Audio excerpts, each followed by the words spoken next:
How's it going, everybody? How are y'all doing tonight?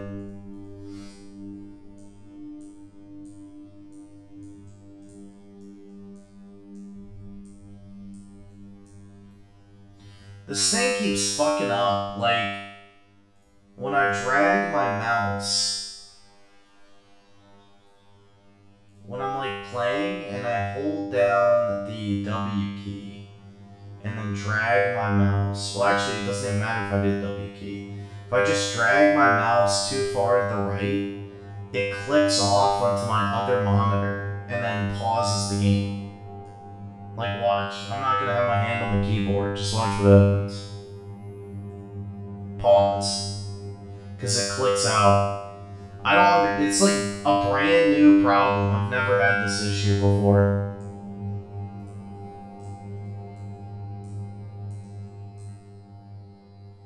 And like, it's running in full screen as well, too. So it's not even like it's like a windowed issue or something. So I guess they just broke the game with the latest update.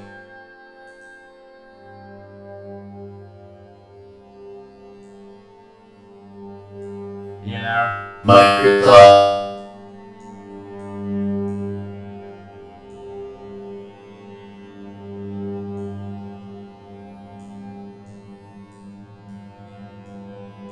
Did I get enough sleep? Yeah, I pretty much just slept all day today.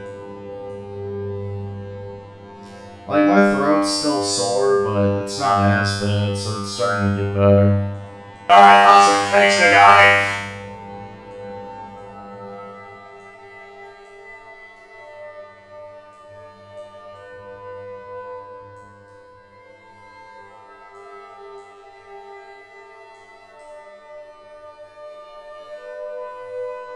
My Indian friend? Dude, you should know by now. I don't have any friends. Those don't exist for people like me.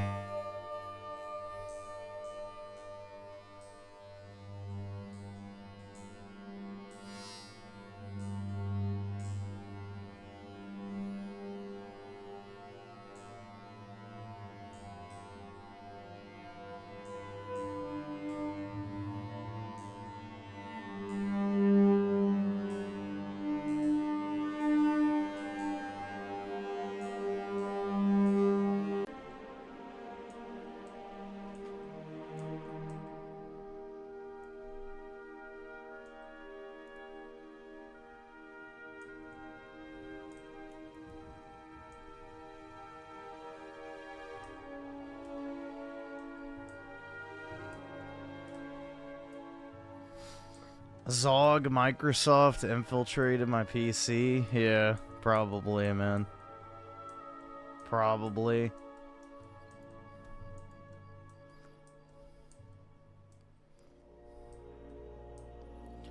Zoomer Historian got banned? I wonder if it was his video challenging the traditional, you know, held belief that the good guys won World War II.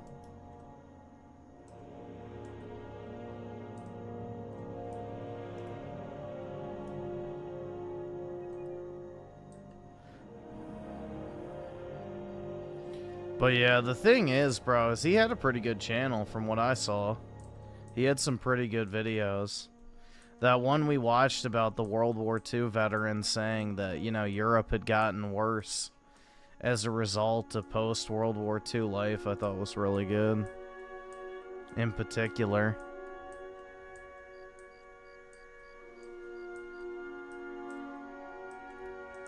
The thing is, bro, is the genie's out of the fucking bottle in a lot of these instances. You know, by trying to course correct heavy-handedly versus, you know, actually addressing said issues and just ban everybody who talks about it, they're gonna have the Streisand effect. So, the genie's out of the fucking bottle. And, you know, good luck. You can't ban everybody.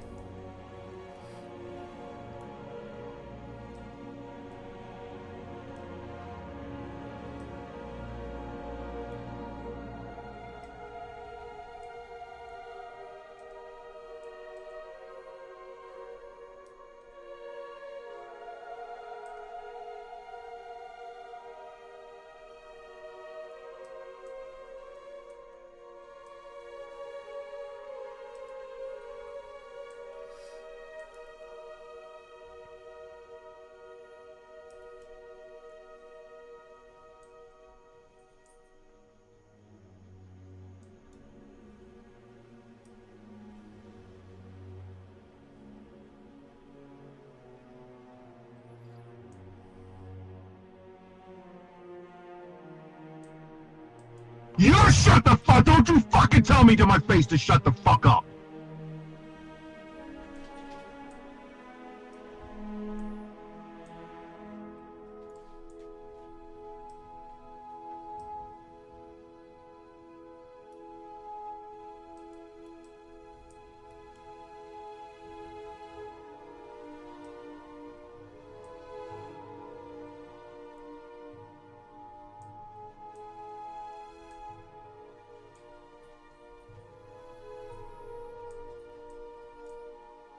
I saw a DoorDash ad where they passed all these restaurants and decided to order from home.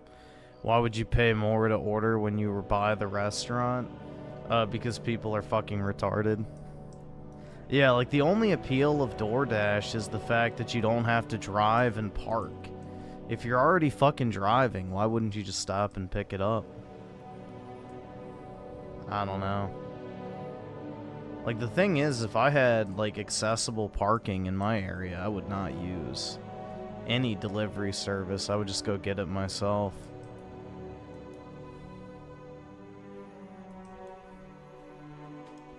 But most places in my area, if you want to park, you have to pay, like, $10 for an hour. So it's like, okay, well, it's an $8 delivery charge or $10 to go get it myself. You know, I'll just go order. But yeah, I mean, like when I lived in an area that wasn't like a city, I never used Uber Eats or anything like that other than during COVID when you literally had to. I would always just go drive and like go through a drive-through or park and just go do takeout or something. Like, I don't know. I never started using delivery shit until you had to during COVID, which, you know, again, probably was all by design. Get people to start never leaving their, you know, apartments and stuff.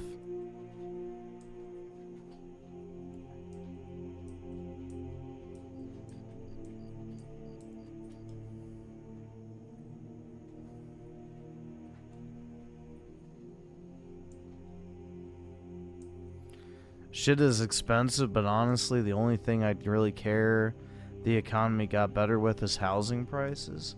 Well, the problem isn't necessarily housing prices, because we've pulled this up before. If you look at like the price of housing in the sense of like price per house per ounce of gold, which gold is basically, you know, the measure of which real money is calculated, because, you know, gold is anti-inflationary. You can't print more gold.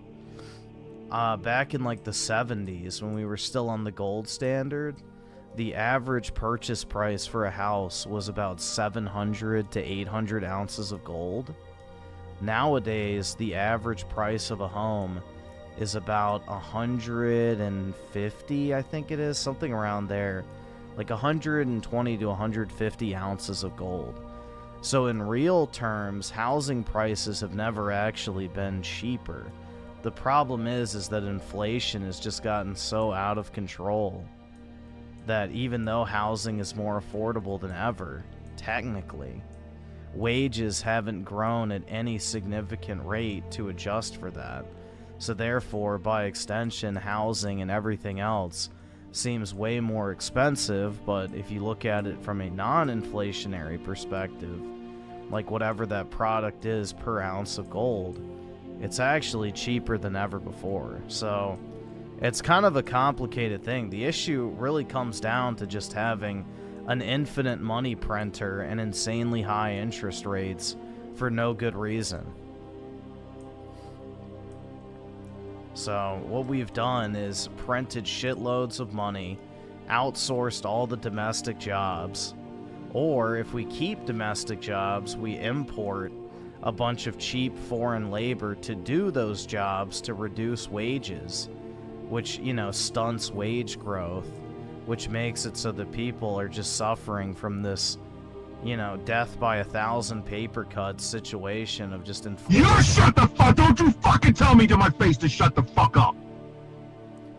So yeah, housing prices definitely, if they could come down, would be good, but they're not going to until we address the problem of hyperinflation, which We are in a hyperinflationary period. They say it's only 20% over the past 4 years, but it's probably closer to 50 to 60 minimum if you look at things in a real sense. I mean, pretty much everything doubled in price.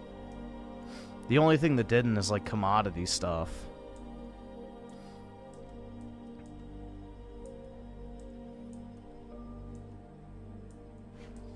Yeah, I mean, the only thing well, it's pretty much every currency now. Every currency is backed by basically the fact that you're forced to use it to pay taxes. You know, pick a currency anywhere in the world, and the only reason people actually use it is because they have to pay their taxes with it. So otherwise, you could just use seashells if you wanted to. Like, it's all arbitrary at the end of the day. The thing that gives currency utility is the fact that you'll go to prison if you don't pay your taxes.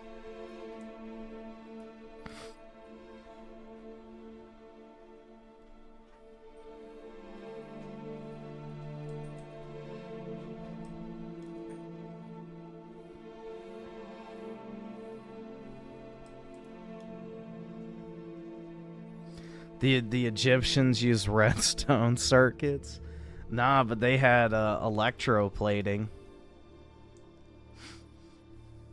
I was reading this thing today about King Tut's mummification mask or something, and apparently they had thought that it was all one solid piece of gold, but they went and like investigated it, and they found out that they had used this soldering technique to basically fuse a bunch of smaller pieces together. And it's like done so precisely that it's undetectable to the naked eye. So that's the thing, bro, is like our ancient ancestors were a lot smarter than people give them credit for. Yeah, they used something called the Baghdad battery for electroplating. You can look it up. But I think it was like, I forgot exactly what was in it, but yeah, it's called the Baghdad battery. And the Egyptians used it for electroplating.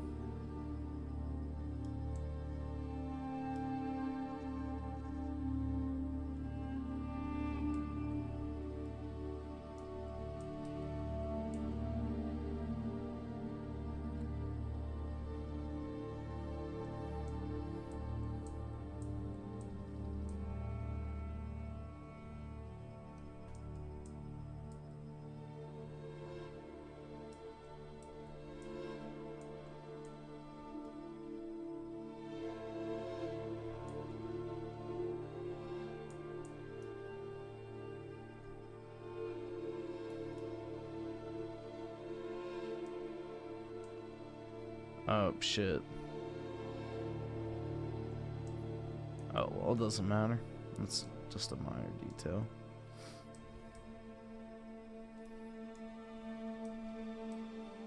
So, grass.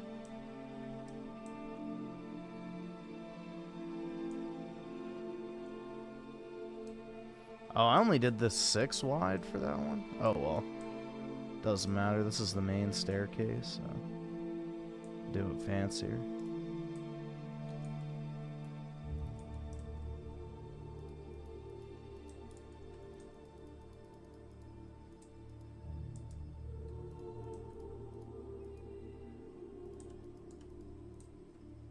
There it goes again. That's so weird, man. I've never had that problem before. It's not a bug, it's a feature. That way you can quickly pause your game even when you don't want to.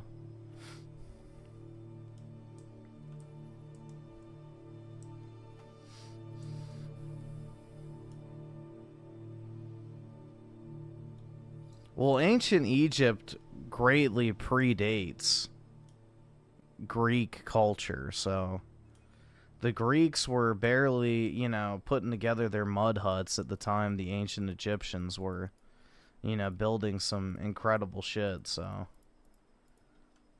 the Egyptians were the ancient Greeks of their day.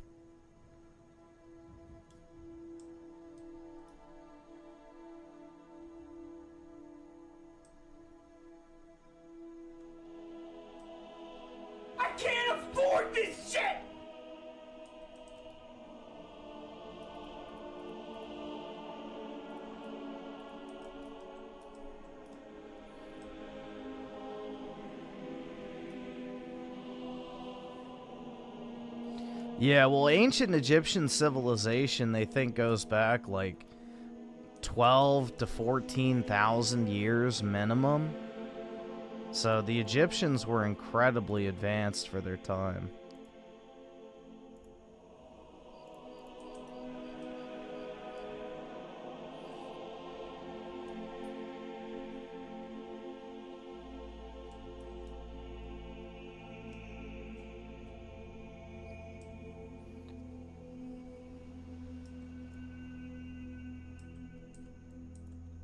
There it goes again. Shit, man. That's really irritating.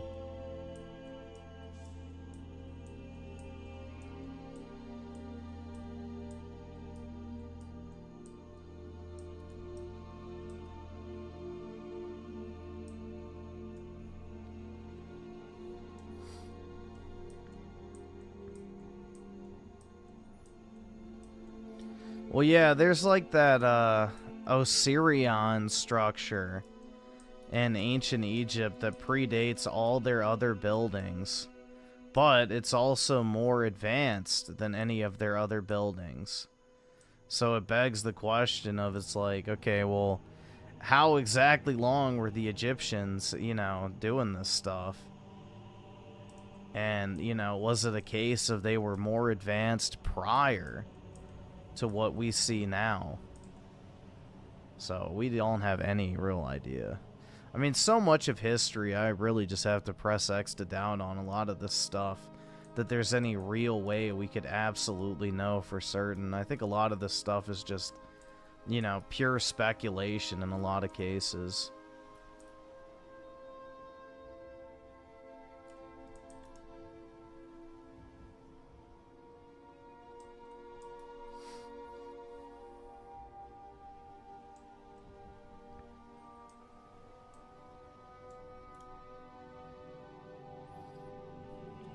Nah, I don't think it's aliens. I think aliens is bullshit.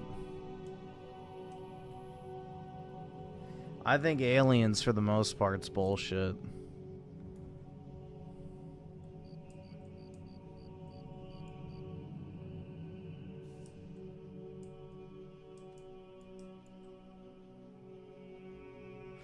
I think aliens are a false flag to bring about one world government, personally.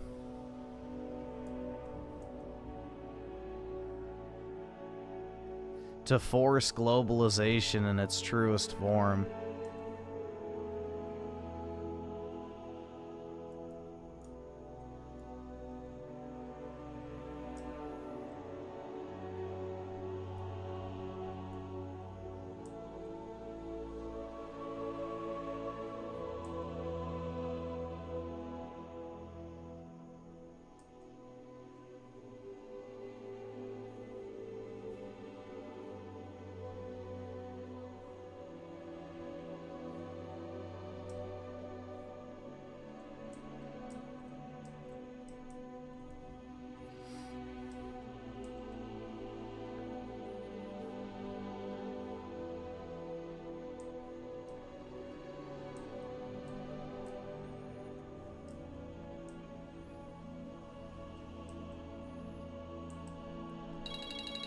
Oh shit, my alarms are still on. Turn those off. Oops.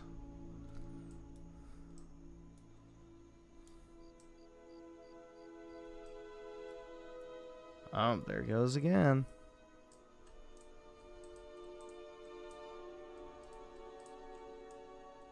The hose are ringing? Yeah. Yeah, right. That shit ain't happening.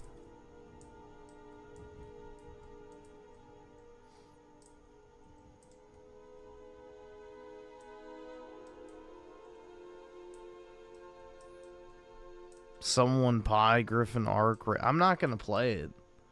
I don't like extraction shooters, nor do I like games with, I guess, co-op, so no thanks. I'd never play it.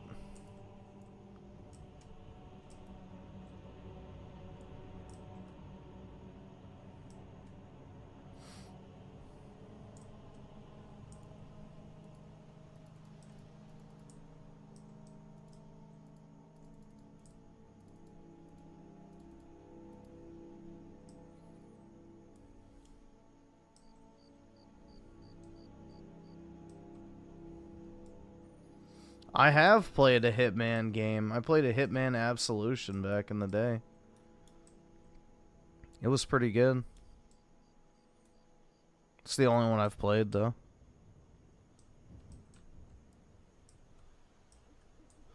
That is my great experience with it.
Oh, wait.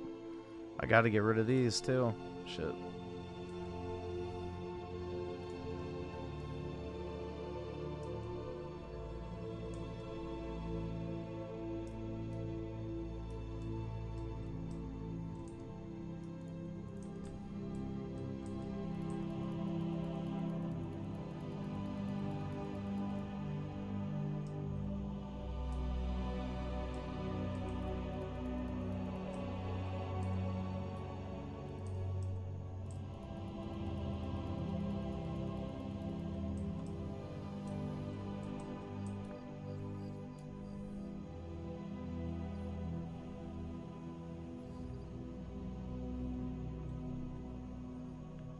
Hitman Absolution was a bad game?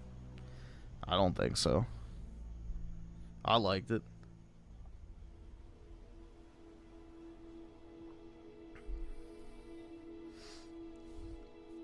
I thought it was good.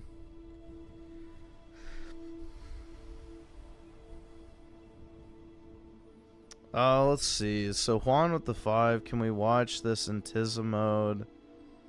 How long? 6:38. Maybe in a little bit.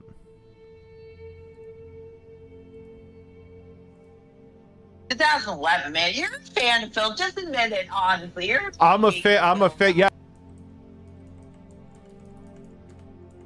Yeah, we can watch it later. Let's see. Nero Redwood with the 10. What's up, gamers? What's up, man? Just finished Dead Space 3 and its DLC. Wasn't bad. Yeah, I don't think Dead Space 3 is bad at all, personally. That's one of those games that I felt like got a lot of unnecessary hate. Honestly, the game itself is pretty damn fun, and the whole weapon building shit, wish we got a Dead Space 4. Thanks, EA. Well, unfortunately, it's one of those cases of actually EA doing everything right, but gamers doing everything wrong, because Dead Space 4 and every Dead Space prior to that was actually, you know, planned and fully supported by EA. EA put so much money into the Dead Space franchise trying to get it to take off. Like, Dead Space 1 had a huge budget, didn't surpass, you know, the budget in sales. Dead Space 2 had an even bigger budget, and, you know, still the game didn't sell very well, didn't make money. And then Dead Space 3, they gave it a big budget as well, and had them try something different to see if they could get people to actually buy into it, and again, the game just didn't make its money back, so they had no other choice but to cancel Dead Space 4. And they gave Visceral Battlefield to make Battlefield Hardline to have a reason to justify keeping the studio. and that game bombed. So it's one of those cases of actually EA not being the bad guy, and in fact supporting the franchise. It's just people didn't show up to buy it until the game was like $5 in the bargain bin. And the same thing happened with Dead Space Remake, is, you know, they put out the game, they, you know, said, hey, if it does well, we'll make Dead Space 2 Remake. It did not do well. So it's kind of the series curse, I guess, at this point, that, you know, EA throws a bunch of money at Dead Space. It does not translate to sales.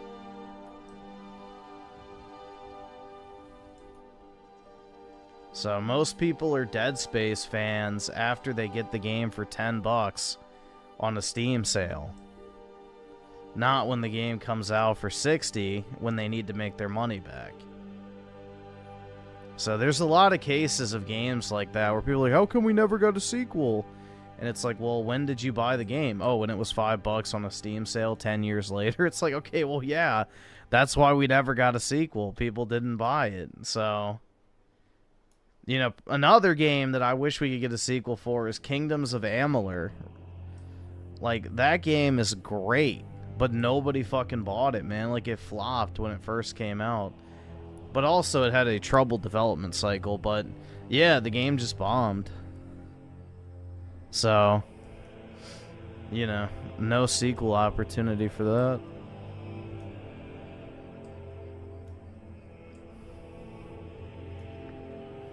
Why do I sound numb and defeated? Because I'm sick? I don't know. Should I be, like, super happy and like, hey guys, today we're gonna be playing some Minecraft?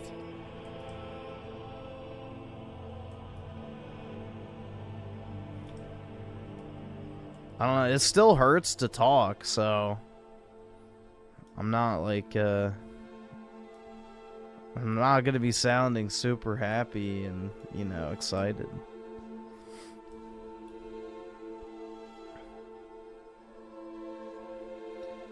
But yeah, I finished the staircase earlier.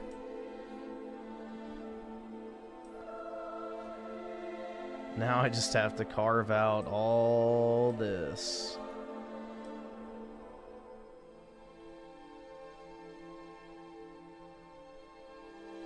Yeah, Kingdoms of Amalur is one of those games that, like, if you like 360 era RPGs, there's, like, almost nothing better. Like, from a gameplay perspective, a content perspective, it's like, it is such a great game. Like, there is at least 100 hours of content in the base game. At least. And that's if you only do, like, one play style the entire time.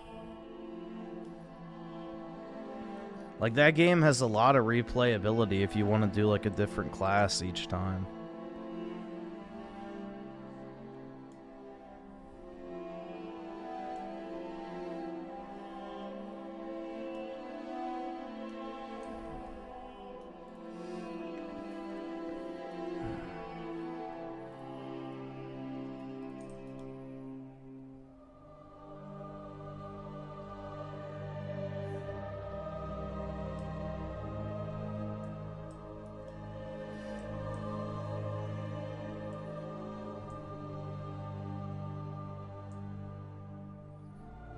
I don't think it has a paladin class.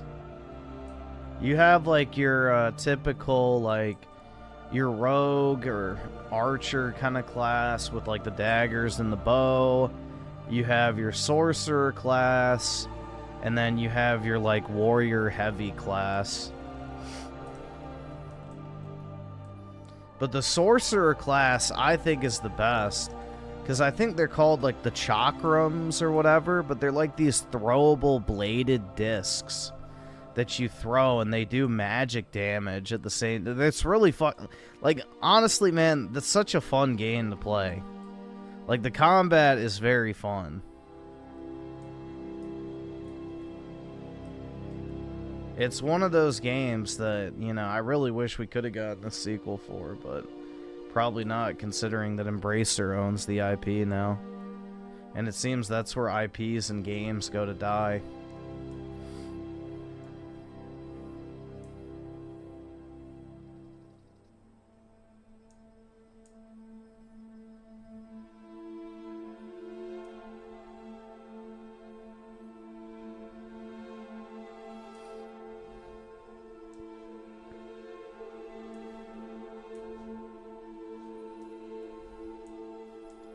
You're starving, PK? That's good. You're starting to look a little chunky, bro. I didn't want to say anything, but now I feel good saying it, because it's like, yeah, maybe it's for the best.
Let's see. Saber in with the 10. Really appreciate it, man. Sheets open near. I've never actually been inside of one of those. I've heard they're good, though. So I have a place to go late at night. It's a little pricey, though, but the availability is a godsend. I'm known as the sex guy because of uniform from the sex. So, oh my god. Hell yeah, man. So does it actually say it, like, on your shirt or whatever? That's funny as fuck. But yeah, that's nice. I've never actually been inside of a Sheets, but I've heard they're really good. Same with Wawa. I've never been inside of one of those either, but yeah, people seem to really like those, so that's sweet. I'm happy for you. I think I have a Sheets kind of close to me, but it's like way out. It's like 20-ish minutes away.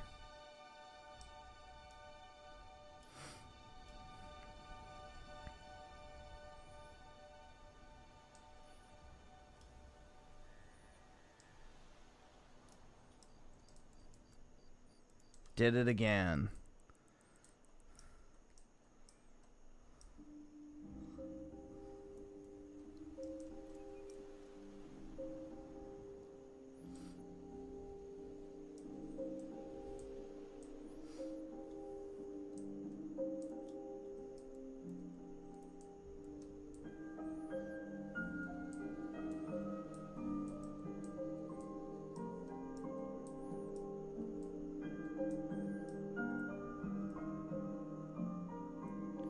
And let's see, also Saber around with the 2. Appreciate it, bro. Griffin needs Minecraft slaves for his... Yeah, exactly.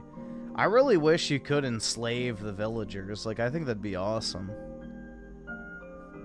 I think it would actually be awesome if you could, like, task them with, you know, growing food and putting shit into chests and stuff like that. The Minecraft slavery update. And they start singing songs and shit.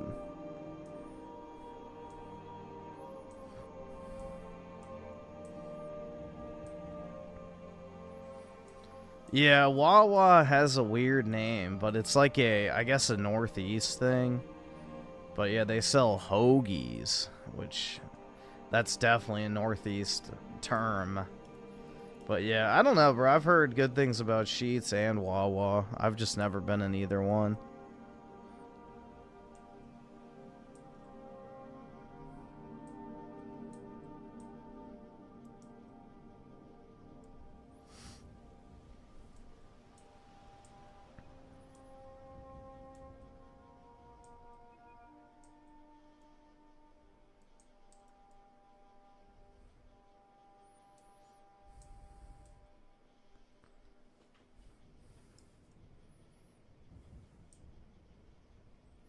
The only thing I ever used to really get from gas stations back in the day, it was when I was a kid, I would get Slurpees from 7-Eleven, and then I also would go and buy like those $1 brisk lemonades. Those are really good. Those are really good. I used to buy those big ass brisk lemonades all the time. That was like my favorite gas station drink.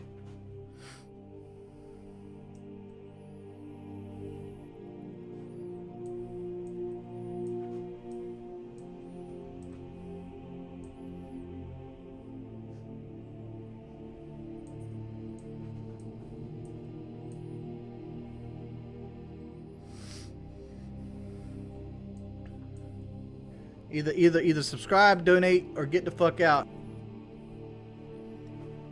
Let's see. Stupid Dudes with the 7. Do you think if Notch still owned Mojang, he'd allow the new black defaults replacing Steve / firing C418 and replacing him with a Troon to make those? No. Of course not. All of that shit happened after he was out of the picture for a reason, so... yeah, definitely wouldn't have happened.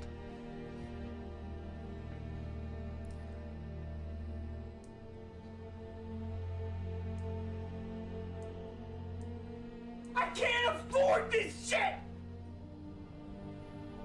Saber ran with the 2. Appreciate it, man. Arizona made tea with Mike's hot honey. It's amazing. I'm having tea with honey that's also hot, but not the same thing. But yeah, I haven't had that. I've never really drank Arizona teas. I've never really bought like bottled teas too often.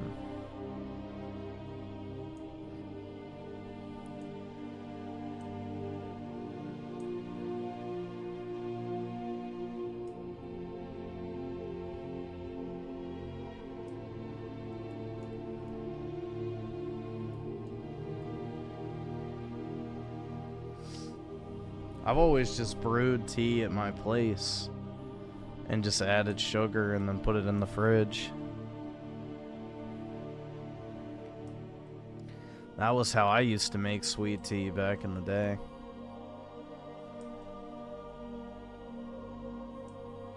Although Chick-fil-A does have really good sweet tea.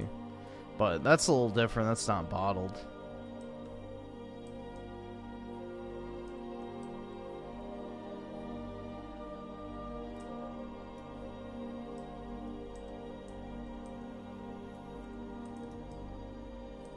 Yeah, the Sunjoys are good too. Yeah.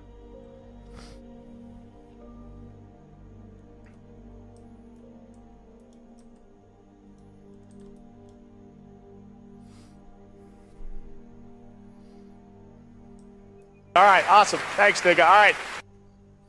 See, Nick with the 5. Appreciate it, man. Griffin, I just got me a 65-inch LG OLED. Oh, nice, man. Yeah, OLEDs are sick. Ever since I got my OLED monitor, I'm a believer. For the PS5, Xbox, and gaming PC. Nice, dude. All right, awesome. Yeah, Thanks, nigga. All I right. need to get... that'll probably be the next All thing right, I awesome. buy. Thanks, nigga. All right. Technology-wise, is swapping my TV for an OLED TV at some point, but... yeah, ever since I got this OLED monitor, that's definitely the way to go. It looks so much better. Like here, let me just show you an example. I don't know. Actually, I may have to just quit. Let me see. Close out of everything real quick. Just to give you an example of how this looks. Bear with me here. Turn off my light.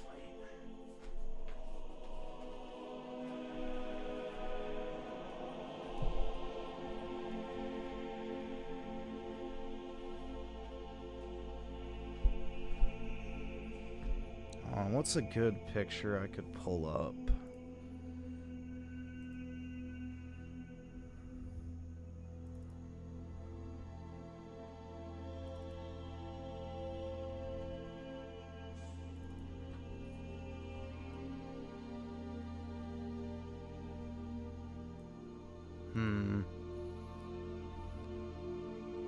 Oh, this would be perfect. That's perfect.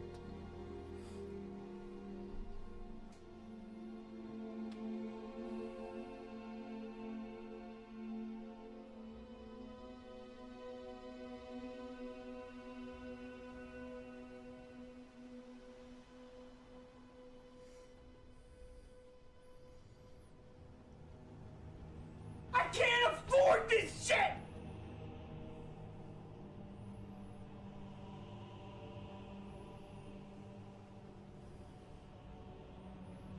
Alright, now I can open everything back up.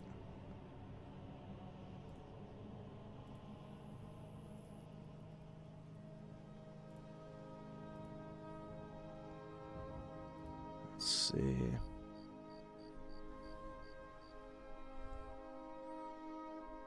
Here, I'll pull it up real quick. This should just give you an idea.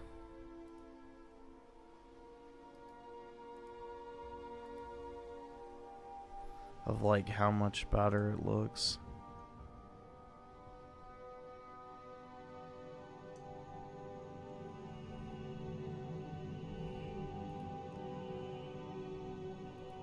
And again, once you see it in person too, it makes it look a lot better. Alright, why can I not? Oh, okay, never mind. We're good.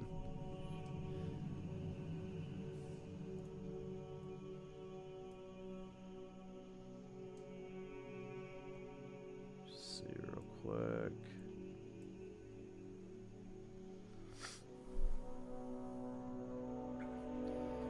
Yeah, it's probably not the best example, but it's fine. You can just see on this, like, look how much brighter the black looks on the, this is a QLED monitor I have on the right, and the OLED's over to the left. But, I mean, even with the reflection, you can tell just how much, like, darker the actual black looks, and then you can also see how bright, like, the blue is compared to over here. So, yeah, it's a very significant difference.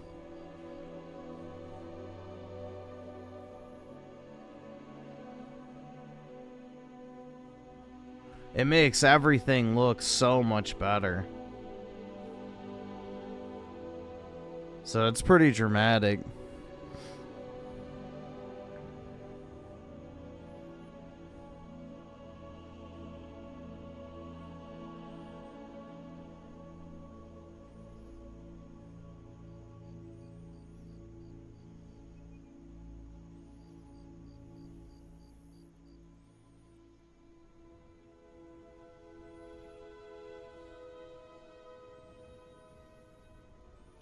How much was the my monitor was like $1,200, but the one I have over to the right is like one of those ultra wides, so normally it's like $1,200, but I think I paid $800 for it. The OLED version of the monitor I have to the right, the ultra wide, I think is on sale for $850 right now, which I'm kind of tempted to buy, but I don't know if I need to spend the money on that right now. But yeah, I really like the OLED screens. It looks so much better. Like, it's one of those things that's like immediately noticeable how much better it looks. I can't afford this shit!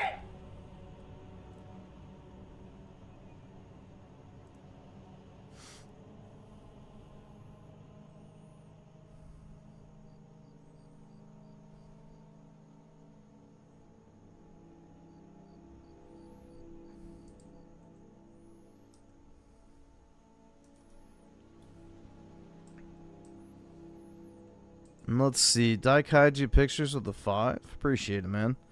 Just playing Halo CE and 4 with mods on MCC. Gotta say, these are for sure better than Halo UE5 slop remake. Yeah. I just don't know why they thought that was the correct course, but it's probably just because it's cheap, easy, and, you know, it's Microsoft, so they don't really have any clue of what people actually fucking want. It's just yet another out-of-touch big company.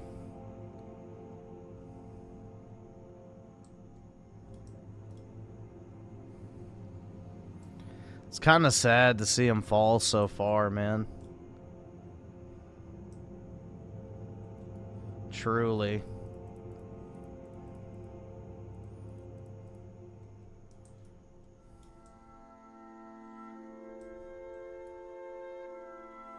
Must take a mathematical brain? Not really.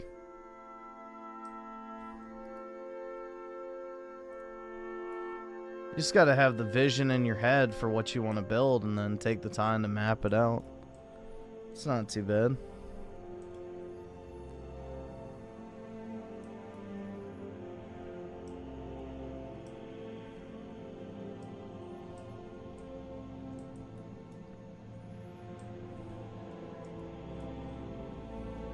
I can't afford this shit!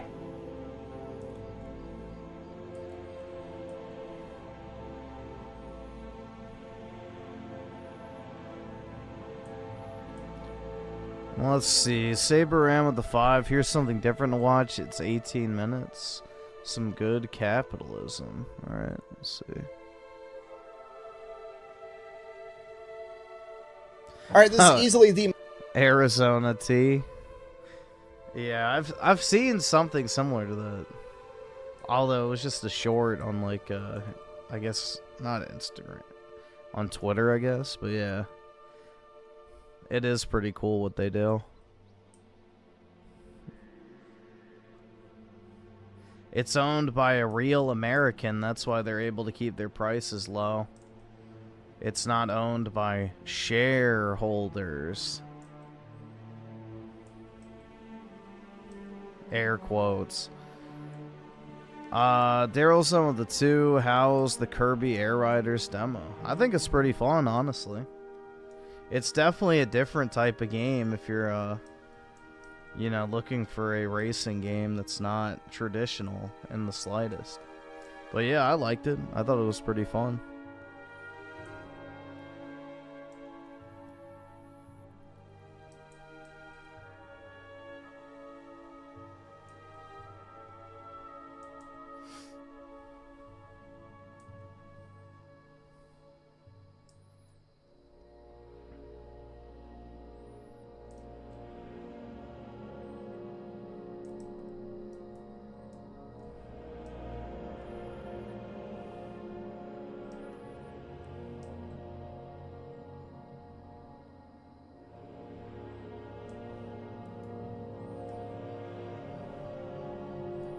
Is it?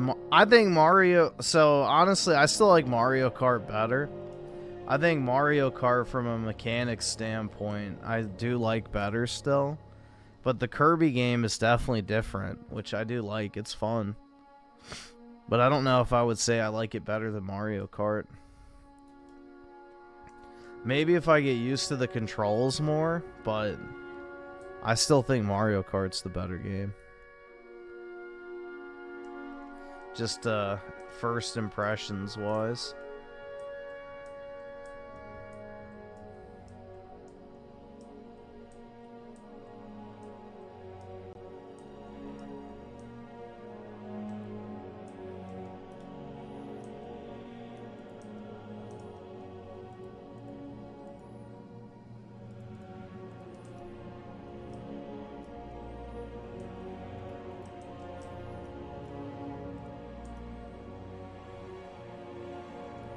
Rip.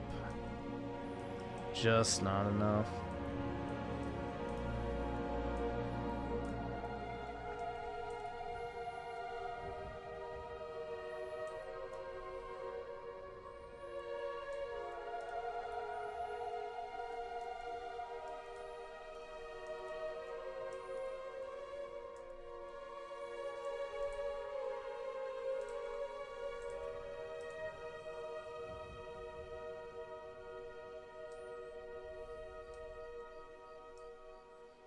Yeah, the tiny bounce theme. Yep.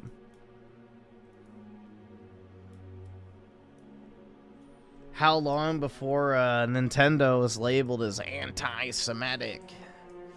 I'm sure it'll happen. I'm sure it'll happen. Z here with the 5. Appreciate it, man. I love OLED so much better for contrast. When I got my OLED TV, I noticed a difference. It's absolutely worth it. Yeah.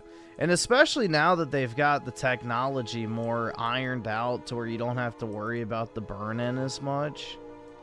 That's not really a concern anymore. So, yeah, it's actually a really good time to get OLED. Because I know, like, when it first came out, it was a problem. Like, my Samsung phones back in the day, they were some of the first ones that had AMOLED displays. And if you used, like, Waze or Google Maps for too long, eventually you would start to notice over, like, a few months of having your phone that the, like, GPS icons would be burned into your screen. Like, it used to be really bad. It used to be really, really bad. Like, if you had the same thing on your screen for, like, a few hours at a time every once in a while, you would get the issue. But now, it's a lot better. You don't have to worry about it as much. I don't think I've ever had burn-in on any phone, like, Galaxy Note 5 onwards. But...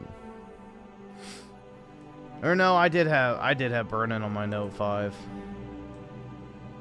I'm trying to think, which phone was it that I had it last? No, my mom had it last. Never mind, it wasn't my phone. It was her phone, but yeah. She uses Waze like every day, constantly.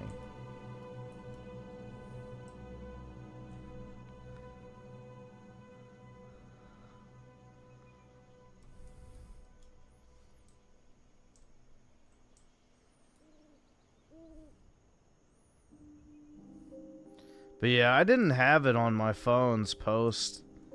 I think getting a Galaxy Note, I don't think I ever had it.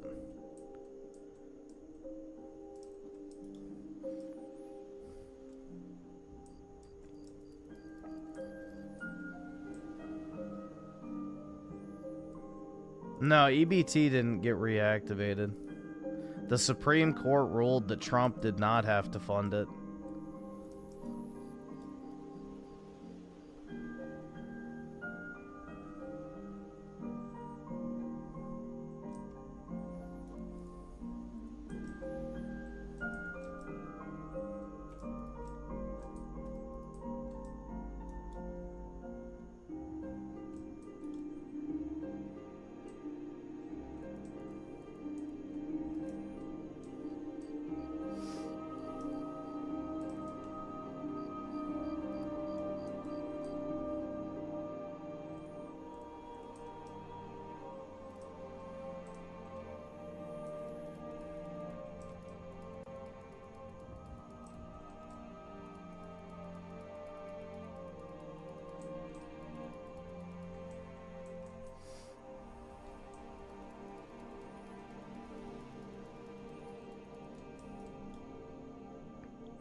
Let's see, Z-Herb with the 5. I got an OLED monitor myself, but was a cheap 27-inch MSI one. Been waiting to upgrade to 32 plus, and one that's 4K.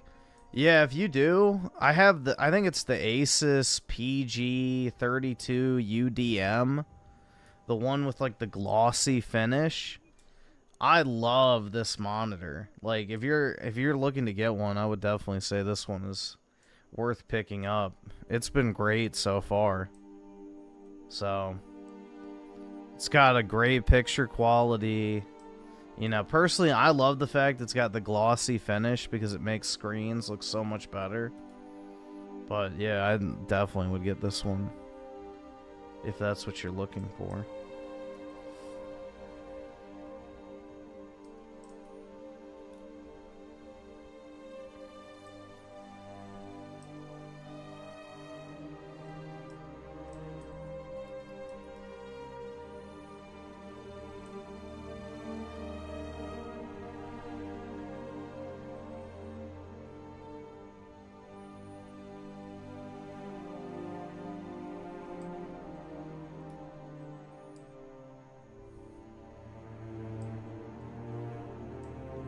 Did I have the Baja Blast pot? No, I did not.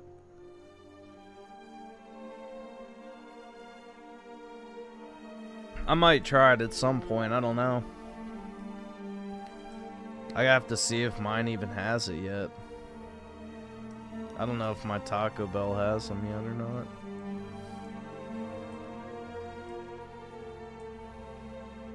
I don't really frequent Taco Bell, so I have no idea if they even carry it yet.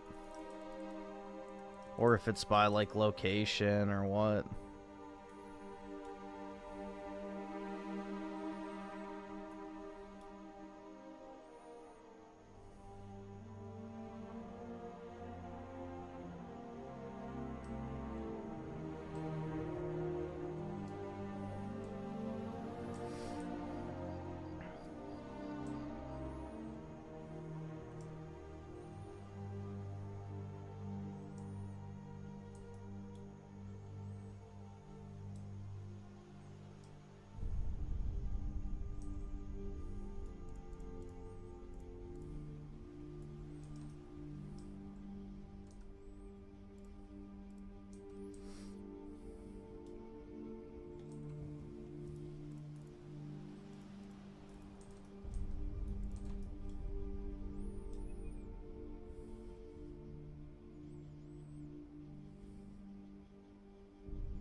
Your Walmart's finally peaceful?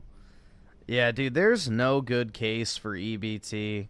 The only people that are on EBT are morbidly obese single moms. It's like, fuck off, bro. These bitches don't need money. Nor any more fucking junk food. Give them their beans and rice if they're actually gonna fucking starve. See how much of them actually even show up to get that.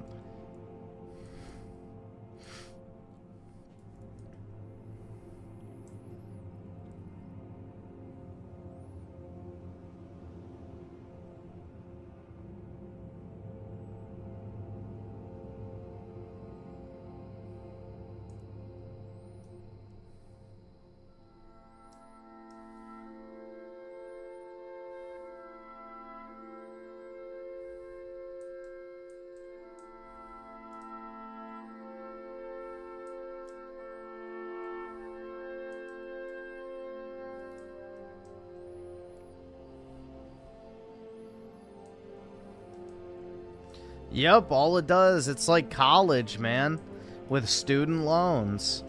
When the government hands out free money, it increases the price of everything because, you know, the companies know that, hey, we can charge a shit ton more for this stuff because people be getting their government checks, so they'll just buy all this crap and not even care how much it costs. So we can sell half the products and make the same amount of money. And chances are, even if we do raise the price, the people who don't have EBT will still want to pay for it. So, it's just, it's sick. You know, if people were actually using it to get real food and stuff, maybe you could make a case for it, but the only stuff people on EBT buy are just, you know, slop, processed foods that, you know, just make them fatter and fatter. It's nothing nutritional about EBT diets.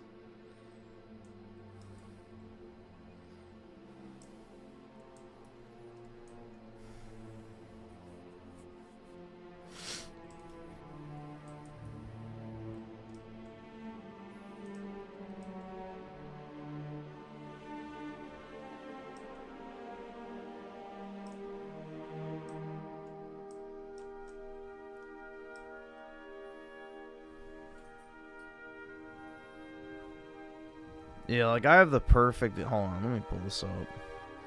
I have the perfect example of the average, you know, argument for EBT throughout the ages. I saw this tonight. It's like, oh my god. Look at this shit. It's the same story every time. Billions of dollars for space, but pennies for the hungry? Shit. She gonna starve, guys. Look at her. Dude, that poor woman's gonna starve, bro. How else will she have fucking biceps as fat as a human torso? Unless we give her her government check. She ain't gonna make it.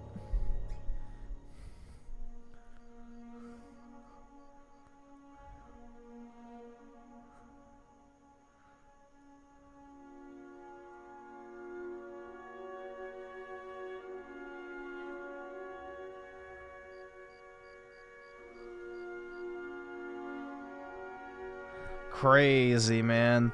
How the fuck can you have arms that fucking fat and pretend like you're starving? Like, it's just incredible. And then, you know, you have this thing. Danielle Grant is starving. You know, I'm trying to see if I can get some food. Because we literally She's starving, guys. don't have anything to eat today or tomorrow. So we're going to try to make ends meet, and we can. Desperate for food, nowhere to go. Grant With a fucking Gucci backpack. Holy fuck, man. Yeah, let me line up at the food bank with my fucking Gucci backpack. Holy fuck, man. Grant and many others got to the Hope Line today just to make an appointment to come back later in the week for food. Resources are slim, leaving 40% of Bronxites without money to feed themselves. Some still in shock. You heard things before, but it's like, they're not going to let people starve. That's ridiculous. You know, but it's like, no, that's Your fucking fat ass wouldn't starve if you didn't eat for 3 months.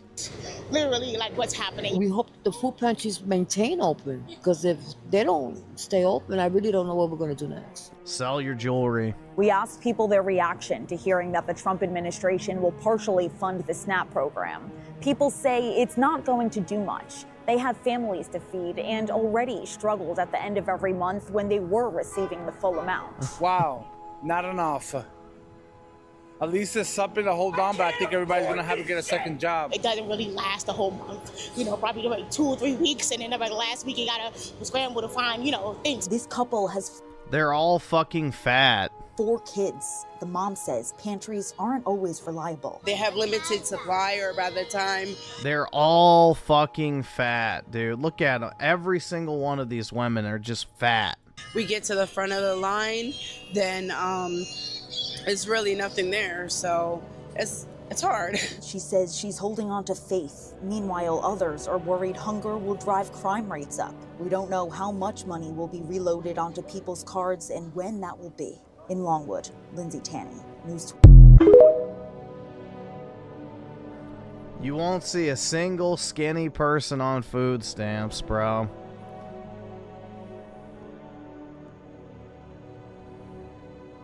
They gonna have to eat them kids. That's right.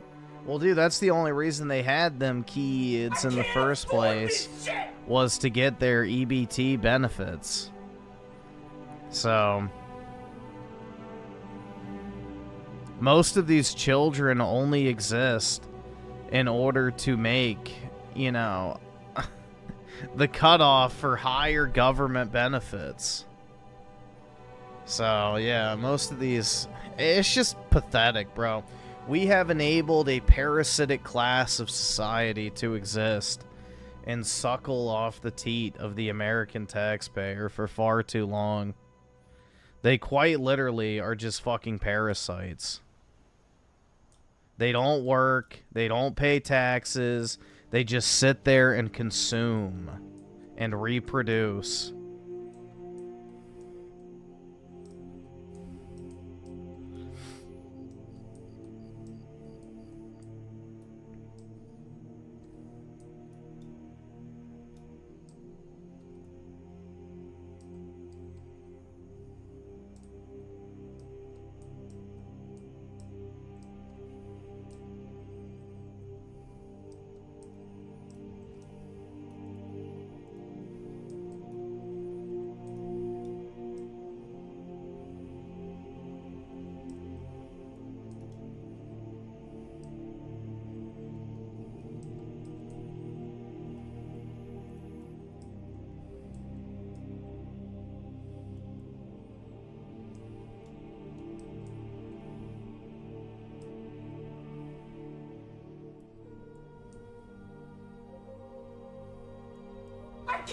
afford this shit!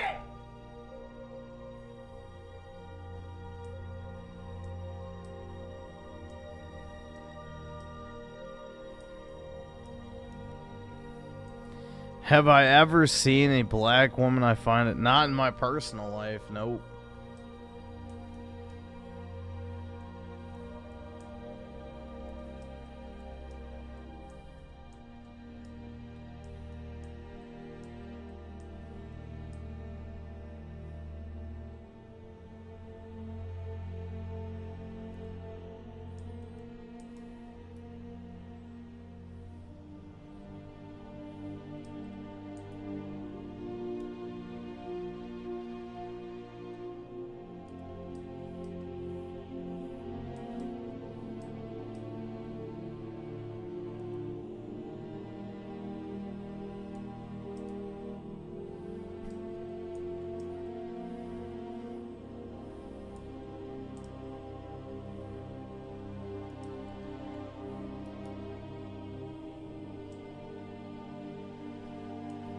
Nah, Asian women are definitely not the most beautiful.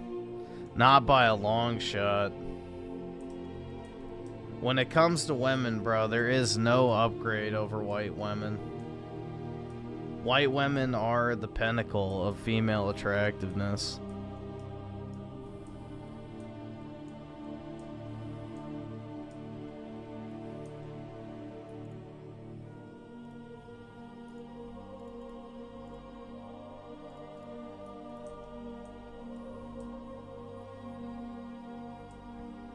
Dude, the only reason you think Latina women are attractive is because they have European genes.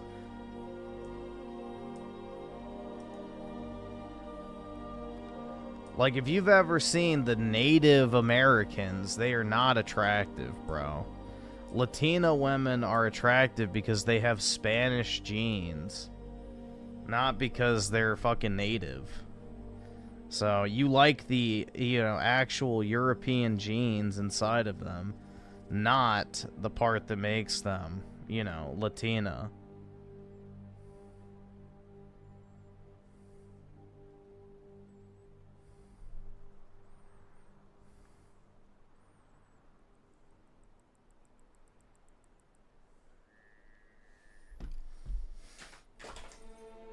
It's alright, buddy.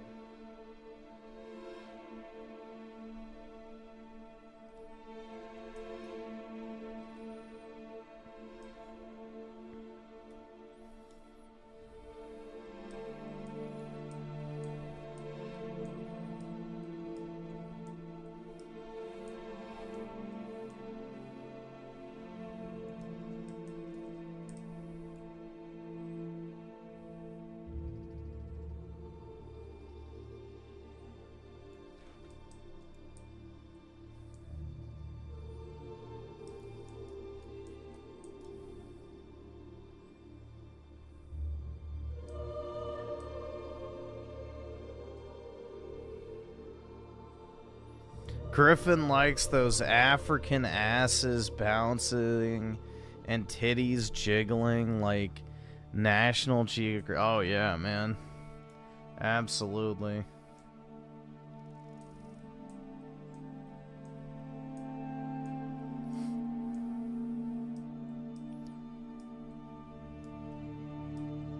Yeah, I don't know, guys. Like, when it comes to women, pretty much my only preference is white women at this point.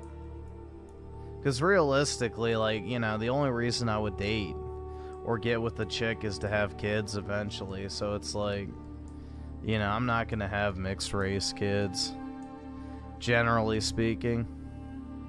Unless she's like super, super, super, super, super European Latina. Like, to the point where you almost can't tell. But, yeah, that's just me.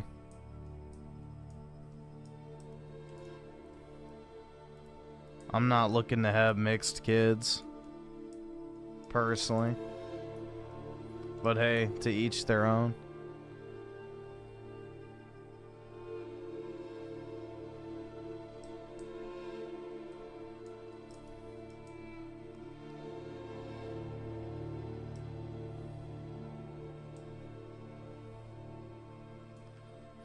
Let's see. Creators freedom with the 2. Trump, Trump, Trump, Trump, Trump, Trump, Trump. All right.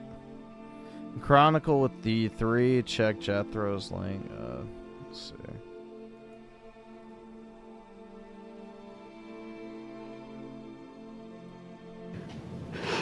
We're running really low on everything. We're practically yeah, starving that. here. Yeah, I remember that. Starving. You. By practically, you mean not really.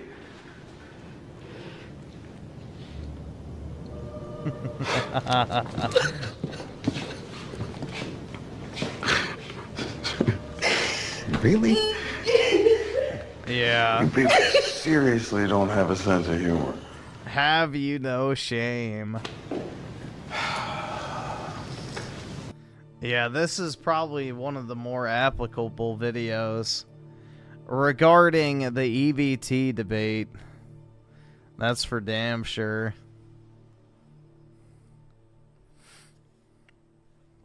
He's such a frickin' fascist. That's why he's based.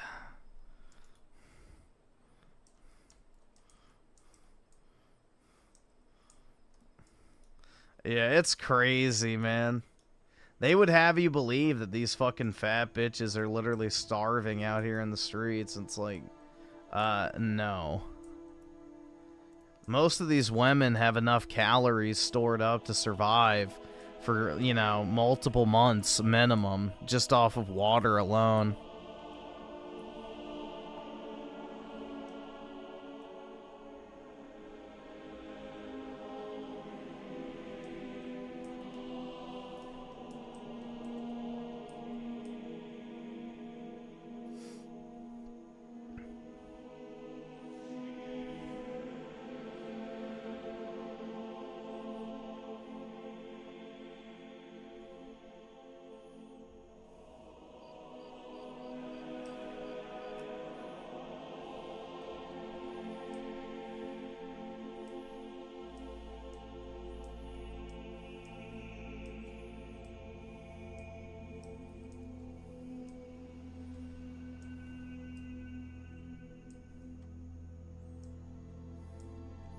Yeah, it just makes me think of that super fucking cringe Linus Tech Tips tweet that he posted advocating for race mixing. Do you guys remember that shit?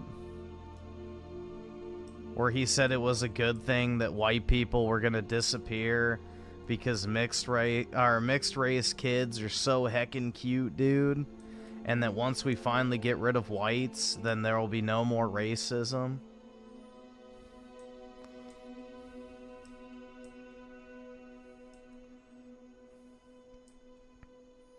Once white people are finally gone, there will be no more racism, guys. Wowie zowie. Abraham McShuckleberg was right.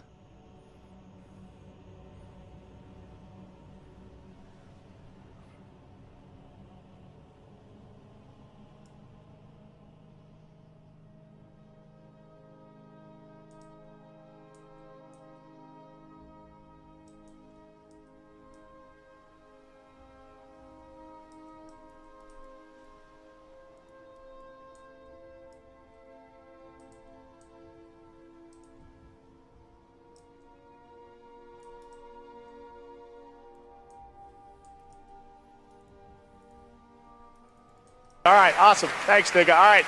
Yeah, that's like one of the few things I really agree with Raymond on, is the whole, you know, geomaxing shit and like going and just pounding a bunch of third world Asian pussy. It's like, bro, most of those bitches are hideous.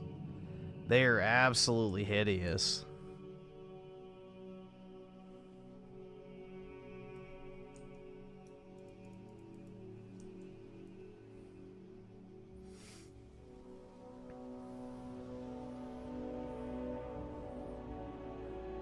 Like, the vast majority of Asian women are not your, you know, K-pop or Japanese model tier women that most people think they are. All right, awesome. Thanks, nigga. All right. Most people base their entire view of Asian women, like if you opened up a fucking like Victoria's Secret model magazine or some shit. Like, of course, the Japanese are only going to show off their most attractive women. Like, they still have a, you know, sensibility among them where, you know, they don't view ugly bitches as beautiful. Like, you know, the West is trying to push. So all the Asian women you see in popular media are like their top 0.1%. Most Japanese women are not very attractive. Period.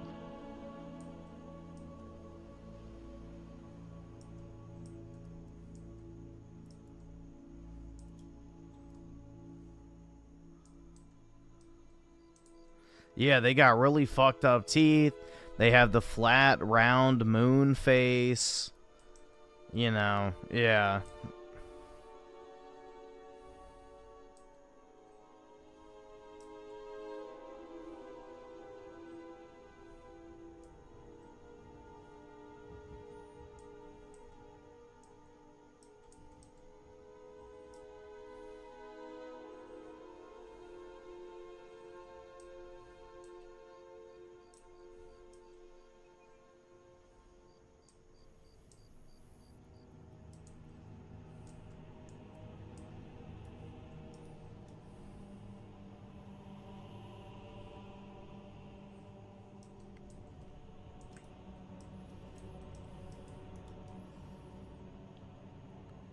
Let's see. Creators Freedom with the 2. Yeah, we can look it up. Spooky Cerberus with the 5. Truk, like EBT users don't buy anything healthy at all. I was at the corner store in this round. Black guy only bought chips. Like lots, and I was like, what the fuck? Yeah. No, it's just all slop. And then they get cash back with every purchase with EBT. And then they go to the liquor store, or they take the cash and go buy drugs or whatever else. So it's all just a massive fucking scam.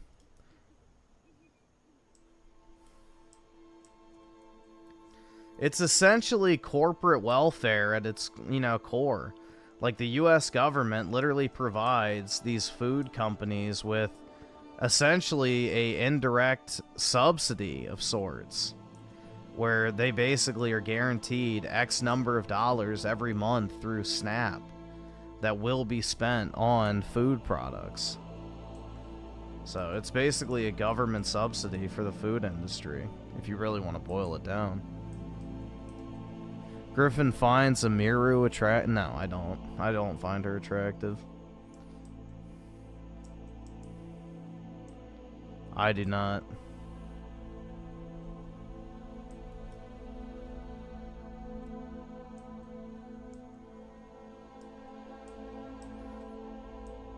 She's like maybe a 6. Not my type.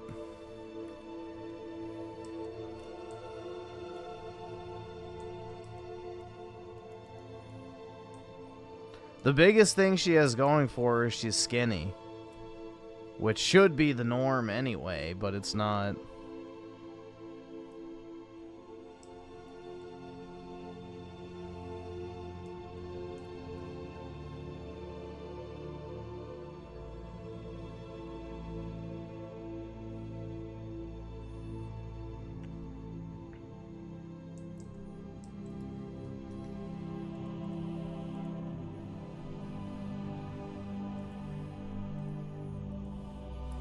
And let's see, a double with the 5. Had a history teacher in high school who said she thinks socialism can work, but it needs to be done right. I guess we'll see if Zoran makes it work.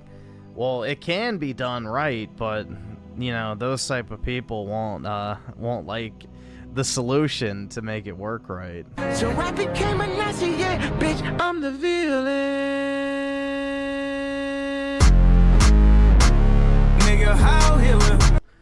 You know, if you want a case for an implementation of socialism working, then there you go.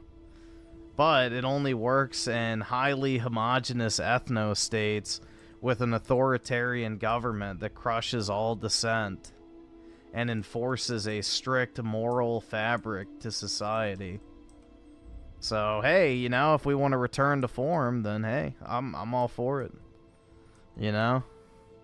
But we'll see how long they can keep that same energy. But yeah, that's like probably one of the best examples of actual socialism working in any real capacity is unironically Nazi Germany.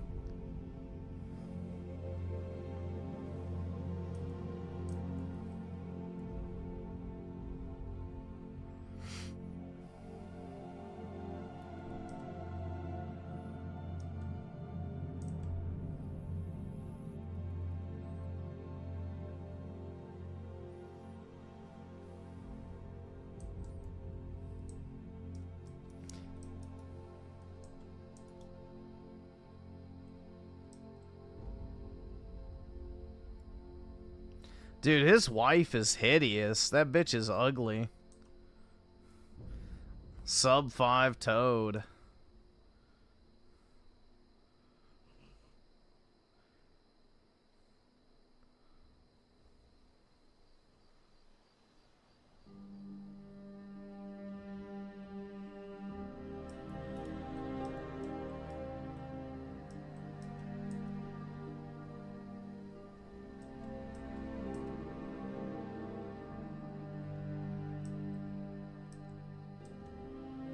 Yeah, I'll never understand Jeff Bezos' wife, dude. That bitch is hideous. Holy fuck, she looks like one of those posters for botched surgeries. It's like, dude, you could have gone and swept like some 21-year-old sorority chick and, you know, just pounded that shit until the end of your days. But instead, you went with some fucking, you know, just absolutely nasty-ass, you know, old woman, too. That's the thing, is she's older than him.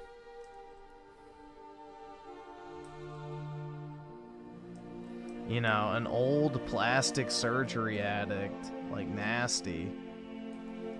Like, come on, bro. What's the point of being the world's richest man? Or at least at one point he was. When that's what you get to fuck every night. That's brutal, dude.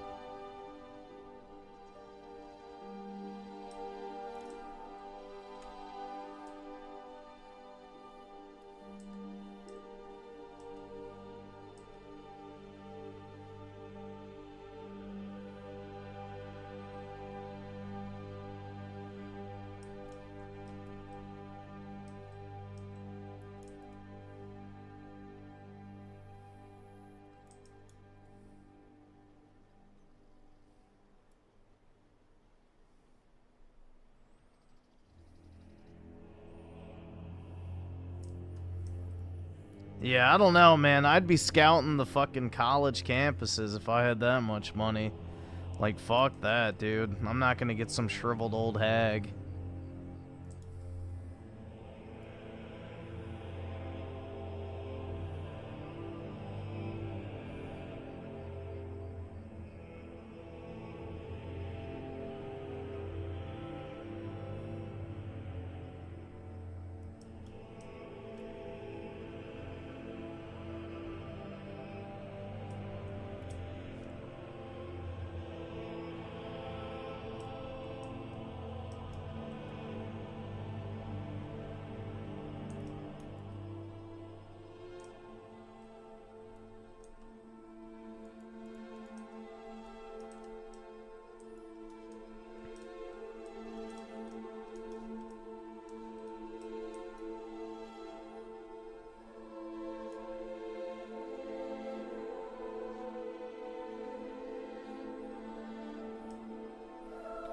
Let's see, Z Herb with the 5. Did you hear about the Twitch slut who is being accused of sexual... No, I did not.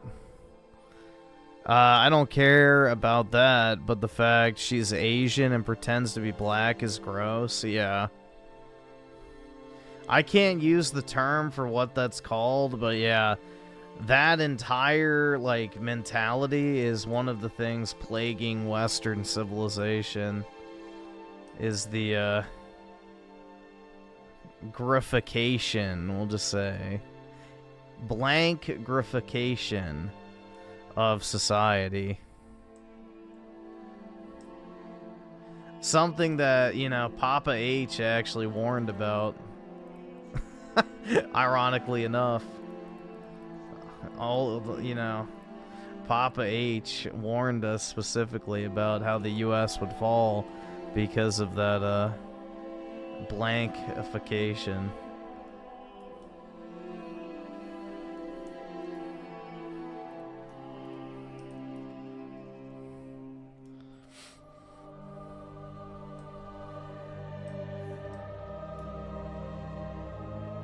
Dude, there's no such thing as a ghetto Asian chick. Like, that's the thing. It's inherently incompatible. It's all a fucking LARP.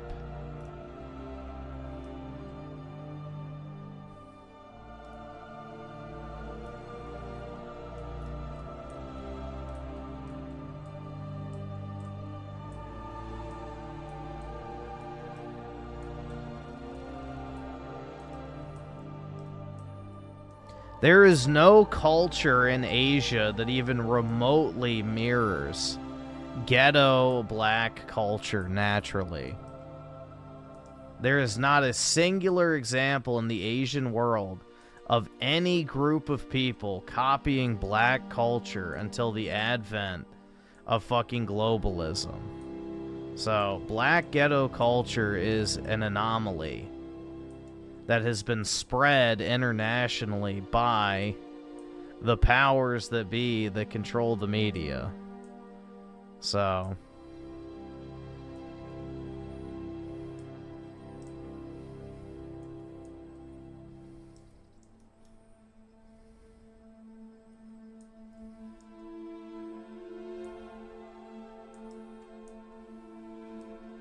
it's all just a LARP.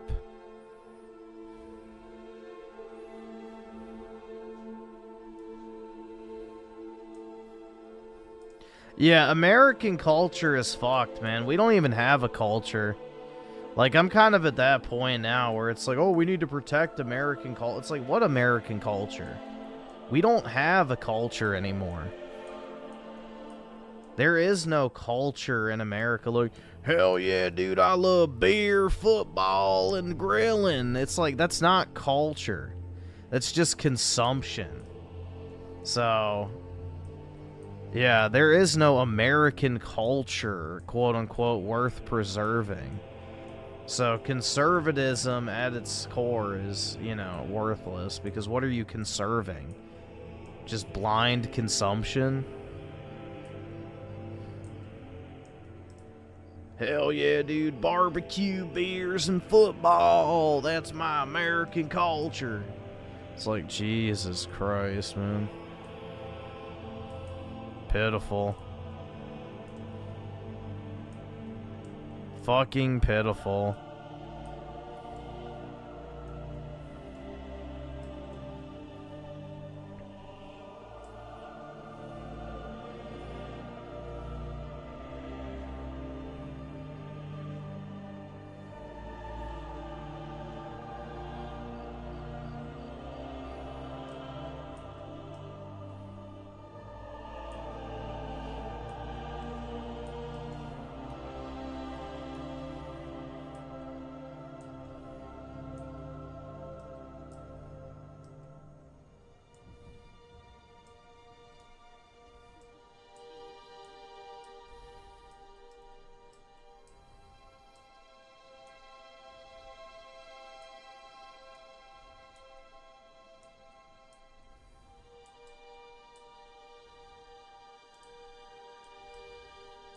Dude, the culture of your ancestors is dead.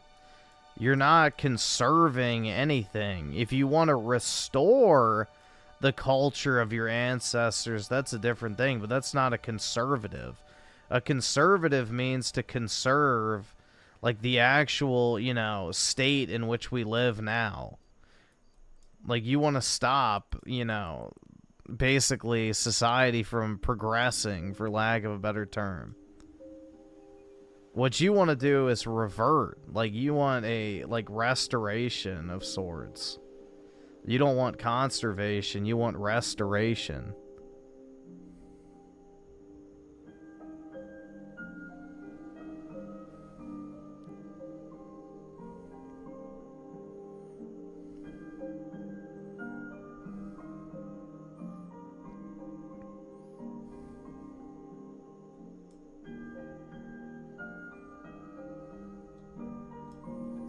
I don't know, man. I've just never felt more disconnected, I would say, from the current cultural state of affairs than I have now.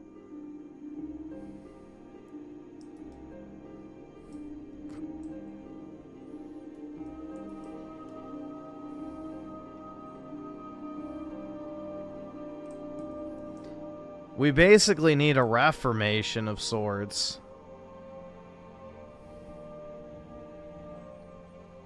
I'm a scumbag? Oh, thanks.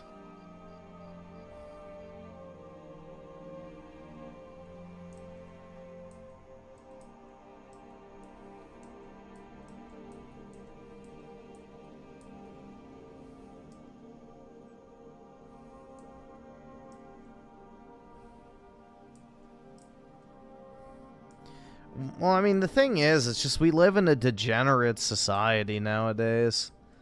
The worst aspects of people are what are rewarded and celebrated. So, your immorality is rewarded and celebrated more than, you know, doing the right thing.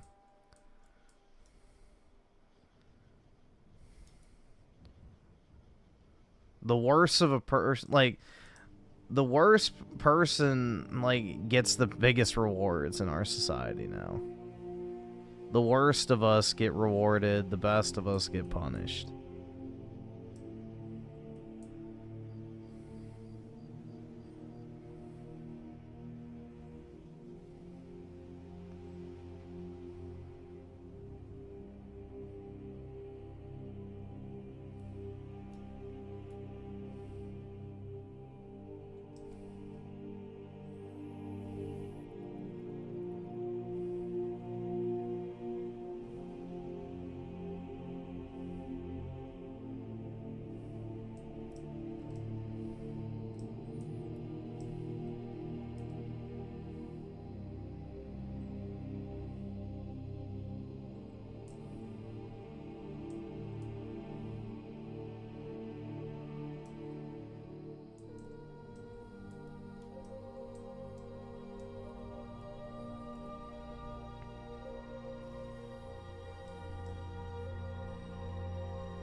What is my ideal culture for America?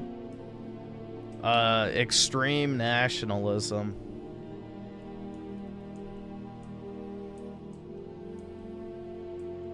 I would say Christian nationalism personally, but very high emphasis on the nationalism part. That's the only way we're ever going to unify such a non-homogeneous population. The only way that all these different races and ethnicities of people could ever hope to possibly live together with any degree of success is to create basically this extreme sense of nationalism that unifies everyone despite, you know, the differences of, you know, culture and background and all that type of shit. So nationalism is the only solution to this problem. And it has to be more important than almost anything else. And any threat to the nationalist spirit of the country has to be crushed. So make it illegal to fly foreign flags. You have to speak English or else you get the fuck out. You know, you say anything negative about the country, you get out. Like, it has to be strict, man. Very fucking strict. Because, you know, all these, you know, freedoms and shit that we had only work when you have a homogenous people. We don't have that anymore, so you have to reassess the situation.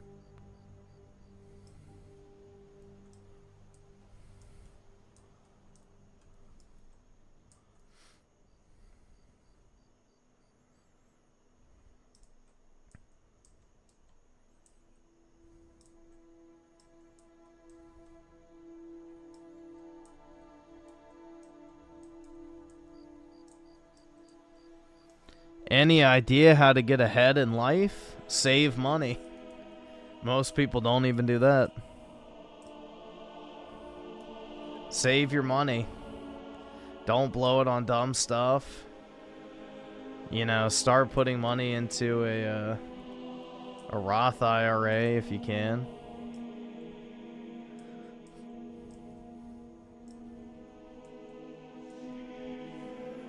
But if you want to get ahead in life, just save money. Most people do not save money at all. Most people don't even have $1,000 to spend if an emergency pops up.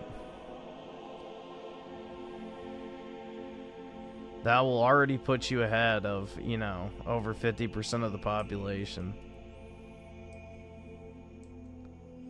No arc raiders. I don't play extraction shooters.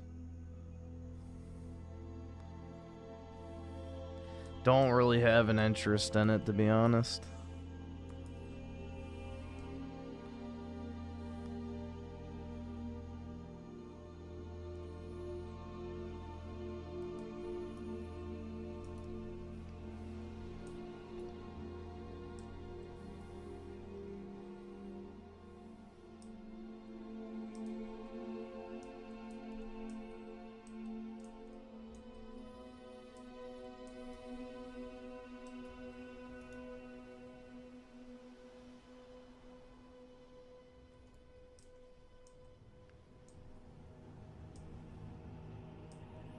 How much money should you have in your bank account for an emergency fund?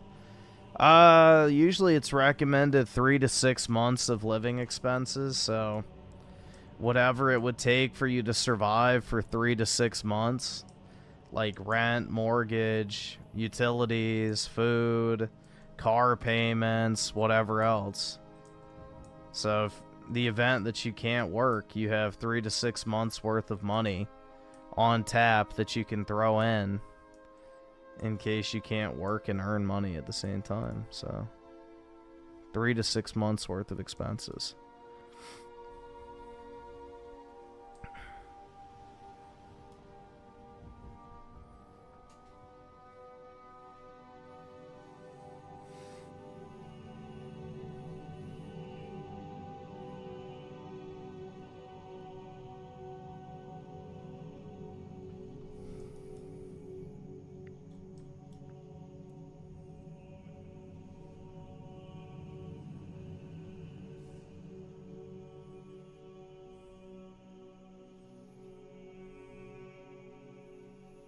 Budget your spending? Yeah.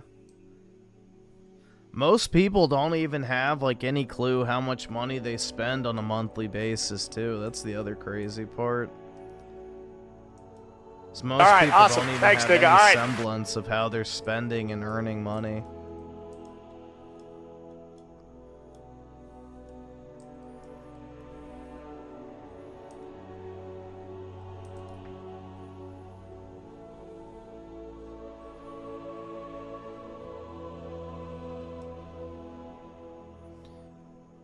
Saber M with the 5. The amount of people who I catch stealing sex toys to sell is absolutely ridiculous. Like, go steal food or something.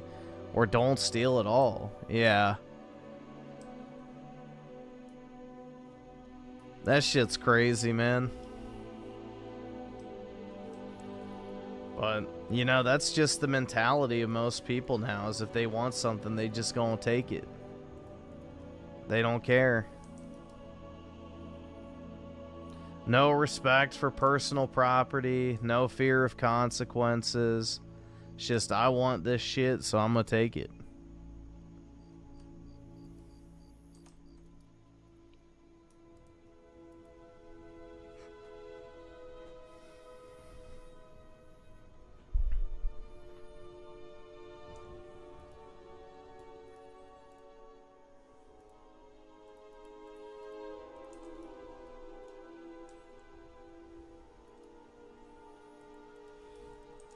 Dude, people will steal anything and everything if you give them the opportunity to. It doesn't matter how retarded the item is. They'll just take it because they can. So. People will steal anything just for the sake of stealing it.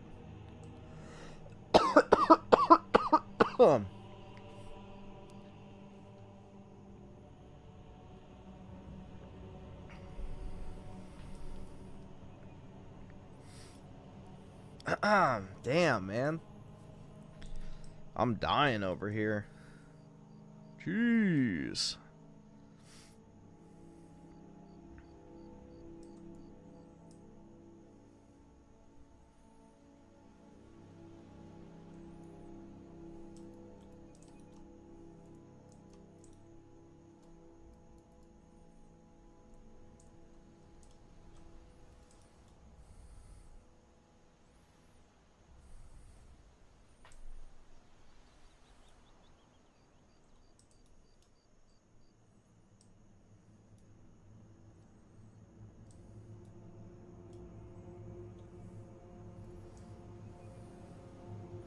Steal piss jars from e-girls? That sounds more like a, what, Dubai kind of activity. They're the ones who like the women to come over and piss and shit on them.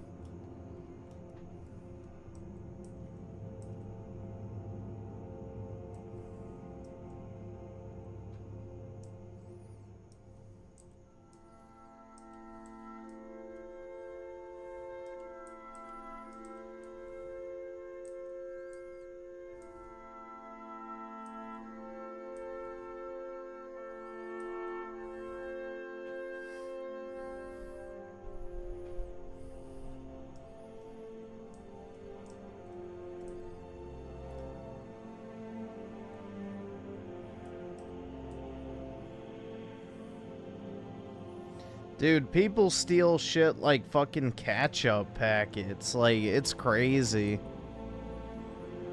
They will just take shit to take it.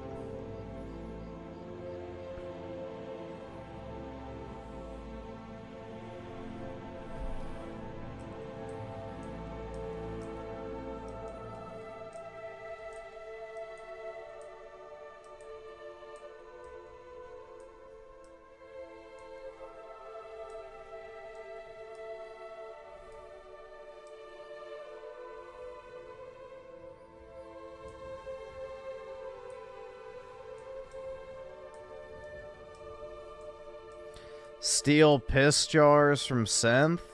Is he a collector?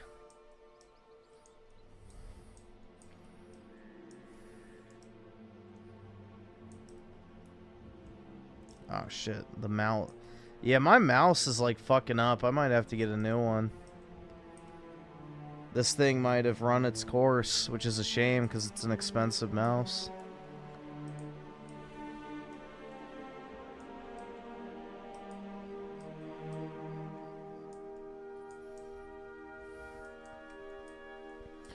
He had piss bottles? Ew.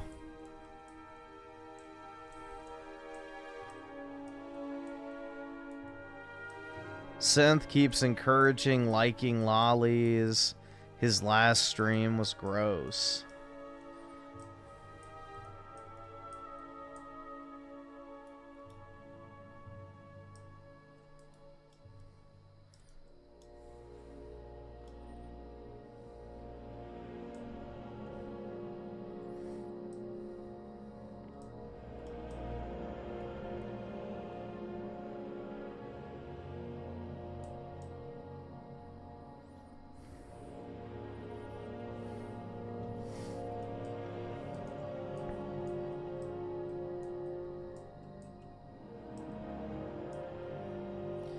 Was he playing? What was that shit? What was that shit called? Grand Archive or whatever? Or no, Blue Archive. Blue Archive. That's what I'm thinking. Yeah, the Lolly Gotcha game or whatever. Yeah. Griffin is felted? How so? What did I do?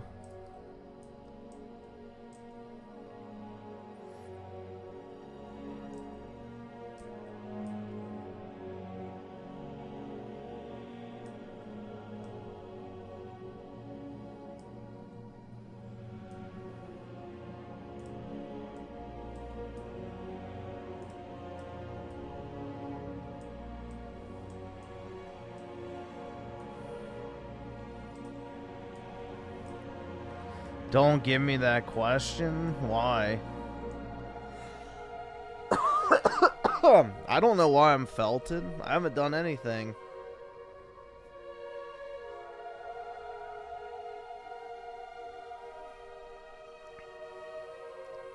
Shit. I didn't do nothing.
Dude, I'm really burnt out on open world games. Like, they're just too repetitive.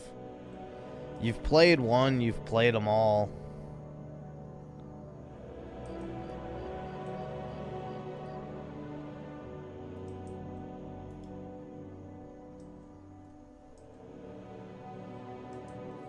If you could go back in time, you'd go back when grape was legal. Just go to India, man.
No, the thing is with rape in India is they just never prosecuted it.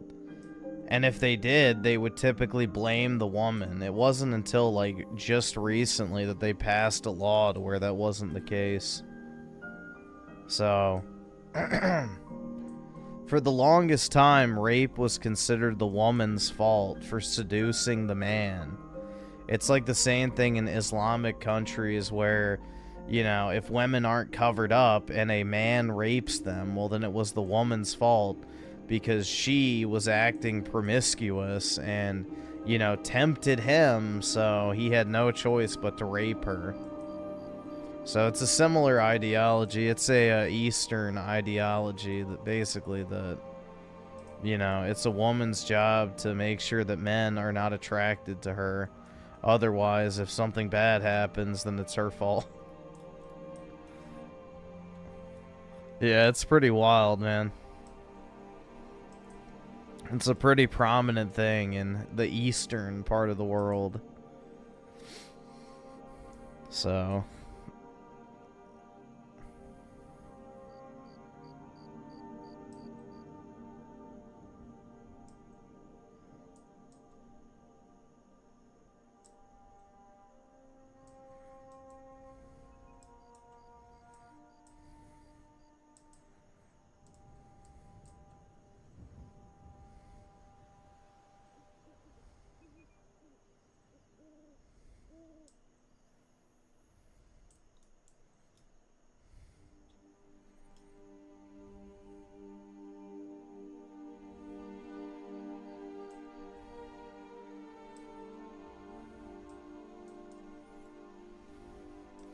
Yeah, that's right, dude. White men are a true menace. You shut the fuck! Don't you fucking tell me to my face to shut the fuck up! White men are a true menace to society. That's what they'd have you think.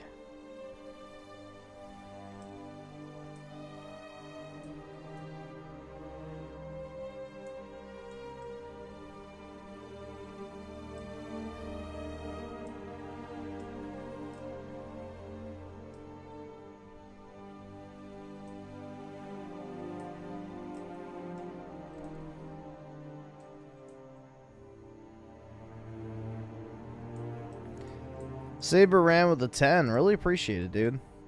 Just got an email from another store about some couple stealing. I'm watching the video of the guy dancing around like an asshole as he sticks a dildo in his shirt without a care in the world. Prick. Well, you know, when you said as he sticks a dildo, I was thinking of something other than a shirt, but yeah, that's pretty fun. Like... Why would you go to the trouble of stealing a dildo? I don't know, man. Who even fucking knows? Who even fucking knows?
My guy, do we really want to do this?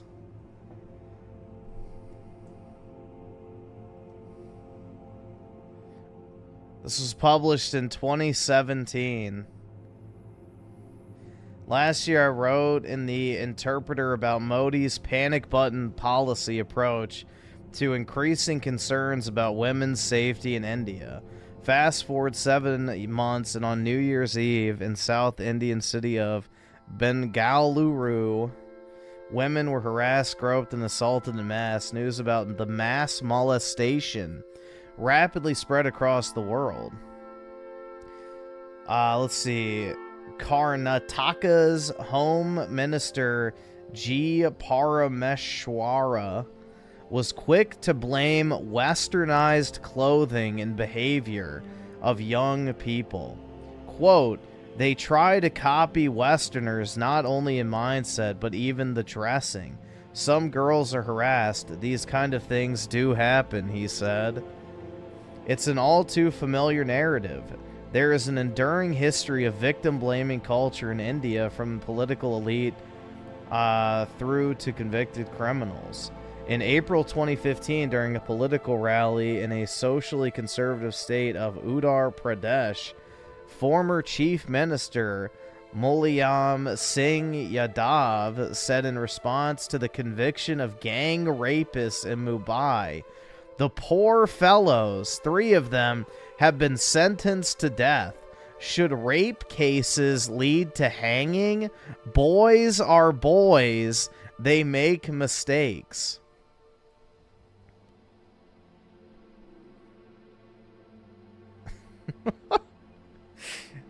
Let's see. In January 2014, Asha Murji of the National Congress Party in Maharashtra said that rapes take place also because of a woman's clothes, her behavior, and her presence at inappropriate places. Congress colleagues distanced themselves from his remarks. She later apologized and said it's her personal view. This is a woman. Holy shit, bro. Not that of the party. And how could we forget about Mukesh Singh? Singh was the driver of the 2012 Delhi gang rape bus where 5 men brutally raped Jyoti Singh, a 23-year-old physiotherapy student who later died of her injuries. When speaking to the BBC from Tihar prison, Singh said that, quote, a girl is far more responsible for rape than a boy. Boys and girls are not equal. About 20% of girls are good. So, find a solution to India's biggest PR problem. Declared that all mobile phones sold in India from one must have a panic button. Bro, every phone has to have a rape button. That's how bad this shit is. The theory behind the device is that when a woman is attacked, she will whip out her mobile phone and alert her 5 closest friends by pressing the panic button. At the time of the announcement, much of the criticism focused on the practicality of such a button and its broader implementation. Unsurprisingly, we're 3 weeks into the New Year's and these panic button enabled phones are not yet available for purchase.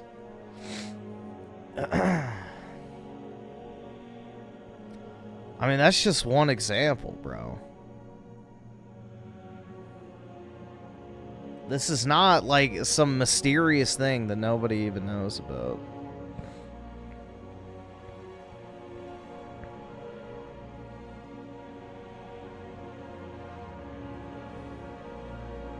This is a pretty widespread thing.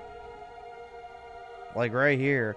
Rape in India, the rape culture, victim blaming, and the facts. 2024. I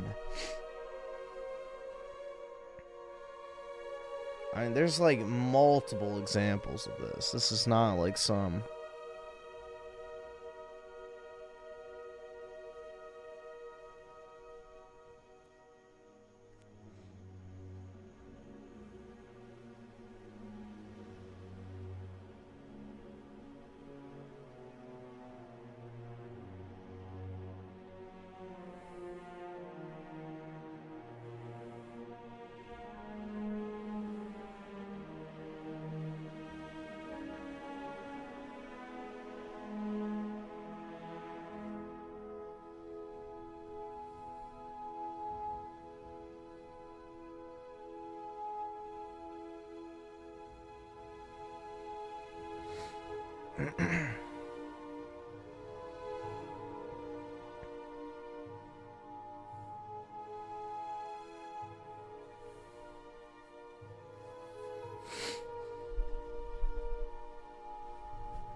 Yeah, the problem is that it's just not prosecuted. That's the thing. So, yeah, something can be illegal on paper, but it still doesn't change the fact that, one, the actual definition of... Like, I think it's... What was the other thing? They changed it to where... India, rape law... Resistance... Yeah, this was it.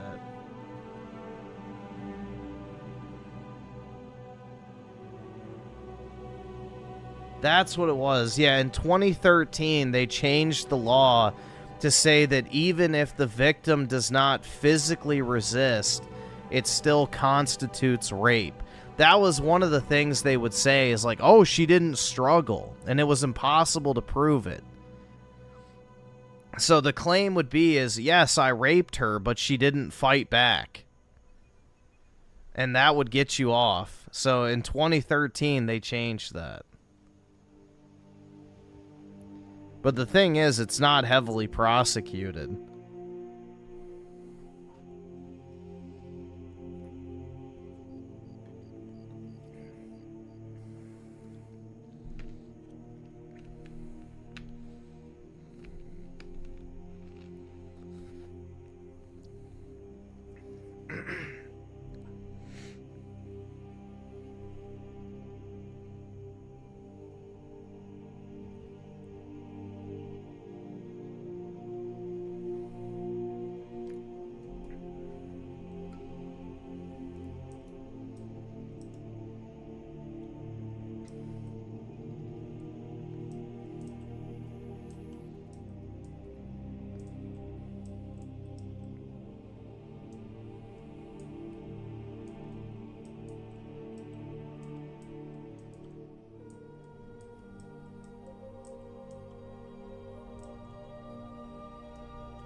All right, awesome. Thanks, nigga. All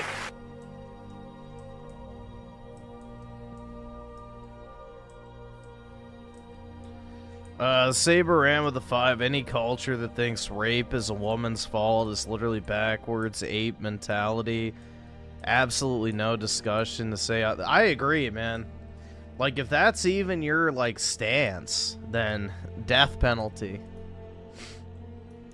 Like, even if you're not per se a rapist, if you even share that mentality, I think you should be sentenced to death on the spot. Like, just that's it, bro. If you express support for that type of mentality, just, you know, death penalty on the spot, no trial, just, you know, on the spot execution. You're just, frankly, not compatible with a civilized society at that point. Like, bro, you have agency over your actions. Even if a woman is butt-ass fucking naked standing in front of you, that does not give you license to rape.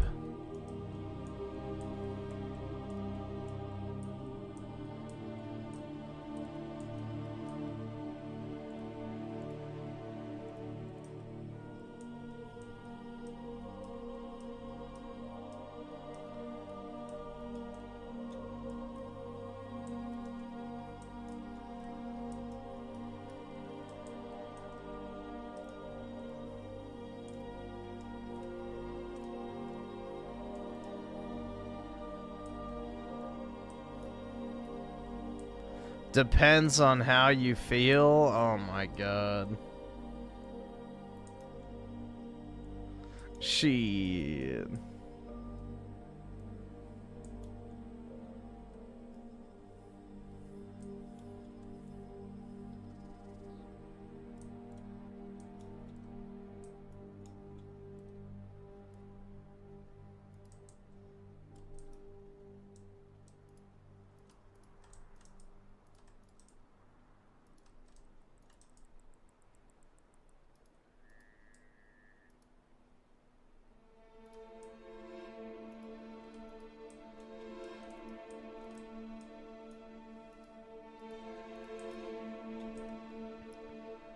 Let's see. There we go.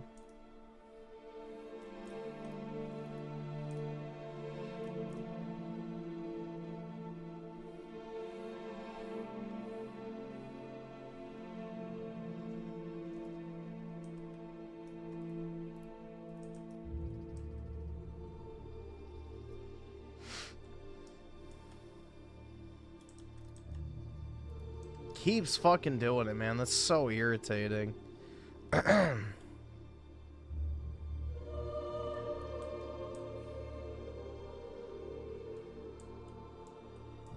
Dude, it reminds me of that fucking the slam poetry meme. Do you guys remember that? Holy fuck, man.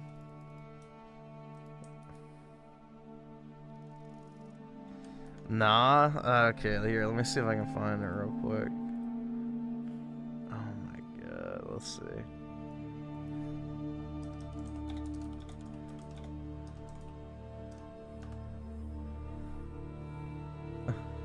Is this it? Here, I'm gonna mute it real quick just so it doesn't spoil it. No, that's not.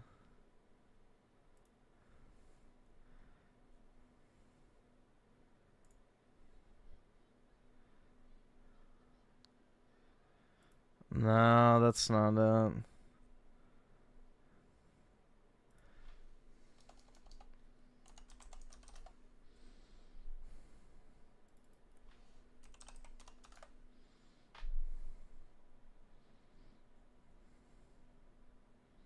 No, this is it.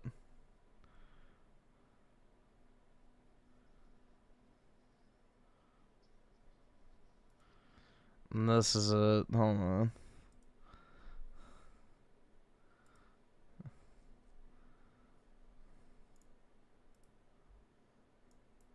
This video.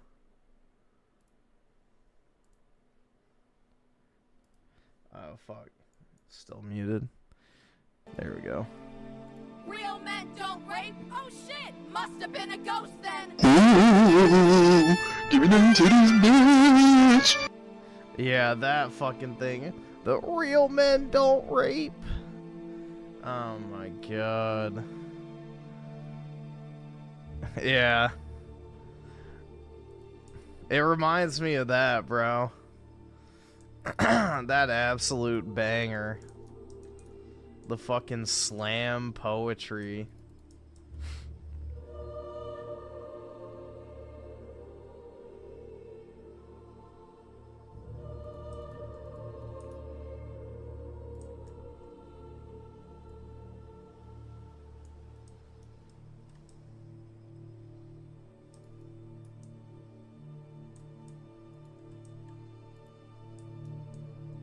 I can't afford this shit! Let's see. Saber ran with a 2. I just got T-boned in a hit and... Damn, bro. Fuck the ghetto. Well, I hope you're alright, man. That fucking sucks. Jeez. Hope you're alright. Damn. I guess it doesn't really matter that they didn't stop either, because they definitely don't have insurance. But, yeah, that's fucking brutal, man. Sorry to hear that. T-boned is when you're driving and then somebody slams into the side of your car from, like, an intersection. Like, you're driving straight and then a car comes from a different direction in, like, an intersection and, like, smashes into your driver's side door or your passenger side door. So it makes, like, the letter T with the shape of the cars. I can't afford this shit! Usually it's from people not paying attention to, like, the lights. Or running a stop sign or something like that. But yeah, I hope you're alright, man. That sucks.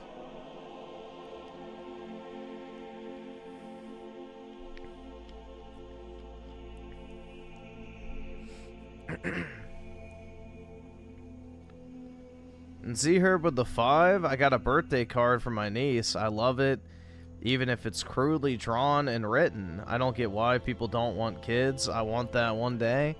Because they've been convinced that their Funko Pop collection and Disney World vacations are so much more fulfilling, man. Obviously. But yeah, it's pretty pitiful. Like, you know, family is the most important thing you can have.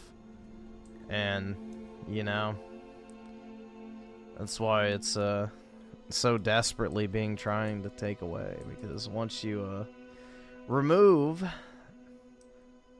the most important thing from people's lives, it opens a massive vacuum that you can fill with all sorts of other shit. AKA cash extraction.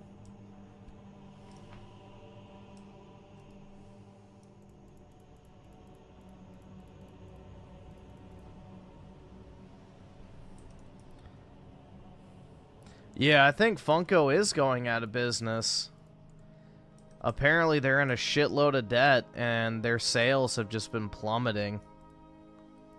So, any day now. Any day.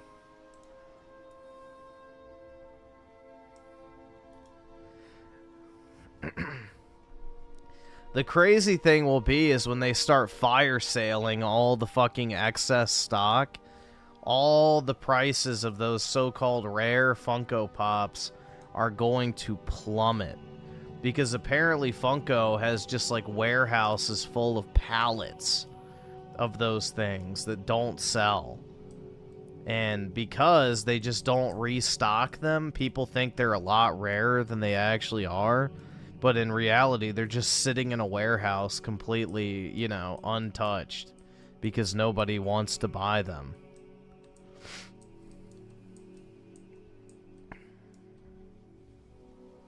You know, the pokey chads stay on top. That's all I can say.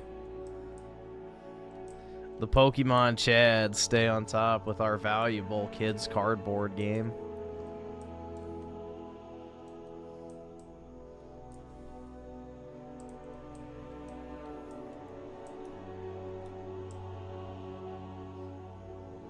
Yeah, Funkos are just so fucking soulless, man.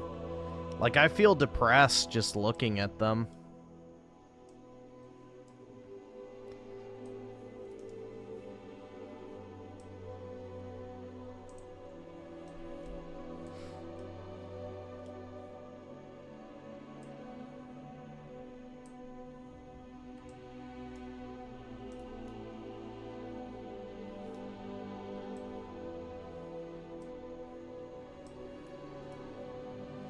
Yeah, I don't really like the Nindo droids, but at least they have more detail to them and they don't just look like soulless dead. Like, I don't know, man. The Funko Pops just look so soulless, bro. It's like the perfect analogy for, you know, blind consumerism. It's just this soulless, ugly, undetailed Chinese crap.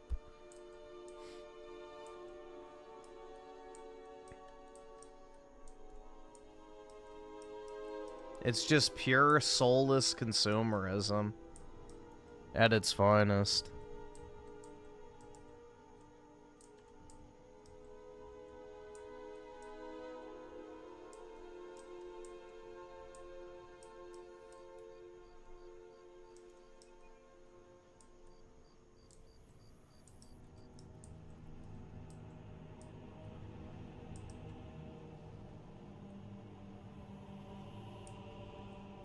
Oh, shit. There goes the chat.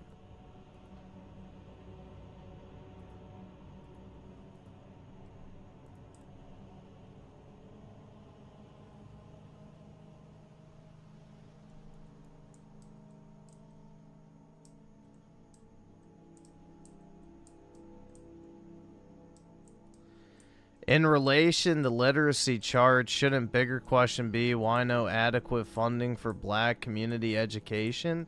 Actually, there's a case of overfunding.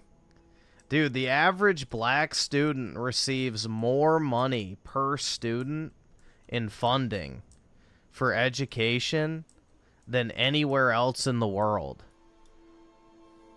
So, the money's not the problem. Like, look at the LeBron school, for example.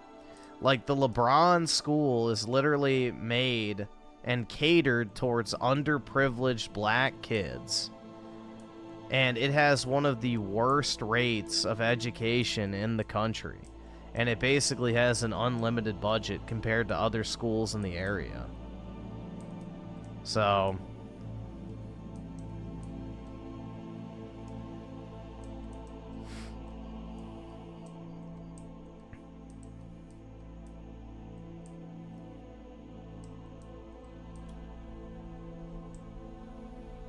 I mean, that's basically the exact same logic for shit like EBT and welfare and all this other shit. It's like, oh, if you just throw enough money at a problem, it'll disappear, right?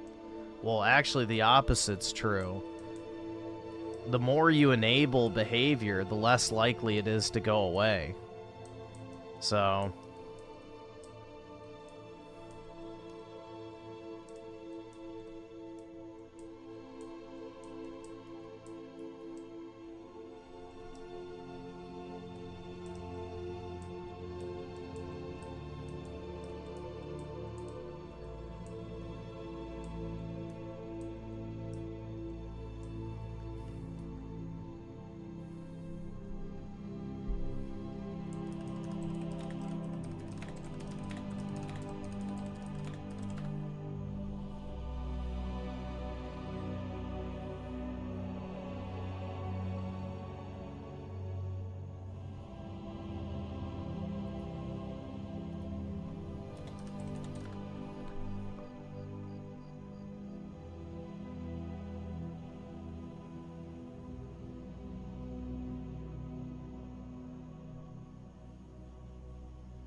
yeah, check this out.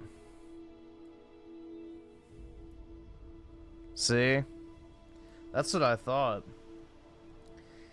The average black student attends a district that spends slightly more per student, $14,385, than the average white student, $14,263. So that's how much we're spending per student. So it's not a matter of money, technically speaking. You know, black students receive more money funding, you know, on average. So, yeah. No, it's not a money problem. It's, you know, once again, de culture, where it's perceived as cool to do bad in school, to not care about studying, to not care about, you know, your future. You know, it's just the mentality. And it's also the fatherless children and all this other shit too, man. It's a culture that celebrates, you know, not doing the right thing, we'll just say. It glorifies criminality. You know, there's zero incentive or societal, you know, focus on, you know, actually propping up that. I mean, shit, dude. We've had countless people in this chat describe their own experiences about it, where it's like, you know, you're basically ostracized by the black community if you try too hard in school, if you don't speak like a fucking retard. You know, you get called an Oreo, a fucking Uncle Tom, a coon, a race traitor, like all this wild shit if you actually try to do something with your life. So it's, you know, a very toxic crabs in a bucket mentality of let's lower everybody else down to our fucking level and discourage anyone from doing anything to better themselves. It's quite sad. Yeah, Low Tier God talks about it all the time too. Yup. We watched a video on, I think it was on BLM or something like that he made a while back, and it was really good. I'm not clicking my mouse, by the way, right now. That's how I know this thing's fucked up.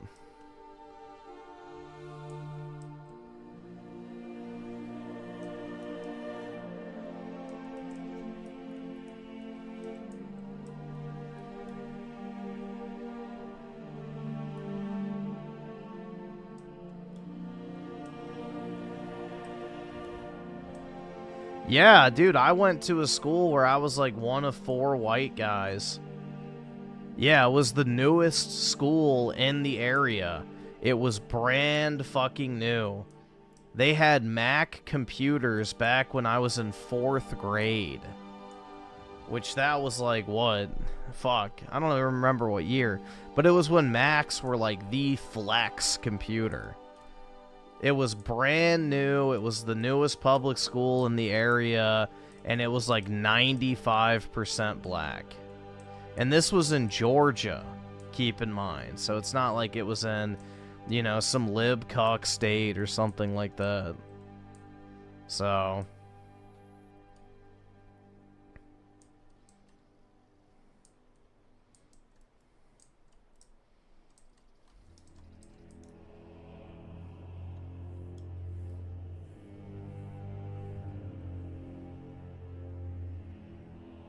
Dude, the entire mentality to so-called fix the black community since the 1960s, from LBJ onwards, has just been, if we throw enough money at it, eventually it'll fix itself. That's basically been the mentality. It doesn't fucking work. It doesn't fucking work. So... you can lead a horse to water, but you can't force it to drink, man.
They cut our driver's ed program. Dude, in Virginia, we didn't even have driver's ed at the school. You had to pay for it separately. So, we didn't even get free driver's ed in Virginia. You had to pay for that shit outside the school. I can't afford this shit! I don't know what that has to do with an education.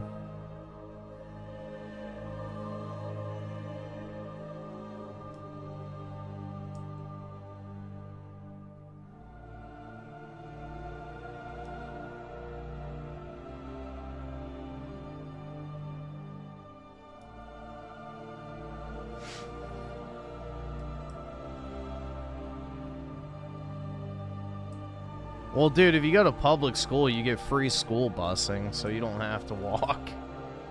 Every school in America has a bus that'll pick you up, so that's not a problem.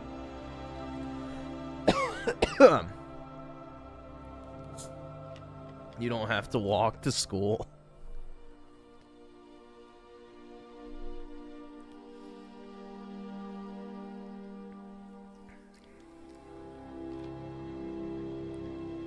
Yeah, dude, driver's ed was like $400 or something for me. It was expensive. Because in Virginia, you have to pay for the classroom and behind the wheel.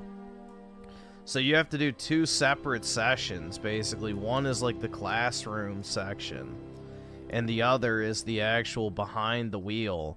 And you have to do a bunch of sessions of behind the wheel. So it was a pain in the ass. It's annoying. But yeah. That's not offered by the school. You have to pay for it yourself.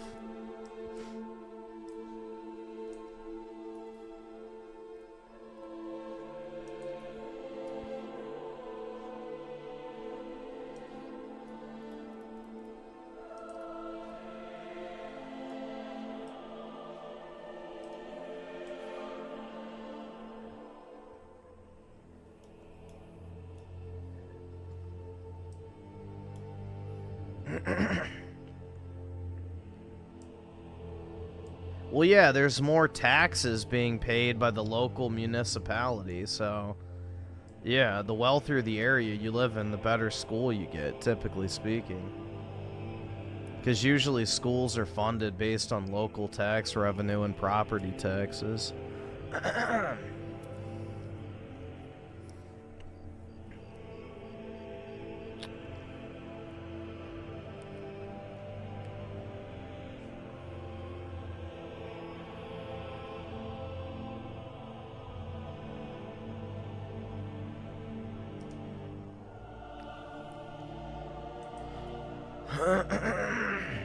Damn, dude. I apologize.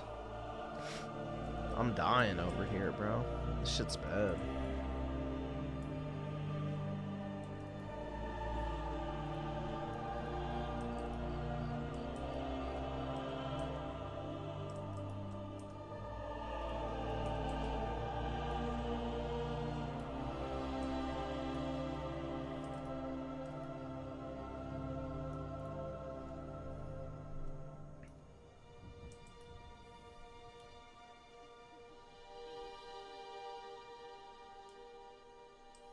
Is Ohio a good state? It's fine for the most part. From what I've heard, at least. It doesn't have the best economy in the U.S., but it's pretty cheap to live there. And, you know, I mean, for the most part, it's fine, I guess.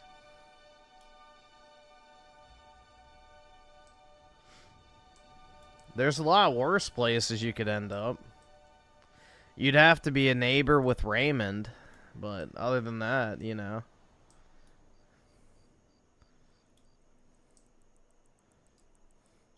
You could go buy his house he's trying to sell.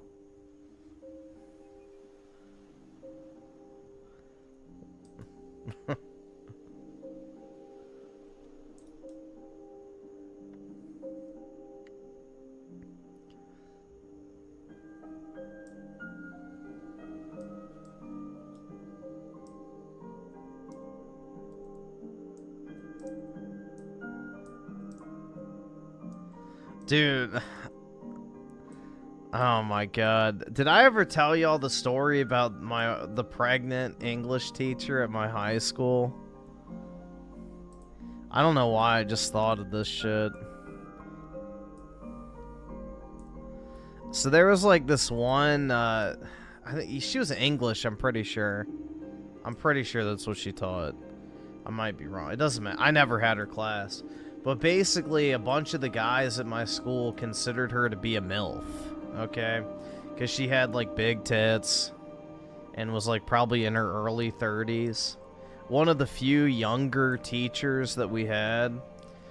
And while basically she was on maternity leave twice while I was at that high school.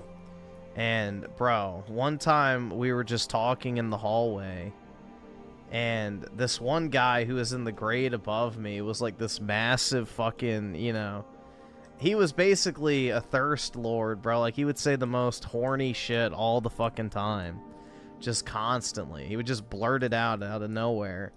And basically he was like, yeah, dude, I would love to see Mrs. Blank's massive fucking milky tits and suck every single drop out of those things until they're just completely flat.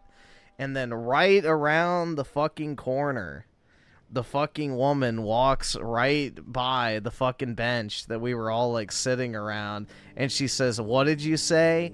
And he just straight up, like, bro, looks her dead in the face and says, "I want to suck the milk out of your..." Like, he had no fucking care in the world, bro. He just straight up repeated it. Right to her fucking face. Not a damn fucking care. And yeah, he got like, whatever, detention or some shit for it. He got written up, I remember that. But yeah, dude, it was wild. He just did not give a singular fuck. So, yeah.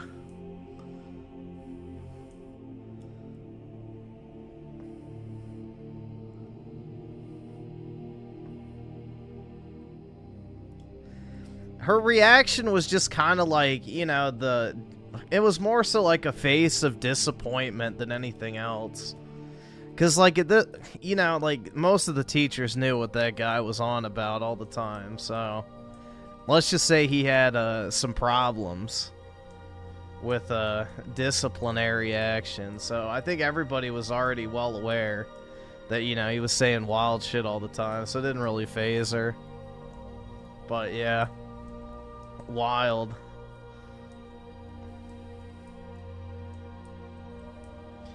No, he was white. He was white. Yeah, exactly. She was hosting a private detention for him after school. Shit. He's in prison? Nah. I think he's actually married and shit now. I think he actually, you know, did pretty well post-college, so...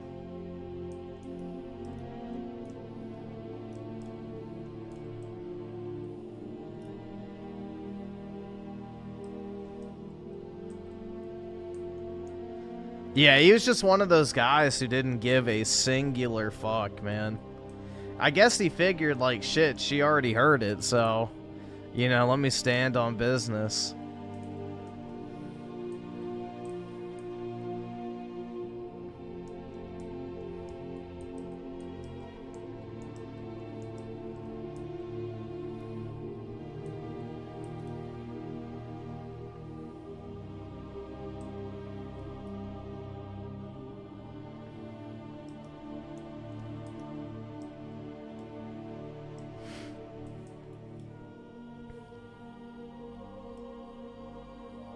Your history teacher had the best pair? Yeah, unfortunately, I don't really think I ever, you know, personally, I didn't think that she was that hot, but I never had, like, a super attractive teacher. All of mine were, like, old. So, I never got the hot teacher experience. All of my teachers were old.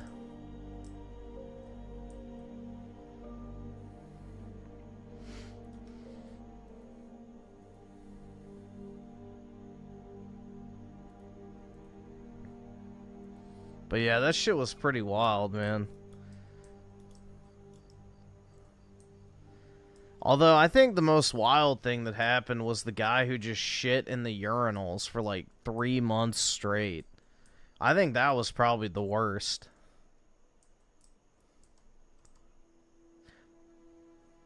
Like, every day, pretty much, there would be, like, shit in the urinal.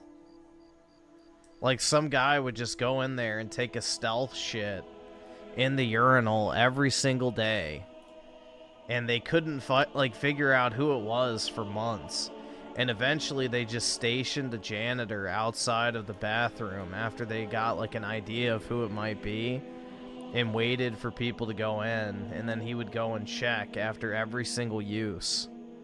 And they eventually figured out who it was and he got expelled. But yeah, that's like, what the fuck, man? What would possess someone to shit in the urinal?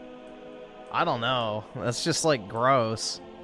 Nah, it wasn't an Indian guy. It was just one of the... I mean, he was kind of retarded, I guess. Like, he had really bad grades all the time. But he wasn't like the retard, just like, you know, one of those guys that was like fucking stupid. You know what I mean? Like, he had perfectly fine social skills, and, you know, he was popular and stuff like that. But it's just he was a fucking dumbass. I don't know what possessed him to do it, honestly. That was, like, one of the bigger mysteries, because nobody could believe that it was actually him when they, you know, expelled him. It's like, bro, really? He did? Like, it was a mystery for a while of, you know, who was shitting in the urinal. But yeah, he got expelled. So, rip. Because they would, like, close down the bathroom all the time. And it's like, bro, I gotta go piss. And they're like, nah, we gotta clean it out. So, you weren't allowed to go into the boys' bathroom on that side of the building. So, you had to walk all the way around. So. Yeah, I don't think he was wiping. I think he literally would just walk up, like bend over and just projectile shit into the urinal and then walk out.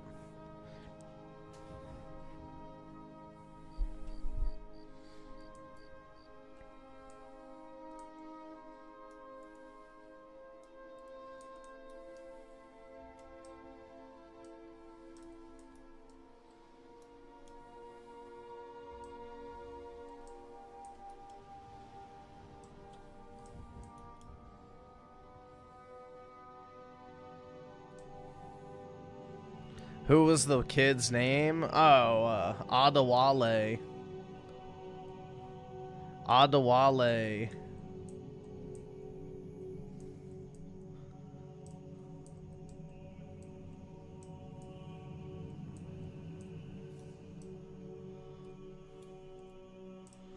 Yeah, he was the one that would smear shit on the walls, eat rocks, put his, like, sandwich in his underwear. Yeah, that kid was fucking retarded.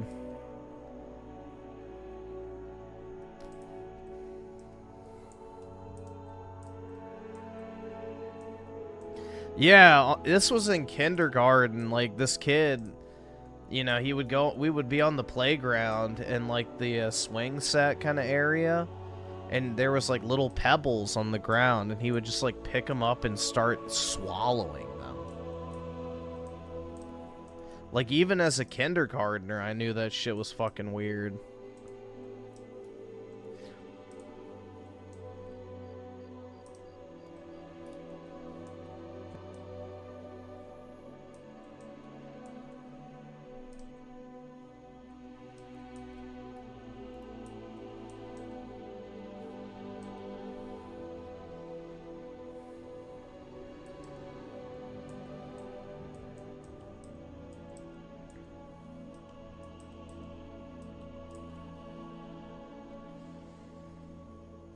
Let's see. Z-Herb with the 5. In Australia, it's called tall poppy syndrome. It's a mentality in all of Australia. Apparently, we don't like seeing others do well and succeed.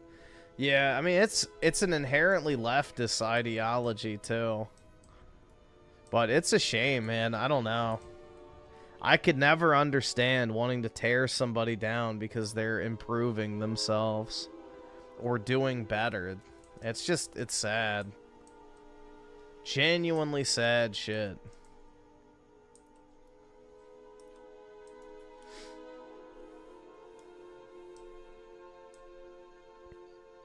Did I build all this? Yeah. This is my world.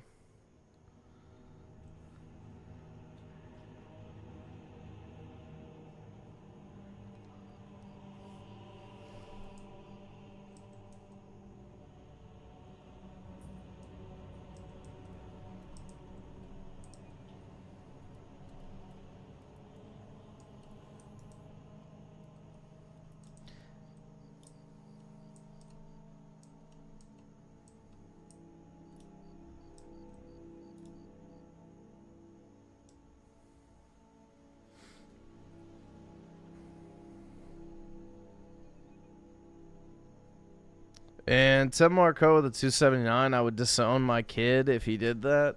Well, yeah, he was like a kindergartner, though, so it probably could have been fixed, but, you know, I have no clue, dude.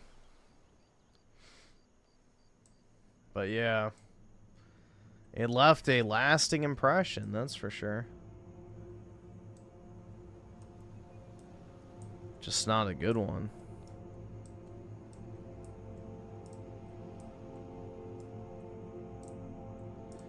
Saber ran with the 5, so I don't think I'll file a report. Damage isn't severe and don't want the insurance drama since it's a hit and run. I'm still pissed off. Yeah, dude, that sucks. I mean, I'm glad your car is not completely fucked, but yeah, either way, that's terrible, man.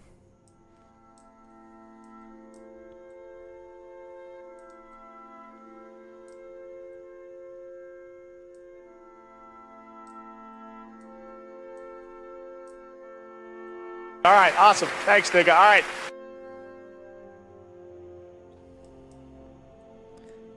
Yeah, because even if the accident's not your fault, they'll still raise your insurance premiums if you file a report, which is, you know, very Israeli of them.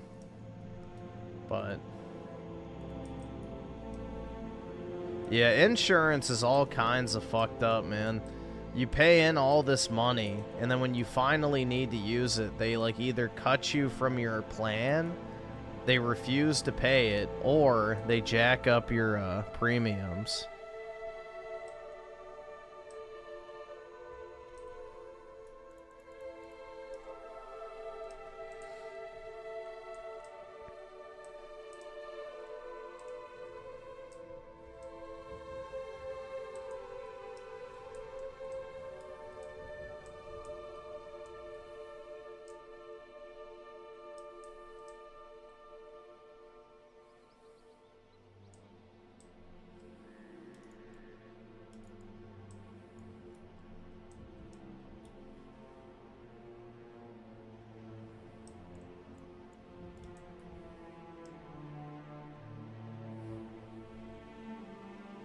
It's like, how dare you? You're using the insurance that you pay for? We're gonna drop you. It's like, what the fuck? It's crazy, man.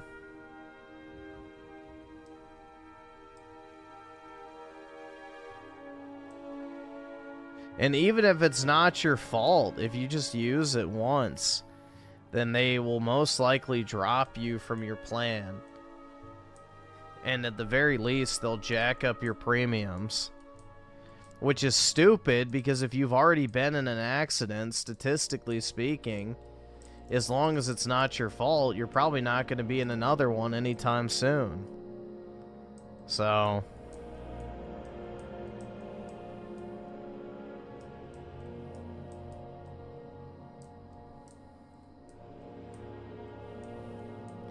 is it cheating to duplicate your world and go into creative to test ideas? I don't think so. I mean, bro, it's Minecraft at the end of the day. It's not cheating no matter what you want to do. You know, play it however you want. It's your world at the end of the day.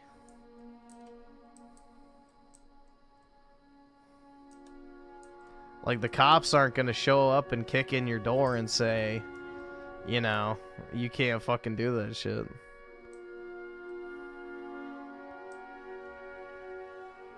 At least not yet.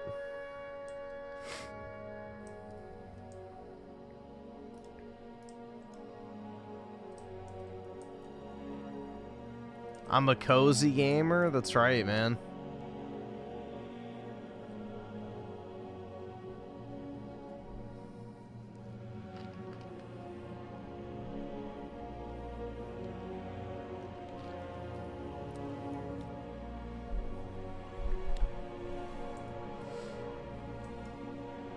Whoa.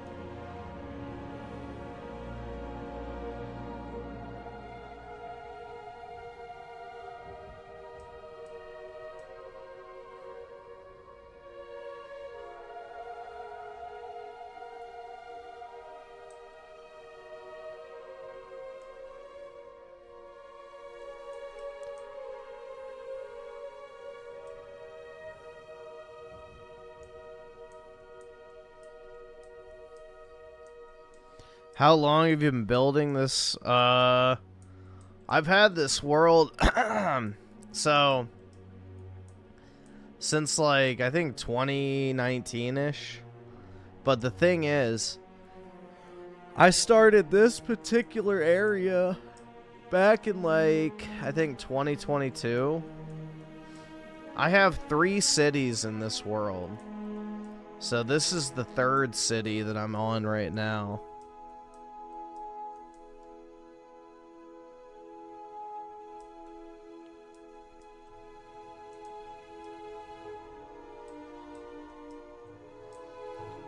Yeah, I have a backup of this world.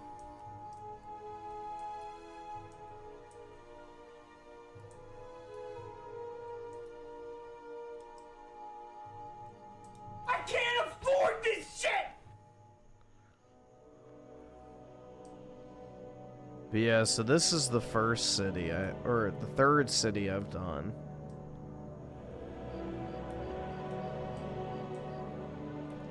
Which, it's quite large. This is the largest for sure. Like, this is the one I've spent the most time on, I would say.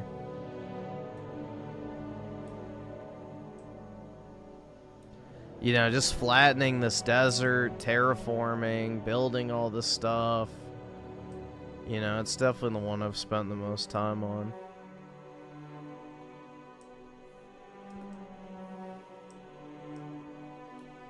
No, obviously there shouldn't be trees in the desert, but we make it work. But yeah, this is the main area of the city. You know, eventually I'll move villagers and stuff in.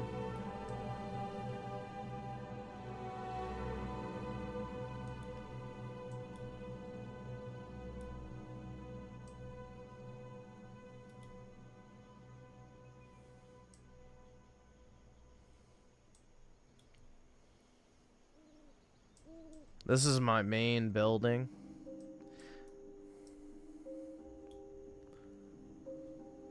I need to update the map in here, but it'll still give you a good idea of like what's in here.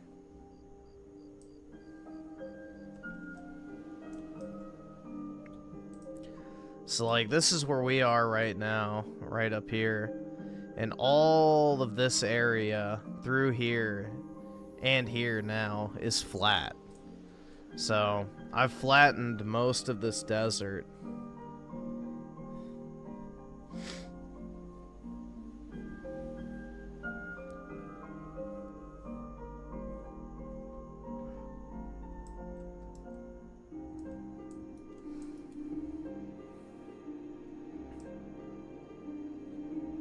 But yeah, it looks really cool, honestly.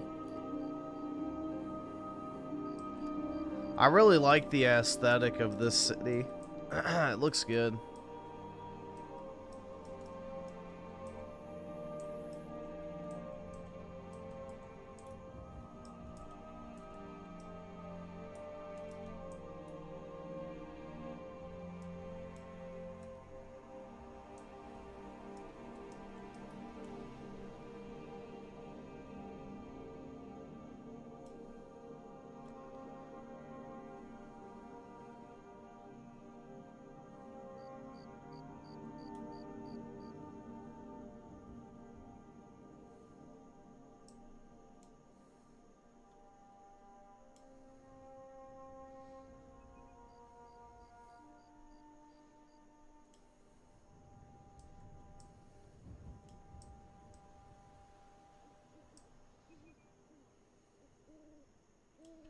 But yeah, over here you can see there's another tower over there that I built.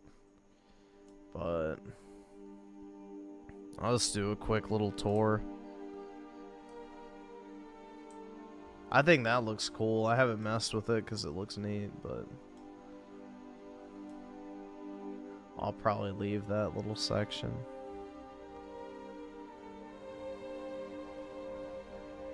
But yeah, you can see the tower over there.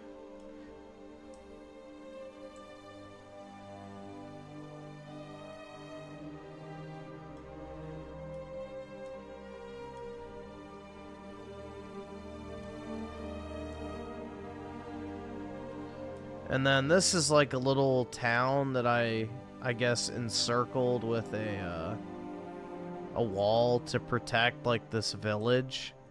So eventually I'm going to use that as a breeding ground for villagers.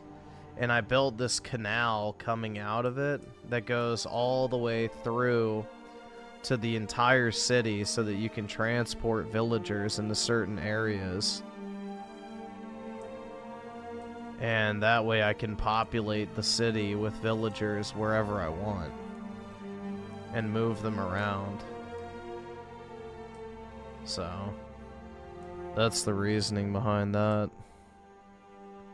But there's not really anything to see in that. It's just a wall and then a village inside.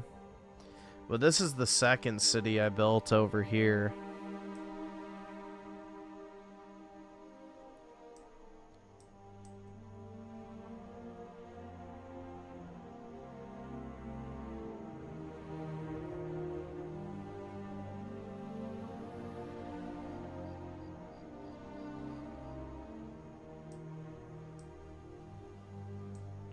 This one I haven't been in a while.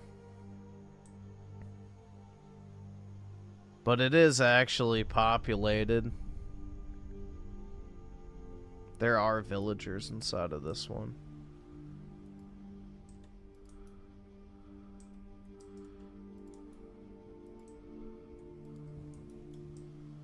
Yeah, so you got like a big ass farm right here.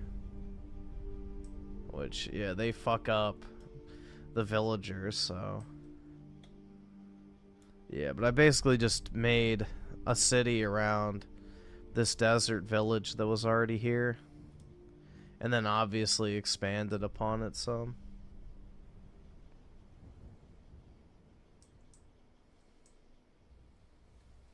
And this is like the house I built in this particular one, which is pretty cool.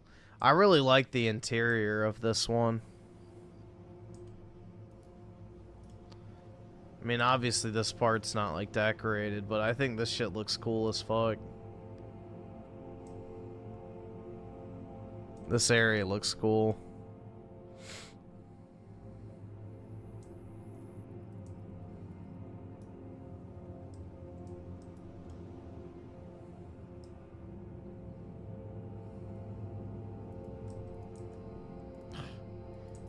It's irritating as fuck, man. I really wish they would fix that glitch.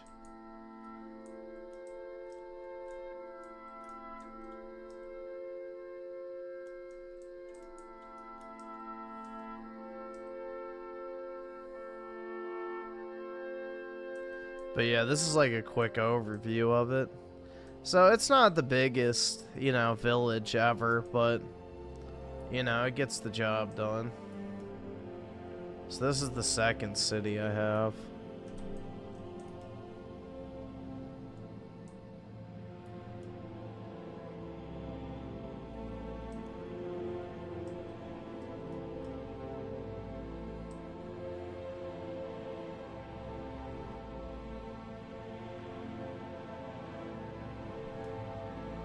They're all going to their wage slave, you know, cage jobs. There you go. But yeah, this is like the main entrance. And then I have like this above ground like passageway that's filled with water that you can use a boat to go to the other one. But yeah, if you follow this stone tunnel thing, it takes you to the first city I built.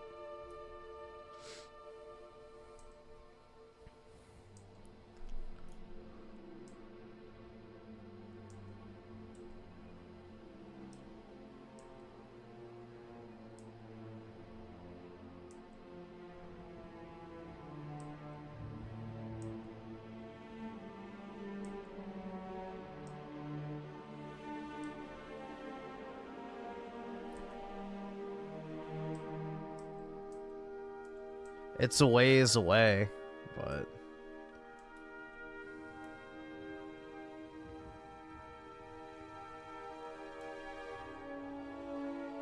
feels like a cathedral?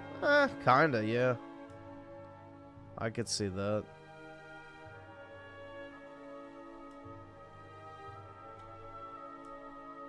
If I had a boat there, I would have just hopped in, but I don't think I do.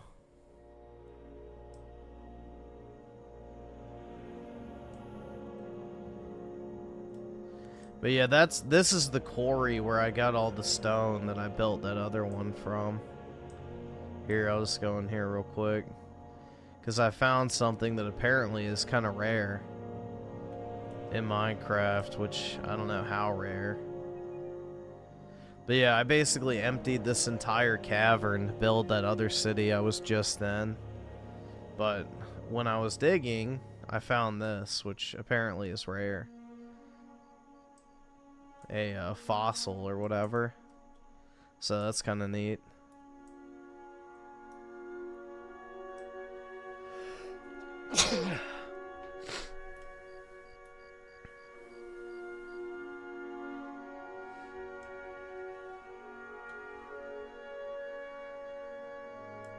But yeah, you can kind of see the other city over there.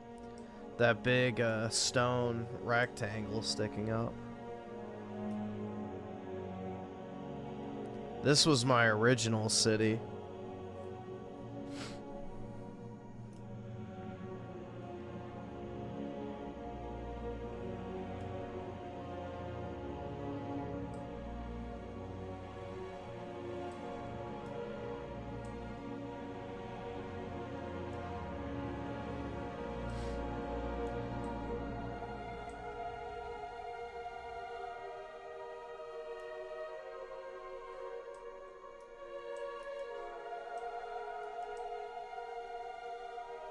Here, I'll go to the, yeah, you can see there's the tunnel that connects the two. So it takes you right in.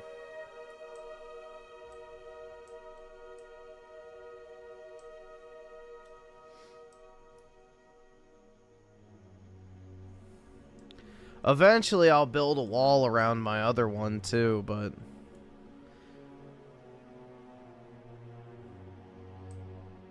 I haven't decided on exactly what my boundaries are going to be. But yeah, this one I built around a village, but what's cool is, I'll show you too, is the, I guess, location of this one was really neat.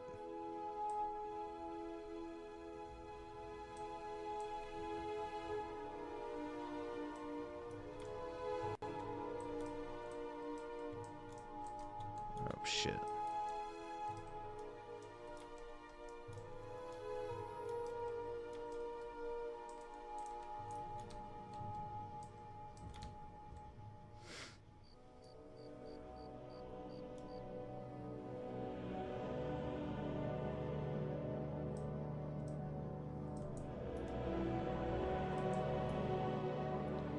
Yeah, so this is my first city.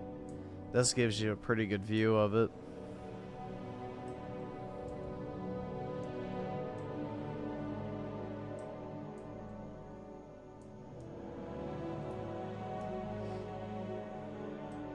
But what's neat about this particular one is, like, the wall is basically tracing, like, these rivers. So this entire area is like a little island in the middle of a plain. So it's weird. There's like this circular river that goes around the whole, like, perimeter of the wall. So it's pretty neat.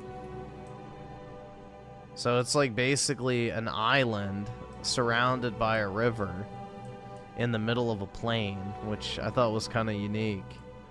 So it also had a village in the middle of it too. So yeah, I just walled it in and then built inside.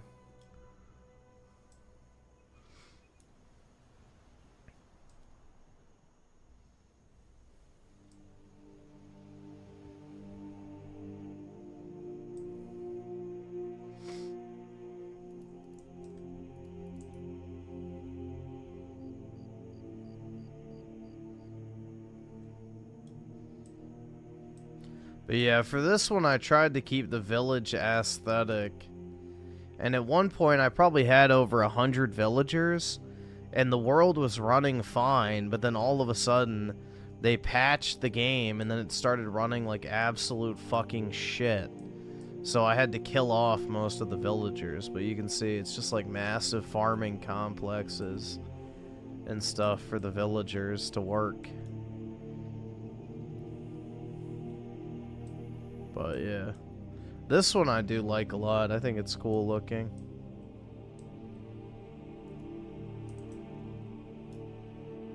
But yeah, I was working on flattening all this out too.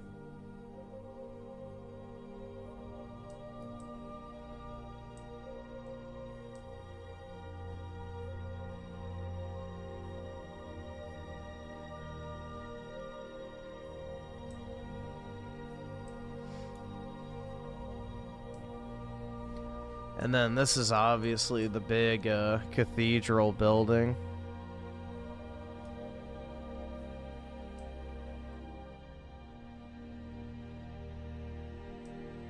And that's where I lynched the llamas. So they hang there for all eternity. But yeah, this is like the main cathedral building, which I never really decorated. I like building large buildings, but I hate decorating the interior. It's always the part I never get to. But yeah, this area is cool too.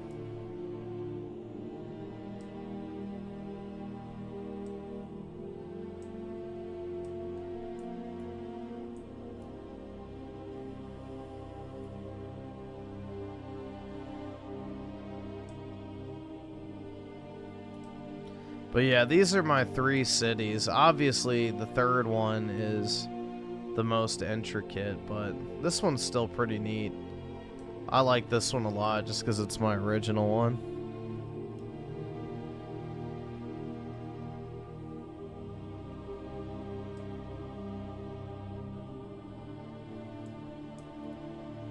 It's like a town from a Dragon Quest. Yeah, it's definitely supposed to have that more like medieval feel, for sure. But yeah. Here, go back to my other one. Actually, let's do this real quick.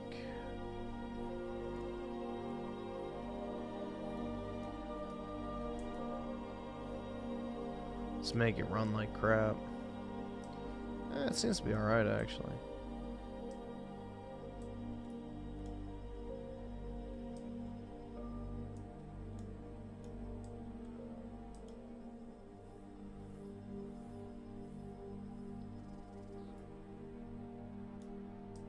Nah, no other person has ever been in this Minecraft world. I don't know if I would let anybody else in.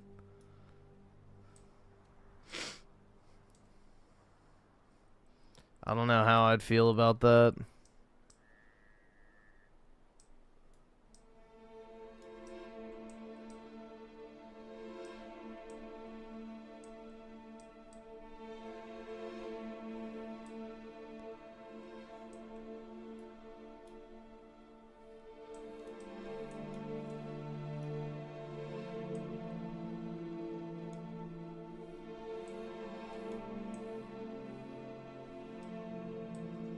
Yeah, this is all survival, no creative. Everything has been manually mined and placed with no creative mode.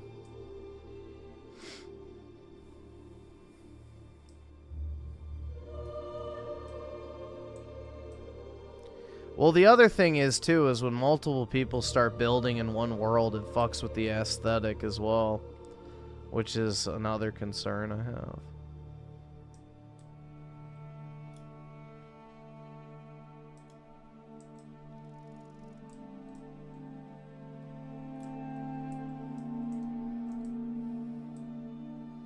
There, you can see the cross on top of the tower. So we're getting close now.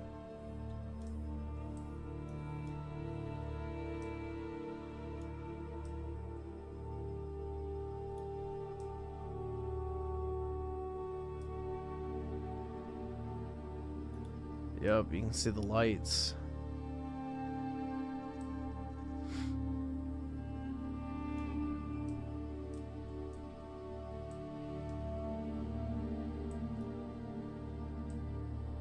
There's that second city.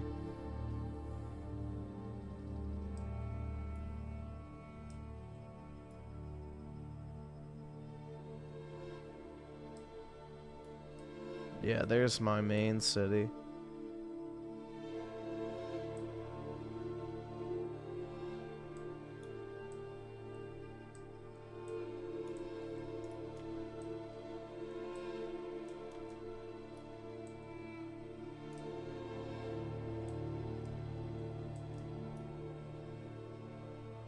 Yep, there we go. Home sweet home, dude. And that's also a populated village right there, so I'll probably enclose it at some point.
Yeah, you can see all of this is like flattened now. So it all used to be like desert mountains. But all flat now, pretty much. Just have to do over there next.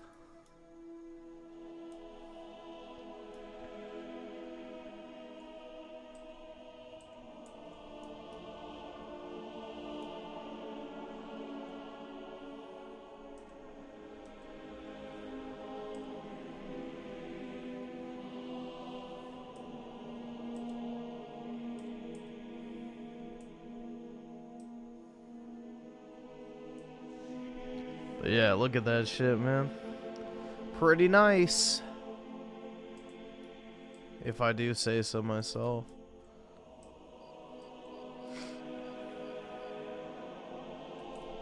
Nah, I've never done RTX on Minecraft.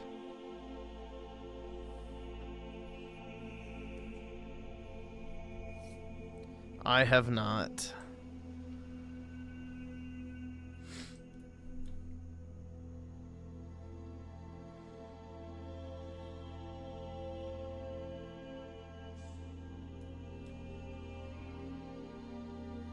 I don't know, there's just something super aesthetically pleasing about this building, though. I really do like it. It turned out better than I could have hoped.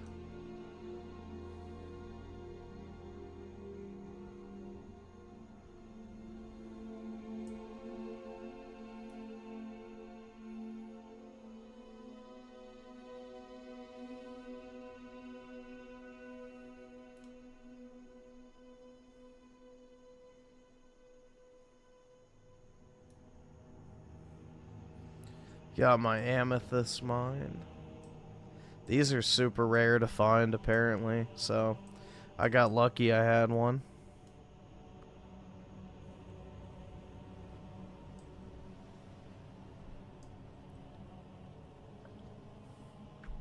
They discontinued Minecraft RTX? That's lame.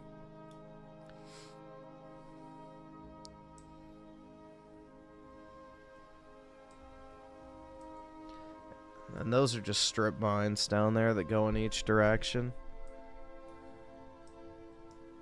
I think Vibrant's already a thing.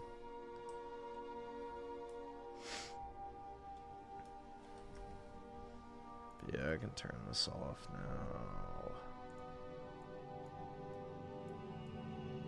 Come on.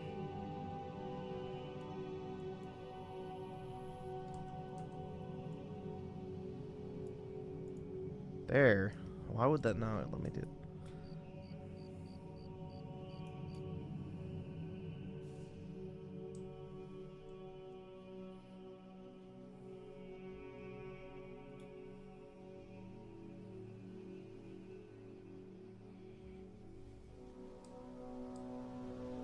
But yeah, overall, I'm pretty happy with this.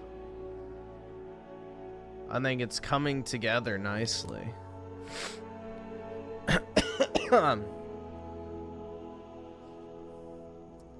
Saber ran with the 2. I hate my life. Sorry about that, man. That sucks. I'm glad you're alright at least. But, yeah, that's shitty.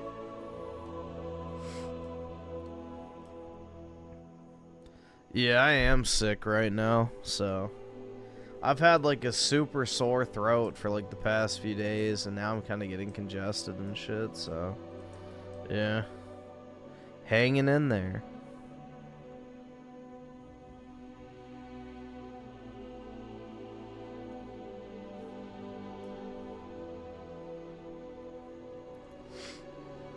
Hanging in there.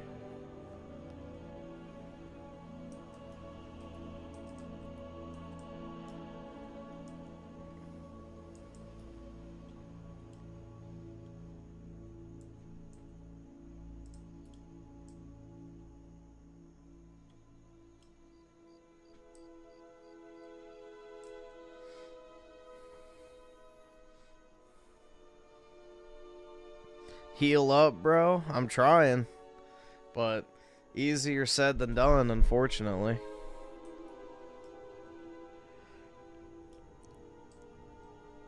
Unfortunately, I don't really get a say in the matter. I'm kind of just at the mercy of science, dude.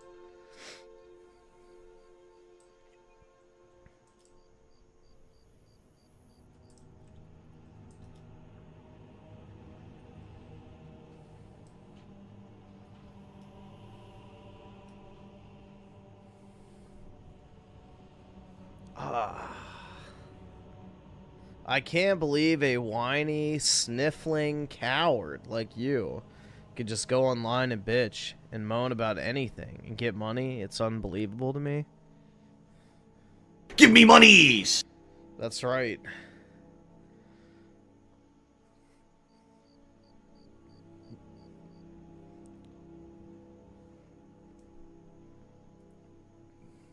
The song is just this. It's just Skyrim ambience.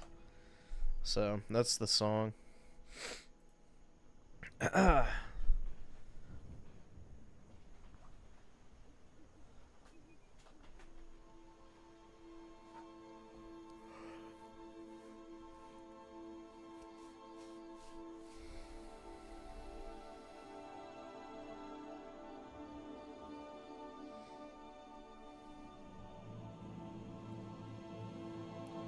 So let's see, I guess we can check this video out while I play, since I was told to play it in TISM mode. Let's see, is this it?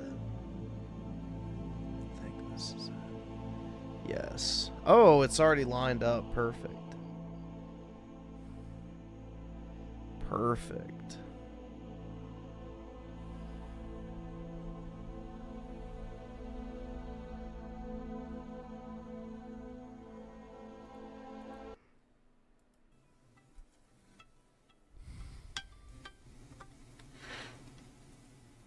Hello? Hot young dude here. How are you? How are you doing, bro? How are you doing tonight, bro? It's Friday night. What's up, man? God. I'm doing all right, living the dream. How are you? Yeah, I'm doing good, man. Listen, I am watching Shawn Michaels. I am watching Undertaker, and I am just chilling out with my audience. How are you doing, man? Let's have a quick conversation here. Okay, I'm ready to have a quick conversation with you. What's going on? Okay, I'm actually, you know what's crazy? I'm actually streaming too. Listen, I want to ask you a quick question here, because we're like, okay. Yeah, it's original PWR. era, dude. You're the original, man. You fucking paved the way. You made a career. You did your thing. Honestly, man, I was the fucking guy in the bed watching, like, Angry Nerd and DSP when you were doing your thing. But we're talking about DSP here. We're talking about Phil. What the hell? Phil. We're both fans of Phil. I have been a fan of fucking Phil since 2011, man. You're a fan of Phil. Just admit it, honestly. I'm a fan. Yes, no, I'm a fan of Phil. I won't even hide that I'm a fan of Phil. I'm a fan of Phil for the reasons he doesn't want me to be a fan, but nonetheless, yeah. So, yes. I get that. That's 100% true. I just want to ask you, man, because you have, and I'm not sucking your cock. I am like, man, you have had a successful career. You have made the money on the YouTube, going with that original RTU reviews and stuff. When did you first find Phil? When did he first get on your radar? When did you... All right, I'll give you the one. There, remember? I don't know how old you are. Remember the whole SOPA and Pippa? I'm 35, bro. Okay. Maybe this is his manifesto. I don't fucking know, man. Remember how SOPA and Pippa? Those were internet bills that would have really screwed over YouTube. Phil's video on that got a bunch of views, and I found Phil. And at the time, I didn't know Phil was a fucking lunatic, so I was like, all right, cool. This guy's advocating for those bills are terrible. He's letting people know about them. When I didn't realize Phil was Phil until, I guess, 2014. 2014. Dude, listen to this. So I was literally in a shitty life situation, man, and I found Phil, and I was like, this guy's giving me comfort. Oh my God, this guy is cool. This guy is playing New Vegas. This guy is playing the new releases he's playing. And I'm just trying to remind these fucking Gen Z broccoli cuts, bro, that at one point he did have fucking relevancy, man. He the dude has made fucking money off the YouTube. Regardless of what these fucking duty streams with casino, he pissed whatever it away, they want to paint him as. Just Well, to you, I don't know if they're paying. Let me know that dude, you've been a success in you. Let me know that at one point he was relevant. Well, yeah, I don't think anyone's questioning that, dude. Yeah, he was relevant, but as much as I hate Kino Casino, Lord knows. DSP made a fuckload of money back in the day. Like, bro, he made a fuck ton of money, but he pissed it all away because he's an idiot. But their takes on him are accurate. Like, yes, he was relevant at one point. He was, but he squandered all of his shit, going all the way back to when he would fight his audience to even stop using a fucking camera to film his videos. Oh, man, that is fucking crazy to think about. The fact that he was so far behind on the modern landscape that which, you and myself do now is fucking crazy. But the fact is, man, like the fact that he had such a built-in audience and was unable to transition to what the people wanted at the time. I mean, not unable, unwilling. Being rich. Like, when were you? Because you did I watched the documentary. You know what the truth is, man? Okay. I do give you respect because out of everybody I've dealt with, you actually did call in and we had a little back and forth. But I did my research, and regardless of what people say, they want to say this shit like you blinded your daughter and all this shit. Find any fucking evidence of this shit. But I did find that at one point you did have success. That originally you did come forward and you had success. But I'm interested in asking what separates you from that other 3-lettered brand here. Like, what was it from you that was able to recognize the transition that he wasn't able to make compared to what you had made? Rich is DSP. Well, but trust me, Lord knows I've made some fucking mistakes. But because Phil... We all have, brother. Like, I am literally here doing my Andy Worski on the air, talking to you. We've all made our mistakes, dude. Go on with it. Phil just does... He doesn't understand Phil, probably because he's a severe narcissist. He doesn't understand that you could say you've changed. You could say a bunch of things, but if you haven't, people see it. Yes. And Phil is never wrong, the thing. Like, his ego will never die. There's a saying called ego death. Phil's is invincible, which is a problem for him. Man, that's crazy, because you know what the truth is? When I came into this whole PWR thing, I was really ready to celebrate him again. Man, I was a fan, like, back in, like, 2010, 2011, and I was like, over the years, I was like, man, I'll check back in and see what he's doing. And I would give him, like, some bits on Twitch or here and there because I support it. And when him and Ashton started doing the smart guys, like, I started donating again. That's how the whole PWR thing, because I wanted to support what I believed in. I was like, man, Phil is doing what I want. What I believed in. But the truth is, man, you know what? I'm going to say this. I don't know if you're streaming. I'm streaming.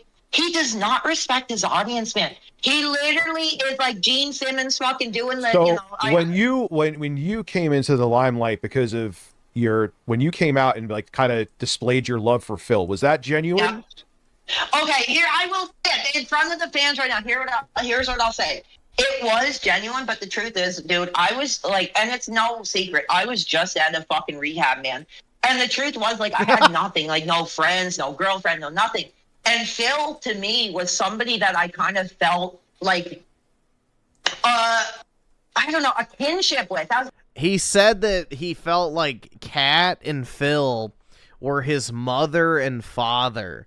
Watching Phil and Kat stream together was like watching a mother and father to him. He felt like their child. That is like literally a quote from him. Like, he views Phil as his internet daddy. I was like, man, like, everybody fucking hates this guy. And I was like, you know what?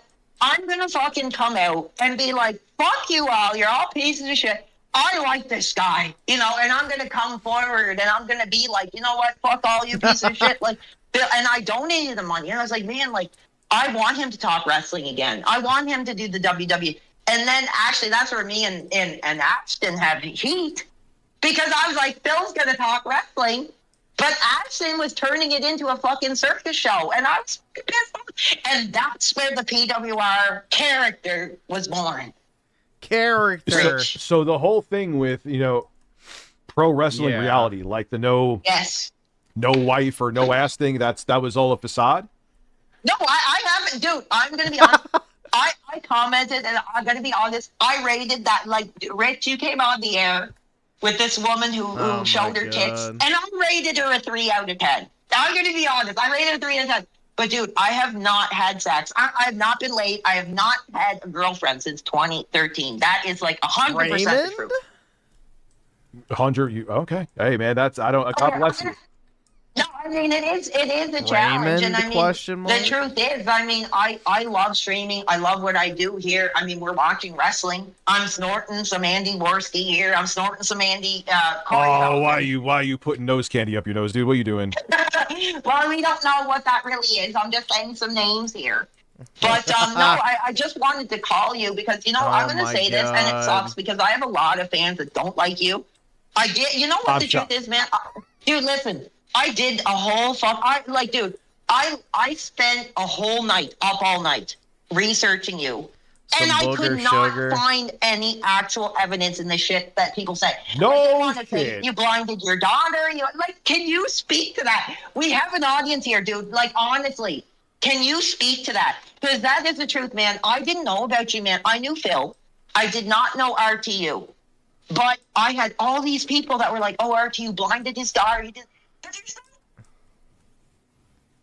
All right, great conversation.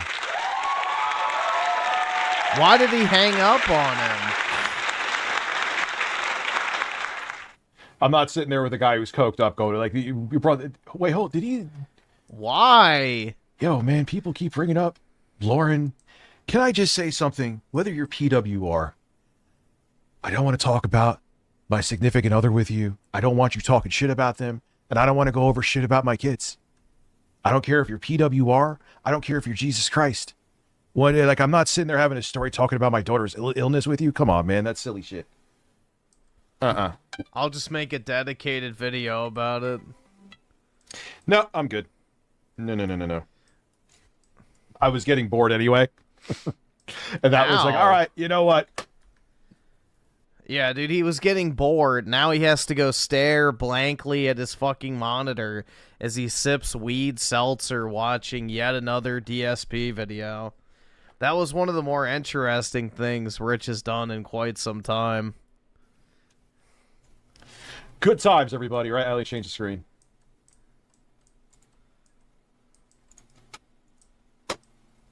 I'm trying to get him on, buddy. No, he tried calling back again. No, you didn't get my number. It was through This is Discord. so much better. Yeah, so much better. Well, dude, yeah, Grace called me the other day. Fucking Joe Rogan clips. Hey, Richie confirmed it. Now I understand why. Oh, dude, I don't want to block you. Why am I coming up right now? What bad batch of coke did you get that made you think about me?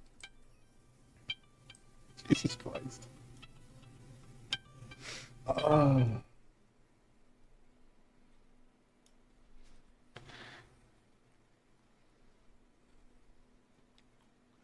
Yeah. Yeah, Grace Thorpe and Richie. Apparently, Richie Dubs was here. I have no issue with him. Don't get me wrong. He was in Connecticut. That's a Apparently, girl. he was there and he went to help her fix a tire or some shit. And while he was, she called me because he mentioned something about me, and then she got her ass beat by fucking Ruby Spacek. Yeah, that was a man. That was a man. No, that was a man. That wasn't a grandmother. That was a man.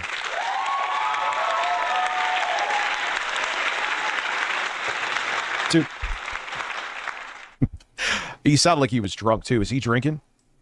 I'm not sitting there trying to have... I was already kind of checked out of the conversation. And I'm not sitting there with a guy who's under the influence of probably multiple things. I was already, like, he's rambling right now. Yeah, no, Rich can't handle someone who has actual energy is the problem.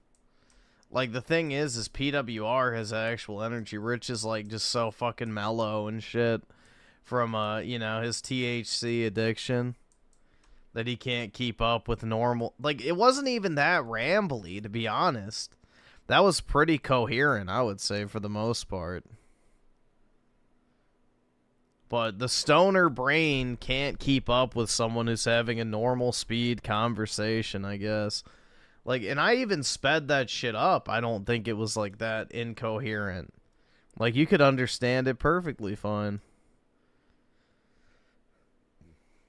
That's it? Okay.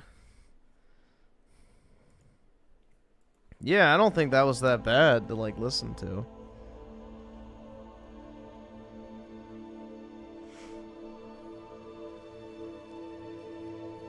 Yeah, medical weed, hell yeah. I guess we could watch this too. Well, I have it in TISM mode. Here, I'll put that back.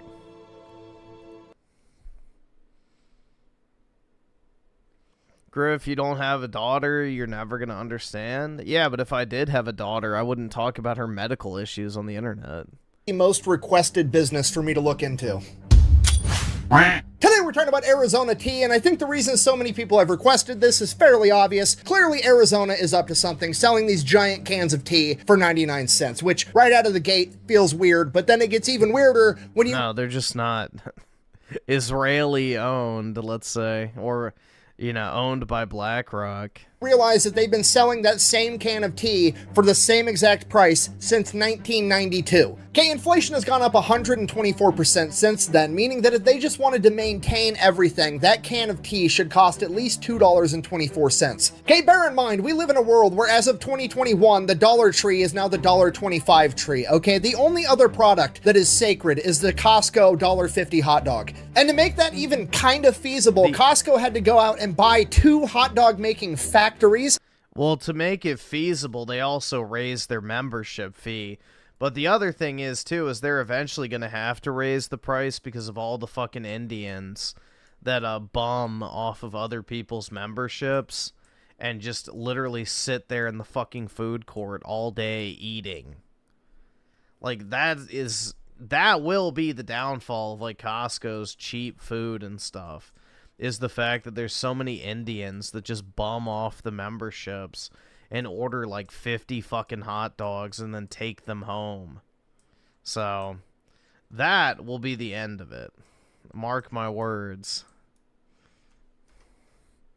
And they still lose money on it, okay? The only reason Costco's staying in business is because they make so much money on all the other things they sell, they can just afford to take a loss on the hot dog, which makes the Arizona tea can absolutely insane because it's the equivalent of Costco only selling hot dogs. They have to be losing money. It doesn't even seem feasible. They're clearly up to something, and we're going to get into it right after a word from our sponsor. This video is brought to you by Rocket Money, your all-in-one fine... Trash. Holy ad. Voltaggio. In the 1970s, he was a truck driver for an alcohol distribution service. Essentially, he was driving a truck around the city and he would deliver all the alcohol to convenience stores and gas stations, and he did that for years. After doing this for years, him and his co-worker John Farolito decided they're going to start their own distribution service. However, as I'm sure you can imagine, that's a very tough business to get into, and initially the only clients that they could get were all the convenience stores and gas stations on the sketchy part of town that nobody else wanted to deliver to, but they did it anyways. Then, after they had a fairly successful distribution service, they figured, hey, we're already carrying all these different types of beverages to deliver them to all the convenience stores, and we have those relationships. What if we started our own brewery and started making our own alcohol? Yeah, you do need a membership for the food court in order to get in. So the way my Costco's are set up is the food court is by the exit. So in order to get into the store, you have to, like, show your membership card. I think they scan it now. But, yeah, you have to, like, flash your membership card. You have to go in, then you have to walk around the store, through the checkout, and then you get to the food court, which is by the exit. That's how the ones in my area are set up. Alcoholic beverage, and then we could just have one more product to be able to offer all these clients. So they did, and that was fairly successful also. So now that they have their own alcohol, they have to figure out how to market it. And this is where John Voltaggio really figures out how to market a product, and he looks around at all the other successful products in the alcohol market in the 1980s. And let's just call a spade here. The 1980s is the pinnacle of the sleazy advertisement era, okay? I mean, we've got Camels trying to sell children-flavored cigarettes, and we've got every alcohol company on the planet desperately trying to convince you that if you drink fucking Bud Light or Coors Light or whatever, a supermodel is going to be attracted to you and your beer gut. So John Voltaggio, learning how to market a product, he's like, okay, step 1, make it cool. Step 2, have a supermodel with huge cans, promote it. Easy. They then proceed to name their beer Midnight Dragon, which is the coolest fucking name for a beer I've ever heard, and this is in 2024. If you adjust for inflation, it had to have been way cooler back in the 1980s. I mean, even today, that's a brilliant name. Imagine going over to your buddy's house, he opens up the fridge. Oh, what did you want to drink? We've got Miller Lite and Midnight Dragon. Dragon! I mean, at that point, you could literally be a Miller Lite guy. And my girlfriend works at Costco. She just said you're right about the Indians. She wishes it wasn't true. It's terrible, bro. They come in like packs of 12 off of one membership. You literally cannot move in the store when it gets crowded. Yeah, it's bad. Very bad. They need to do something about it to where you can only bring like one other person in with you when you bring your membership card. Like, it's obnoxious. You literally can't move in the store half the times at my Costco. And the checkout takes like 45 minutes because they'll have like 6 carts per like person. Because they all have to check out at the same time because of the one membership card. So, yeah, it's terrible. Literally, I haven't been to Costco in almost a year. Because unless I can go in like a super off time, 1, you can't even park, and 2, you're going to be in there for at least 2 hours. If you're not the person on the actual membership in my area, they don't allow you to get it at all. You don't need to scan your ID at the food court, though. The food court, they just, you walk up to the little kiosk, you enter what you want, it prints off your receipt, and then you just wait for it at the counter. So, no, the food court, you don't need your membership. To pay for, like, regular groceries and stuff, yes, which is what clogs up the checkout, because they're all waiting in line, and one person has the card, so they have to get all 6 carts through. And you're still going to try at least one Midnight Dragon. You have to. So step 1, make it cool. Check. Step 2, make it sexy, right? Sex sells. I present to you their first ever advertisement, a beer poster of a model in red lingerie holding a 40 of Midnight Dragon with a straw with the caption, "I could suck on this all night." Damn! The fact that it's a 40 is just completely outrageous. Like, the notion that anyone in the history of mankind has ever been drinking a 40 while simultaneously also concerned about smearing their lipstick is just completely unhinged. Like, I need a part 2 of this beer advertisement. I know that straw doesn't reach the bottom of that 40. What happens when the straw doesn't reach anymore? Do you just throw it away and get another 40? Or are you going to be so drunk off the first 20 ounces you're not going to care about your lipstick anymore? I'm sorry, I'm getting sidetracked. Anyway, so this goes on until like 1990, and John Voltaggio, while he's delivering beer one day, there's another distributor there, and he's actually dropping off a bunch of Snapple. And John Voltaggio is just like captivated by it because it's the middle of winter. Why on earth would anybody be drinking iced tea in the middle of winter? It doesn't make any sense to him, but apparently a bunch of people enjoy it, so he's like, that's it.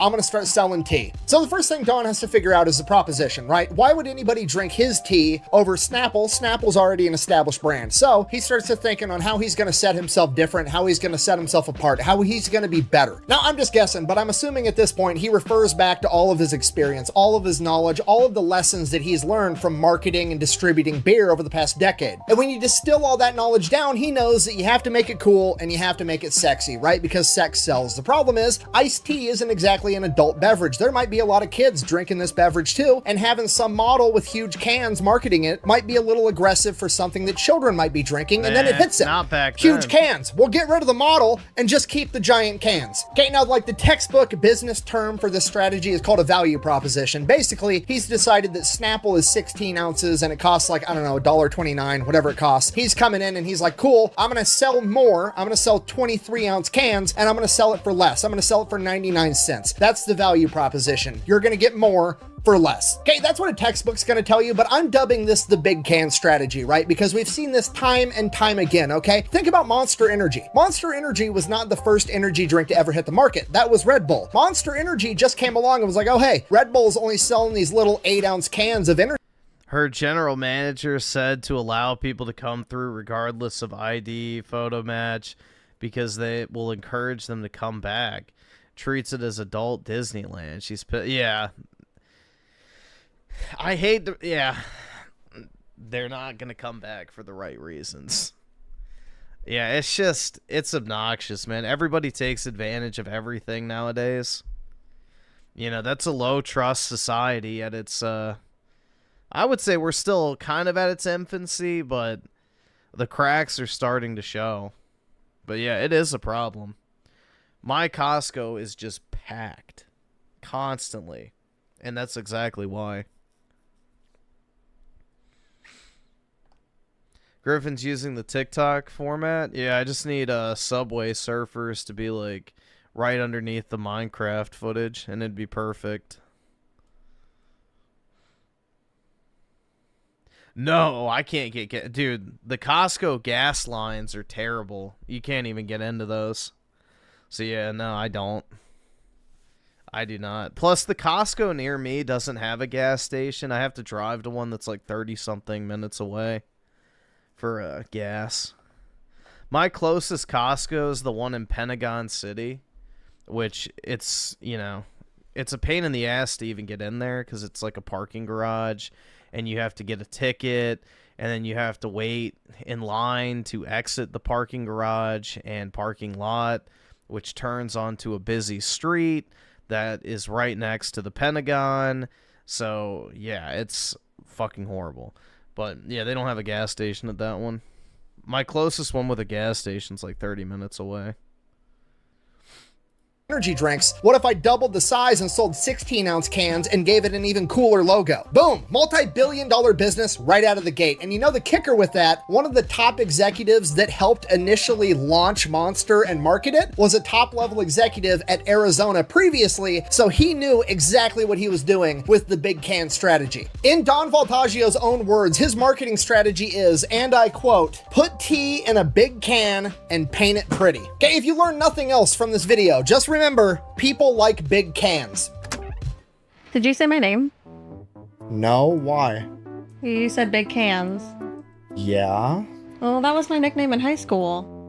What? Yeah, I didn't tell you that story? No. Yeah, so it all happened back in 2009. I was a freshman, and all these boys were just like... Abuela, yep. The Abuela build. I'm like... Sorry, what? Are you paying attention? Yeah. I'm paying attention to my Minecraft world. Sorry, anyways, we've got the business model. Classic value proposition, give more for less. Super simple, easy to market, great, tried and true business strategy. Next thing, what are we going to name the company? So Don's thinking on it. He goes back home to his wife and he's looking at his house, and he lives in this like Spanish colonial, or sometimes referred to as Santa Fe style home. And he's like, cool, I'm just going to call it Santa Fe Tea. When you think of tea, you think of hot, the desert. Santa Fe is perfect. We're going to slap Santa Fe on the can. He does a couple of designs. The word Santa Fe just, it doesn't look right. It doesn't fit. So he's like, fuck it, I'm just going to say Arizona tea. Don's never even set foot in Arizona, but he's like, it's fine. We're just going to call it Arizona tea. It'll be good. Sounds good to me. Okay, next thing, got to make the cans cool. Don's wife volunteers. She's going to design all the cans. Perfect. We got everything we need. So now Don and John Farolito are going to go to the bank, get a loan, and start their tea company. The bank hates it. They think it's a horrible, stupid idea, but they reluctantly end up giving the loan anyways for a couple of reasons. One, they're already successful businessmen. They already have a ton of money and collateral. And B, sometimes you just got to bet on the player and not the game. So the bank, while they were wrong, they ended up making the right decision and loaned them the money to get started. So 1992, Arizona tea hits the shelves for the first time and pretty much is immediately outrageously successful. And from here, it's pretty much 3 decades of Don Voltaggio being a fucking gangster about absolutely everything. Don wakes up one morning, decides he wants to start selling giant 1-gallon jugs of tea. He starts making the tea, takes it to the distributor. The distributor's like, hey, this is never gonna sell. At which point Don is like, cool, you're never right about anything. Go ahead and put it on the shelf anyways. We'll see what happens. Now it's in like every grocery store in America. He decides he wants to come out with a new flavor of tea, honey and ginseng green tea, and then he has his wife design this beautiful can, at which point he takes a bunch of criticism like, hey, men are never going to drink that tea because it's a girly colored can, at which point he's like, fine, I'll just sell it to women then. Fast forward a decade later, it's their best-selling flavor and probably one of the most iconic product designs of all time, and it's all because he had his wife's back like a complete badass. He would also get a bunch of Well, the thing is, too, is they were underestimating the weeb appeal.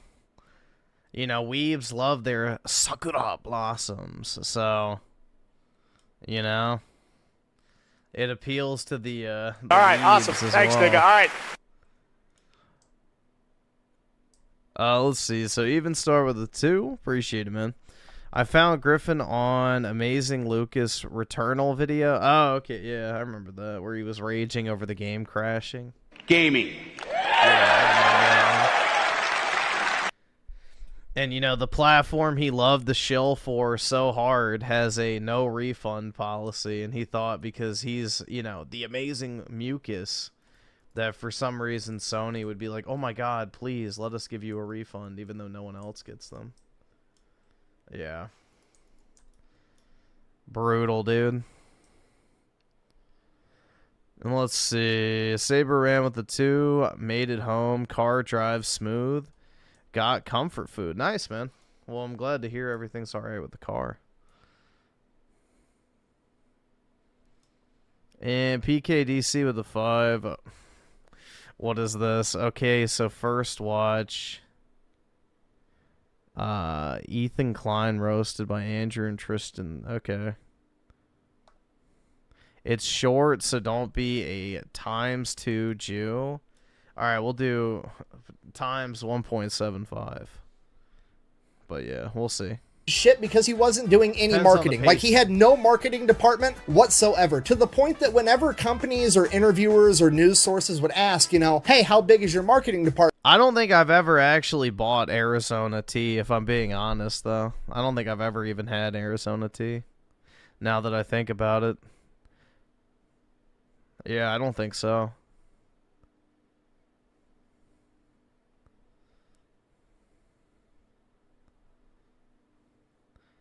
I did. It's not bad. Yeah, I don't know. I just, whenever I've wanted tea, I'll just make it at home.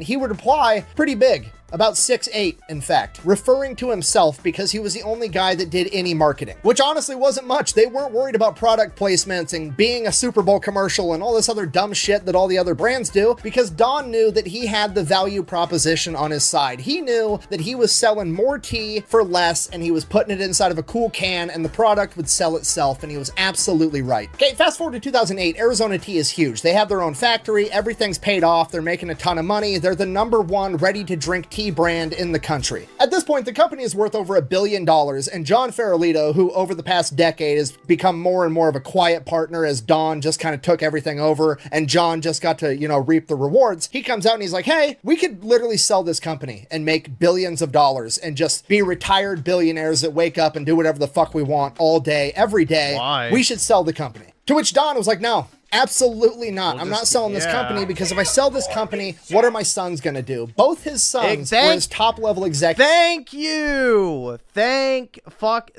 Yes, that is so... Thank the fucking Lord. Holy shit. That is the most normal fucking shit I've heard in my entire life. Thank fucking God someone else has that exact same mentality. Dude, I am so sick of, like, the anti-nepotism crowd. Like, yeah, let me fuck over my kids and not give them anything. Like, what a fucking boomer mentality. You know what? That's very based. Maybe I will go buy Arizona tea now. You know, a normal human being for once. Thank God. Executives with him, literally his right and left hand man, and he knew that if he sold out, he wasn't going to get to hang out with his sons, because every single day Don Voltaggio has a 2-hour family style lunch with both of his sons and his wife inside of his big ass office in his factory. Okay, just so we're all on the same page, Don Voltaggio could have cashed out and been a billionaire with a fucking B. He already is a billionaire. This is what I don't get, bro. If you own a company that someone is willing to pay you X billion dollars for, there's a reason why they're willing to pay X billion dollars for it. Because it's worth that much, because they expect to make that much. If you just operate the company yourself, you'll get that money anyway. And then any future money on top of that. So, you know, have faith in your brand, have faith in your business. Operate it well, pass it on to the next generation, and it's a tree that will continue to bear fucking fruit. But, you know, the boomer mentality is, yeah, fuck my kids. I'm going to cash out and spend everything. So, yeah. Dude, that shit drives me absolutely fucking insane when people sell off family businesses. That shit drives me crazy. Who the fuck do you think are buying these businesses? I'll give you a hint. A different type of family business. And said, nah, I'd rather hang out with my kids. Go fuck yourself. That is the most gangster thing I think I've ever heard in my entire life. Like, imagine how his sons feel about him after that. You know what I mean? Like, imagine going to work with your brother and your dad all day, every day, knowing that the only reason that you're there right now was because your dad got offered to be a billionaire. Like, basically a king or an emperor of capitalism in America, essentially. Like, your dad could have just been like the guy doing whatever he wanted for the rest of his life. But no, he decided he was going to have your back instead, and now you get this awesome job with your family. Like, it's dad goals to a degree that I didn't even know existed. So this obviously leads to... Yeah, you didn't know it existed because that's how things used to be until the fucking boomer generation came around. People used to have a family trade or a family business. If your dad was an accountant, you would become an accountant, and you would take over his business after he retired or whatever. Or, you know, if your dad was a tailor or a farmer or a fucking whatever, like a courier, a repairman, like, there were family businesses for, like, millennia. It is a modern boomer mentality thing to sell out the family business so you can go spend your money on overpriced vacations and a bunch of dumb shit you don't fucking need. So that's the thing, man. All right, this awesome. used to Thanks, be nigga. All right. common. This is a traditional mentality to keep a business in the family versus just selling it out to some, you know, BlackRock-style investment firm that's owned by a different family that would rather operate your family business for you so that they can pinch every fucking penny out of it possible. So, yeah, you should be keeping your family business in the family. There's a reason why these companies will pay out the ass to pick this shit up. Is because it's a successful, proven business. So you had faith in yourself to start it. Have faith in yourself to keep running it. Don't immediately sell it out to somebody who's going to make all the money off of your hard work. So, yeah, that's very white pilling to hear that there's still people who have that mentality.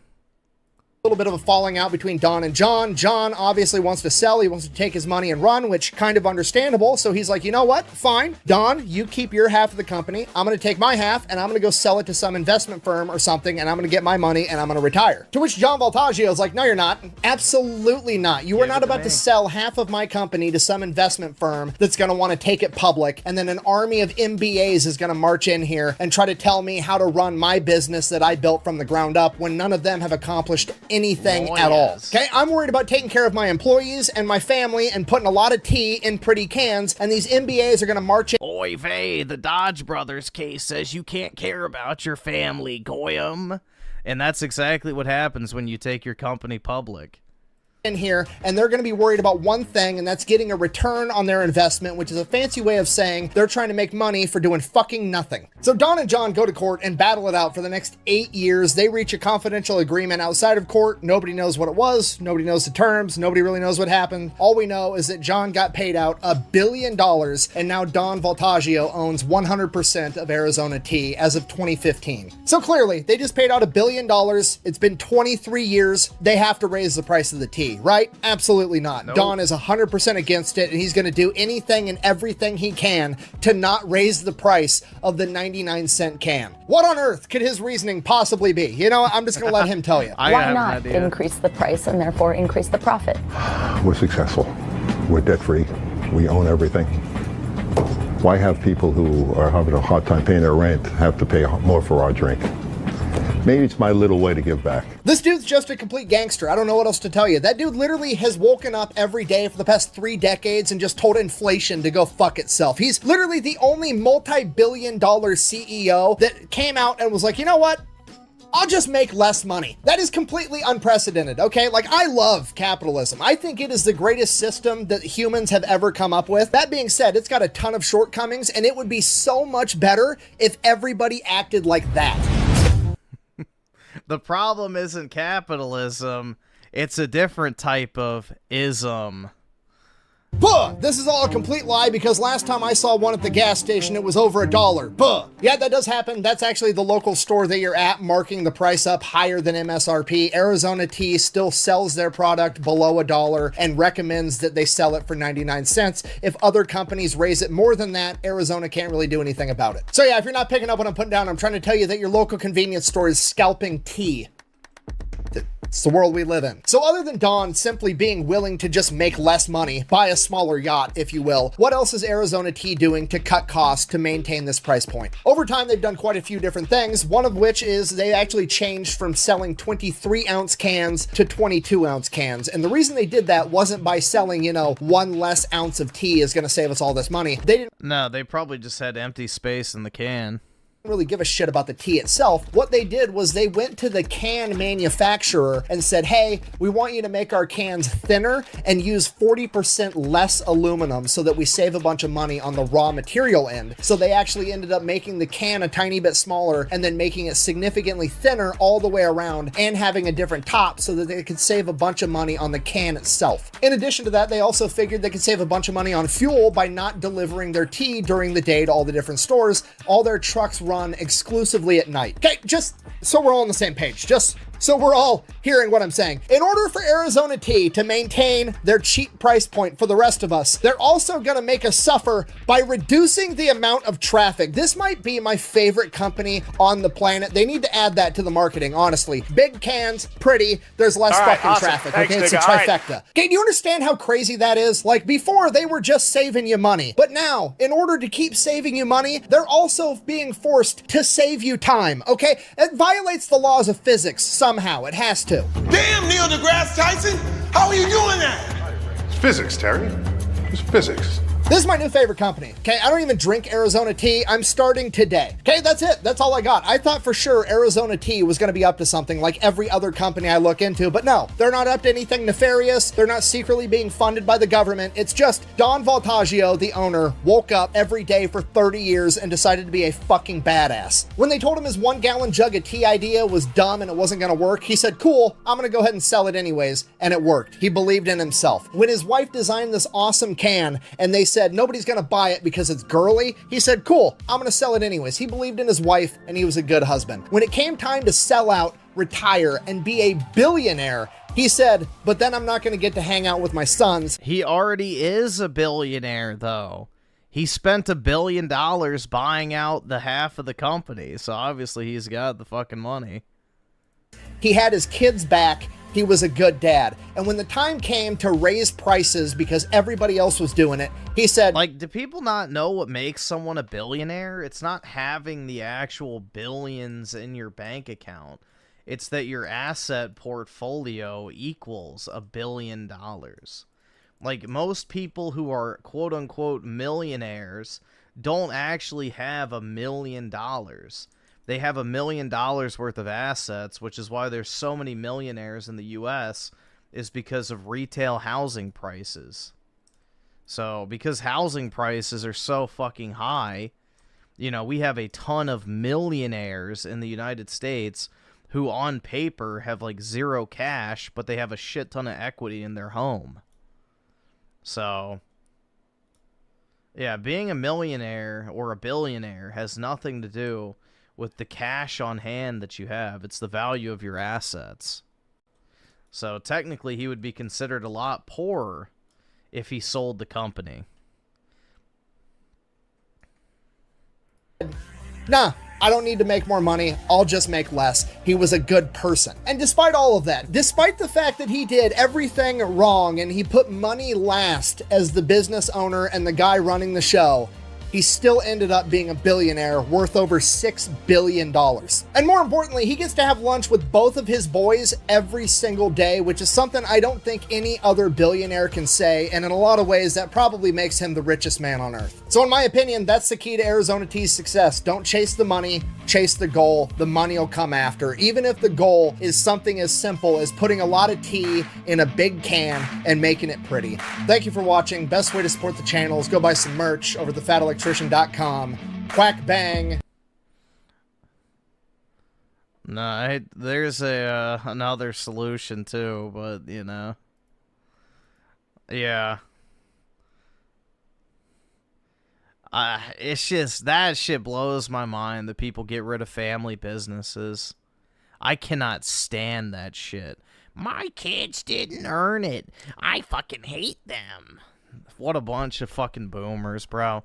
I hate boomers, in case you couldn't tell. Fuck boomers.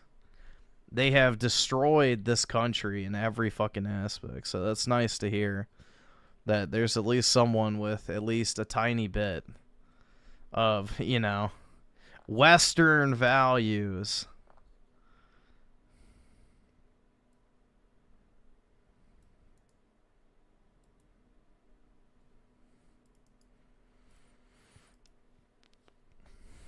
No love for the boomers. There's a guy with a really big podcast. Okay. Who actually genuinely spoke a ton of.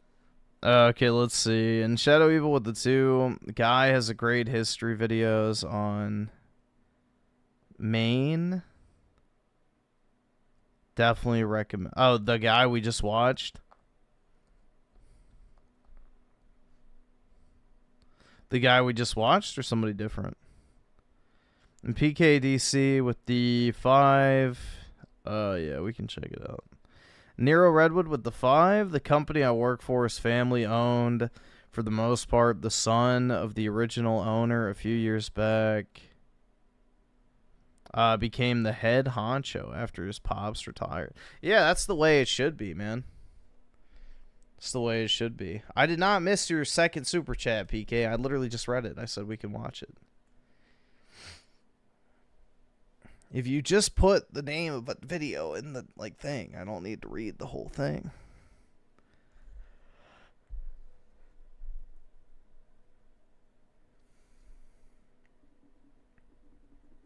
Yeah, the idea that everyone should have is not only to leave their kids money, but also a means to create more wealth. Like, you don't just want to give your kids oh, here's your $2 million.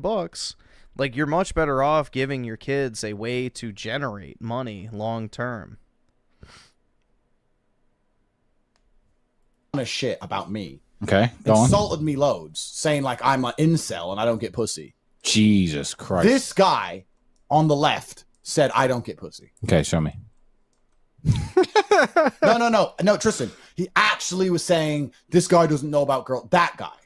That guy. He looks like he tries to make best friends with kids at the park. He definitely does. He drives a creepy blacked out van and has a Pornhub subscription to skip the ads. Extra premium. Yeah, extra premium. He looks like it's the kind of guy, I'll take you for ice cream. Don't tell your mom. Yeah. He's one of them.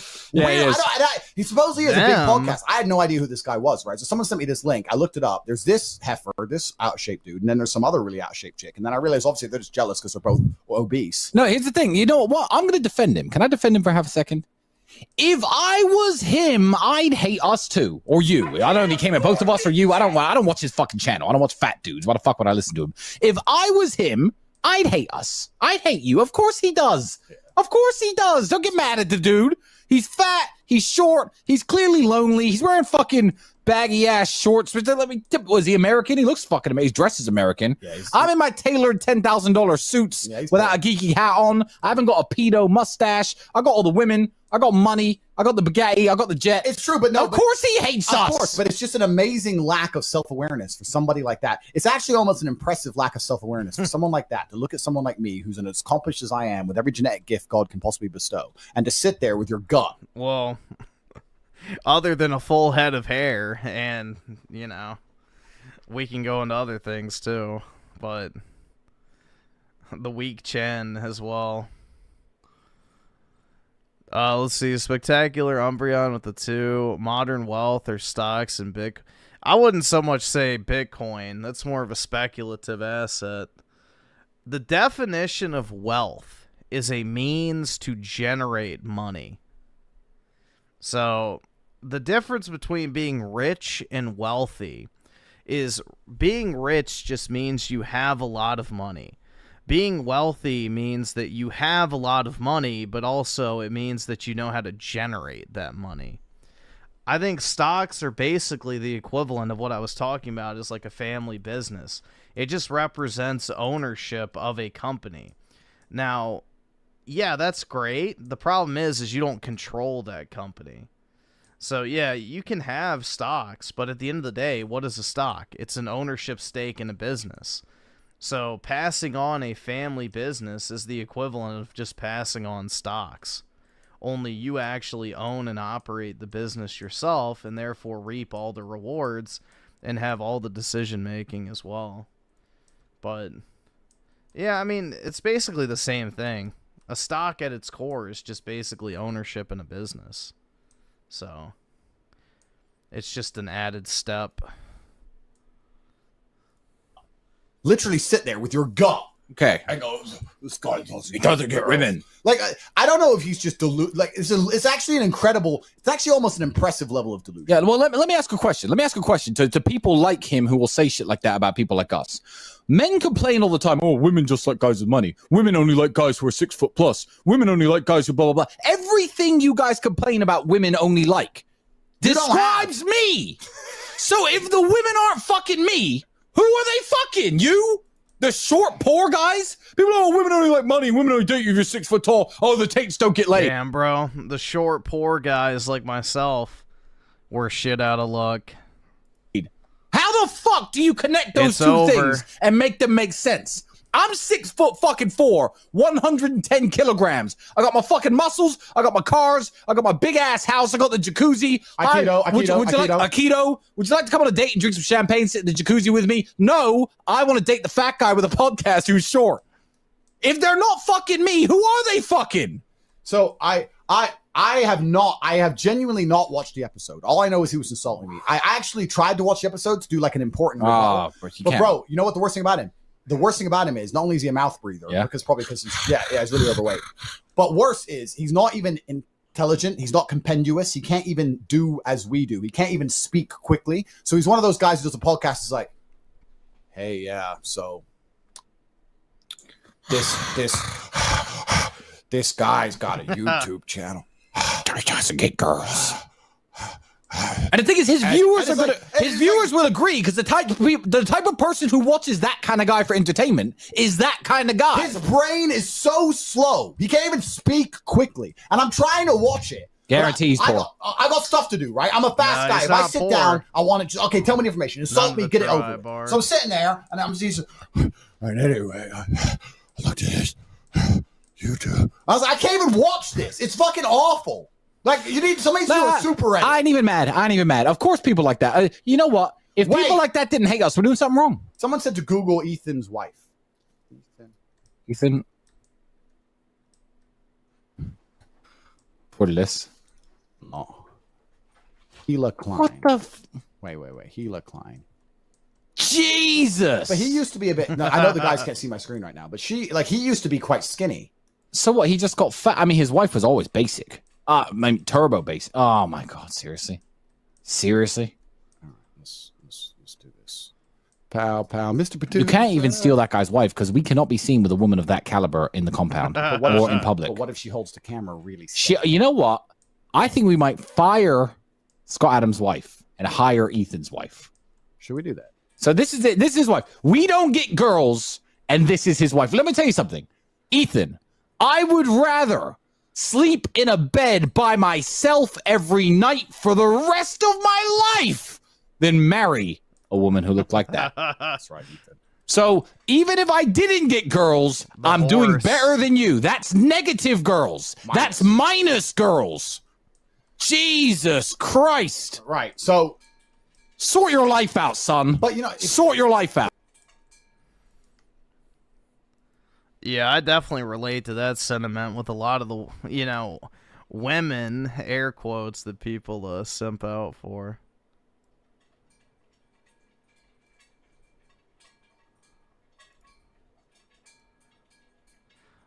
Like, I would rather be alone than with an Asian mid, for example.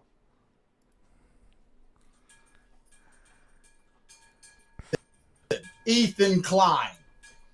Chubby. You know what? I don't.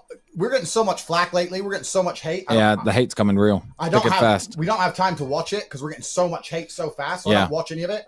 But The world is coming for us. I just Google a picture of the person hating on me, and I'm like, okay. That's why. Got it. That's literally it. We don't watch any. No Asian baddies for Griffin. All right, name your Asian baddie of choice, and I want to see if they actually even exist. Like, I'm dead ass when I say this, bro. I have never seen an Asian chick that I would rate a 10 out of 10. Like, genuinely. Like, not... So, let me put it this way. Not on a scale of, like, 1 out of 10 by Asian standards, okay? By female standards. Like, all women combined.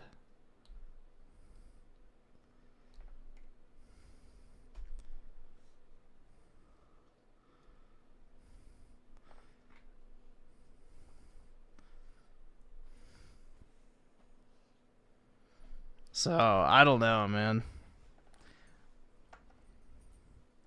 Any of the hit videos, none of them. Nope. But Ethan, someone sent me a clip of Ethan when I was making fun of him for talking slow because he's got a slow brain. Yeah. And he's sitting there going, I didn't think talking fast was good.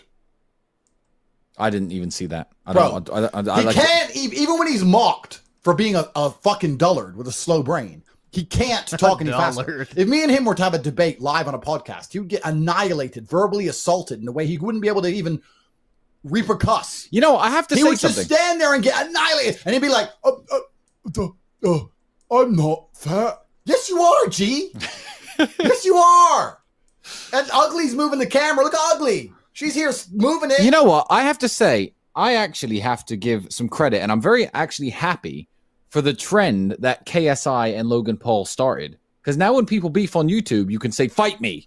And like it's a backing out makes you look like a bitch. Ethan Klein, if you think you're more of a man than me with your cholesterol and your ugly wife, anytime, any place we will throw down in the cage, and I will smash the remnants I will smash the fat into your bones. Anytime, any place. To be fair, his wife would probably have a better shot. He's got that big man fist, you know? That's what she uses on the cam. Big man fist. But no, the only thing I saw of his whole rebuttal was him sitting there, talking slowly, trying to defend the fact that he talks so slowly. And it also shows how stupid his viewers are. I've never heard him talk. Bro, his viewers sit there and watch him literally do this. I'm a comedian. It's fun. It's fucking. I can't watch it. It's like it hurts my brain. The people who watch it must be so fucking stoned out of their minds. Yeah. And when I make fun of him for probably talking are. slowly, he couldn't even put a sentence together quickly. He couldn't even give me a little bit of rapid fire. He couldn't even sit there and go, "I can talk quickly if I want, but I don't think that's the best way for me to get my point across." I want my. He couldn't. Yeah, he couldn't even do that. He just sat there and went, "Is talking slow bad?" And then ate a Twinkie. Dumb fuck. Did he actually eat a Twinkie? Yes, of course he did. Then his wife came over here and moved my fucking camera. Yeah, exactly. Mr. Producer. Now get on out here. Shut up. Don't touch that coat. Anyway. Yeah, so I'm a big fan. Listen, I'm referee anytime. I mean, I'd fight you myself, but you seem to have a beef with my brother more than me, which is fine. But like, I think I'd crush in your every bones. single version of the multiverse. See, if you fought Andrew, what would happen is he'd pepper you up so bad that the fat would compress into muscle, so you look ripped afterwards, but you'd be a broken man. You'd be a black hole of pain. A black hole. You would implode in on of yourself. Whereas if I beat black you up, what would happen is I would hit your fat so hard that I'd crush your bones into dust under your fat, so you'd look like that fucking... What's that movie that we don't watch? The Star Wars character. That fucking... He already looks like that. No bones. He already looks like that. True. He's looking worse. No. The thing is, yeah. he doesn't understand that in every single version of the multiverse, in all the different versions of the Matrix in which the code was changed, in all of the million different ways, in all the million different universes that him and I could fight, the chance of him winning even once is fucking 0. 0. He could never beat me, and he knows that. He sits there. Andrew, I don't think fighting makes that Star Wars character. Man. That's literally, I just look at a picture of him and go, bro, you're just bro. You just because like people like me picked on you your whole life, and now you got a podcast and you're fat and overweight with an ugly wife, and you hate. Just don't step to the G, because I already made my YouTube video where I had everyone was laughing at him. Don't come for the top, G. You can't win, and the reason you can't win because if you're too rich, too strong, too everything strong, you wish you could be. If you were to line up a million people, and let me break this down one more time. We said it on Twitter. You said it about him before. Life is like a video game, and you could design your character, but designing your character actually takes hard work. It's like The Sims or one of these RPGs that people play where they increase their strength level, they increase their intelligence level, they increase their resources, all the cool shit that they have. And every time you watch one of these nerds who's super into video games, he never chooses to be slow, fat, short, weak, without any stuff. Everyone wants to be the guy who has everything. That's right. So 90 out of 1 million people, precisely 1 million, when designing their real life avatar, would design an avatar far more like myself or my brother than this fucking guy. Yeah, when this guy plays a video game, he tries very hard in this video game to get a guy who's like Andrew Tate, big, strong, rich, got a sword, got a car, hard to kill. No one wants to be him. He doesn't even want to be him. He wants to be me. That's why he's upset. It's a projection. It's a projection. That's why his wife's here moving my camera. That's why Ugly's here on the Steadicam. And we don't even want her here. Ugly, we don't even want you in our studio. This is minus chick. Go away. Go back to Ethan. What do you mean? Yeah, we know he's fat. Go back to him. I'm sorry, you're below our bare minimum standard. Anyway. Far below. Far below. On to G of the motherfucking week.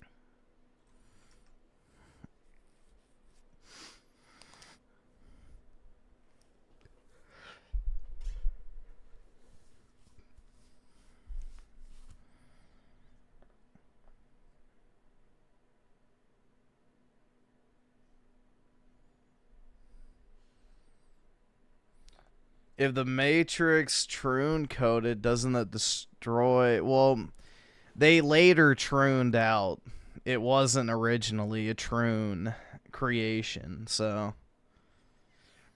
I guess they did too many fucking psychedelic drugs at Hollywood parties where they got butt-fucked by, producers.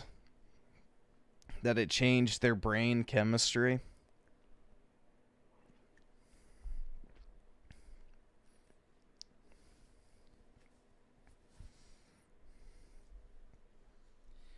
Let's see, Saber ran with a 10. Since we're talking about Costco, figured this would be appropriate. Okay. Let's see, I'll do the first one here.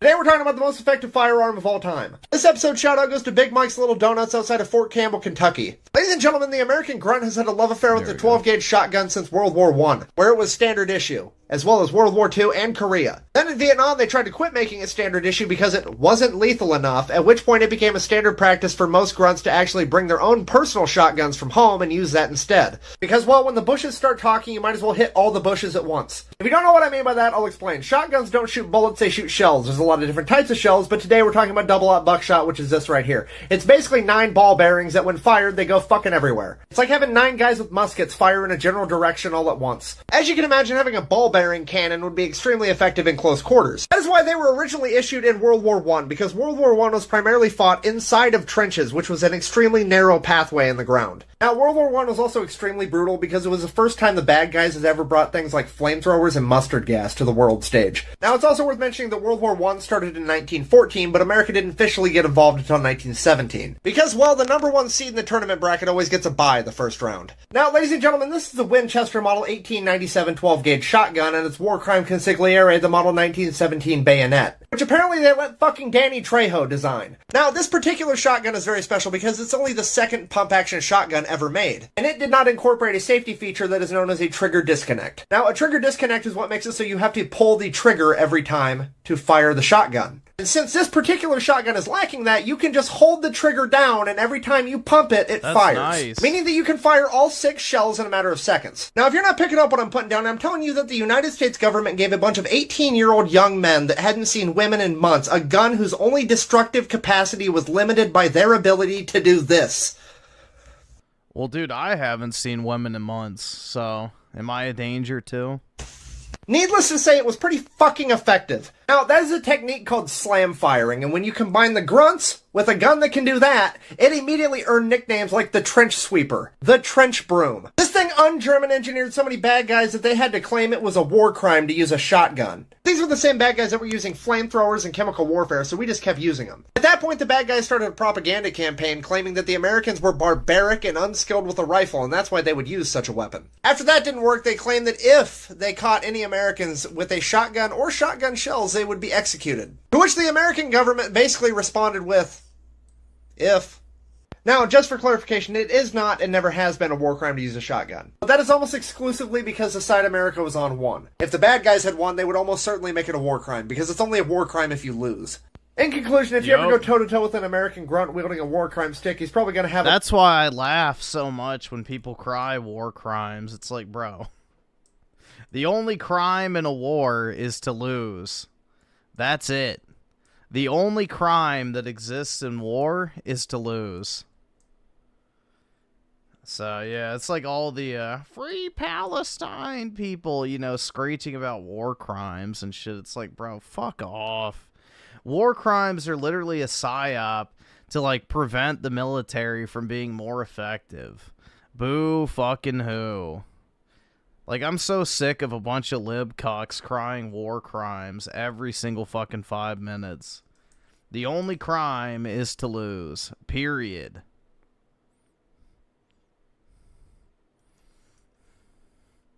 a look in his eye like, I'm here to eat beef jerky and slam fire this shotgun, and if he doesn't have beef jerky, you're probably going to be in trouble. Thank you for watching. I hope you enjoyed it. We have 4 new designs that are shirts and stickers, as well as some shirts in women's sizes now available at this link. If you're not on TikTok, that link is in the video description. So until next time, thanks for your service. Quack bang out.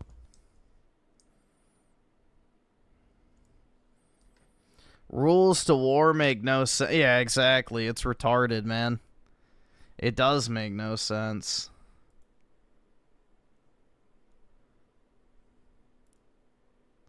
Ah yes, Costco, the only grocery store on the planet that makes almost no money from selling groceries, yet is somehow one of the most profitable grocery stores on the planet through nothing. Well, it's from the memberships. Other than psychological tricks and magic. Today we're talking about the memberships is how Costco makes all their money. That's why their stock is directly linked to membership sales. Costco. We all know what Costco is because the members of Costco never shut up about Costco. They're just out there in the world roaming around, non-ironically wearing clothing from Costco's in-house brand, Kirkland, desperately waiting for anybody to ask them what Kirkland is so that they can inform and educate, preach the gospel to these non-believers that Kirkland is actually manufactured by name brand manufacturers and the products are cheaper and better than any other name brand product. And if that's not what they're up to, they're out there flashing their Costco membership card, trying to use it to get laid, and it's working a shocking amount of the time, apparently. And there's a good reason for that. Costco is selling all of its... Yeah, walk up to your nearest Hindu temple and be like, hello, pretty lady. Would you like to come to Costco with me? I have a Sprinter van, so you may bring your entire family. There you go, bro. That's how you pick up the Indian baddies. Products at a net zero, meaning they don't make any money when they sell you something. In fact, some of their items they even sell at a net loss, meaning the more they sell, the more money they lose. Yet somehow they still manage to pay all their employees well above their competitors and have a net profit of over $6 billion a year. And I'm going to explain how that's even possible right after a word from our sponsor. This video is brought to you by Rocket Money, your all-in-one finance app that's going to help you cancel subscriptions, lower your monthly bills, and let's get back to the video.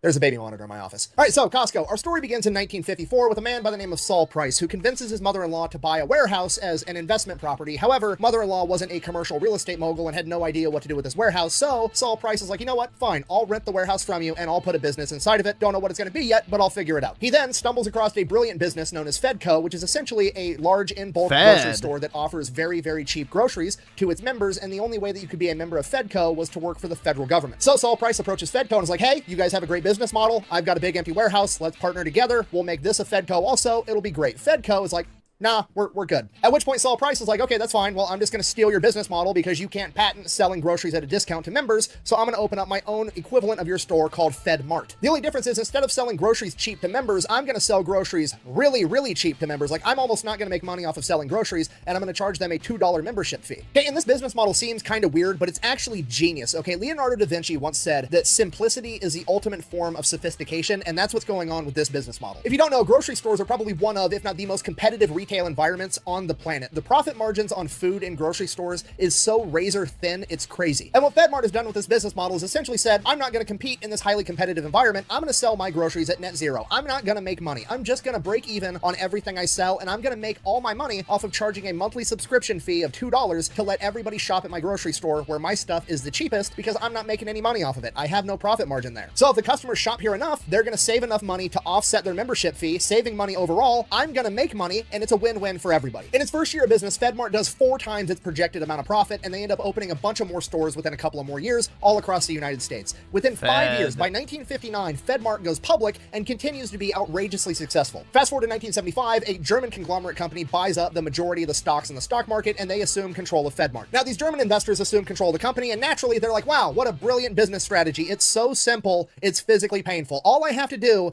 is change nothing and rake in money. But you know, it'd be cooler if we re-German engineer the entire thing. I bet we could get 3% better performance if we made this like 1,000 times more complicated. So that's what they did. They German engineered the company, and by 1983, completely out of business and shut down. So Saul Price is like, I made a ton of money going public with my business. They ruined it. It's closed down. There's no other company like mine. I'm going to start the exact same company all over again. So he buys an empty aircraft hangar and starts Price Mart with the same exact business model. Oh, shit. Here we go again. Now, around the same exact time, Saul Price's old protege from FedMart, a guy by the name of Jim Senegal, ended up opening up his own business with his business partner, a lawyer by the name of Jeff Brotman. And that business was Costco, that also had the exact same business model. So Costco and Price Mart end up being competitors for a little while, and then they eventually end up merging together, and they form Price Costco, and then it just becomes Costco, and this is what we have today. And modern day Costco really hasn't changed their business model. They still run a net zero on almost all of their products, and they make 92% of all of their money off of membership fees. Yep. So if Costco wants to make more money, they have to A, maintain the members they have, and B, get more members. So how do you do that? You be competitive. You have the best prices, which check, Costco already does because they run everything at a net zero. They're not making money. You can't get better prices than what Costco already has. So what else can they do to improve their business? They have to make shopping their fun, and that's exactly what they do. Okay, and this is where the psychological warfare and magic comes into play, all right? Because it is not fun. Mission failed, dude. Mission fucking failed. I wish I had that on the soundboard because, yeah, no. It is absolute fucking pain. Because the second you walk up to a Costco, you have to pull out your membership card. And on the back side of those Costco membership cards, it's literally a photo ID. Like, you're not getting into this exclusive club unless you are a member. Never cross the road. False. Again, completely fucking false. No, but my friends are on the inside. Lose them. Hey, watch it, I'm a leader. Okay, so right out of the gate, you already feel exclusive. You feel like a boss walking up to the bouncer at a nightclub, and he just opens up the velvet ropes for you and waves you in because you're a member. And the psychological warfare just keeps going from there, right? Because the first aisle that you walk into, by design, is the expensive electronics aisle, okay? You sitting there, you're looking at like, shit, do I need a $4,000 TV? I probably shouldn't. Okay, I'm not going to get the TV. And then you go about your shopping, and you think you did a good job, right? They did that shit on purpose because now you think to yourself, oh, wow, I just saved $4,000 because I didn't buy a TV the size of my garage door. So now you're like 10 times more likely to impulse buy something else for yourself because you feel like you just saved $4,000. So all of a sudden, that $80 purchase that you're going to splurge on doesn't feel like a big deal, and that is what makes the shopping fun. Within 3 minutes of stepping foot inside of Costco, they've already made you feel like an exclusive member of their club, and they have convinced you that this is no longer a shopping trip. This is a trip where you get to treat yourself. 3 words for you. Treat yourself. And now they're about to turn the entire shopping trip into an adventure because Costco uses what they call the No, you can't walk in without a membership. What happens is people who don't have a membership walk in with someone that has a membership. So what happens is, in the case of like all these Indians in my area, is one of them has a membership, and then like 10 other people walk in with them. So you need one membership per group of people. So what they do is then they all walk in, they all have carts, and then one person has the membership. So they all 10 walk around the fucking store, and then you get to the checkout once they've all loaded up their carts, and it's just 10 of them in line. So, and they'll all individually check out off of the same membership card. And then they all go to the food court with their carts and, you know, basically block up the whole fucking thing and just sit there and eat. So what's supposed to be members only quickly becomes a small Indian village off of a couple membership cards. And it fucking sucks, man. It sucks. Treasure hunt strategy, which basically means Costco is constantly moving around all of their items to different locations. So no matter how many times you go to Costco, you never know where you're going. Okay, you're on a constant hunt for the milk, the eggs, the bread, and then you're running across to like LED high-speed internet toasters for $80, and you're like, holy shit, I need that. And while that's going on, you've got an army of old women constantly trying to give you samples of food. This is not pudding.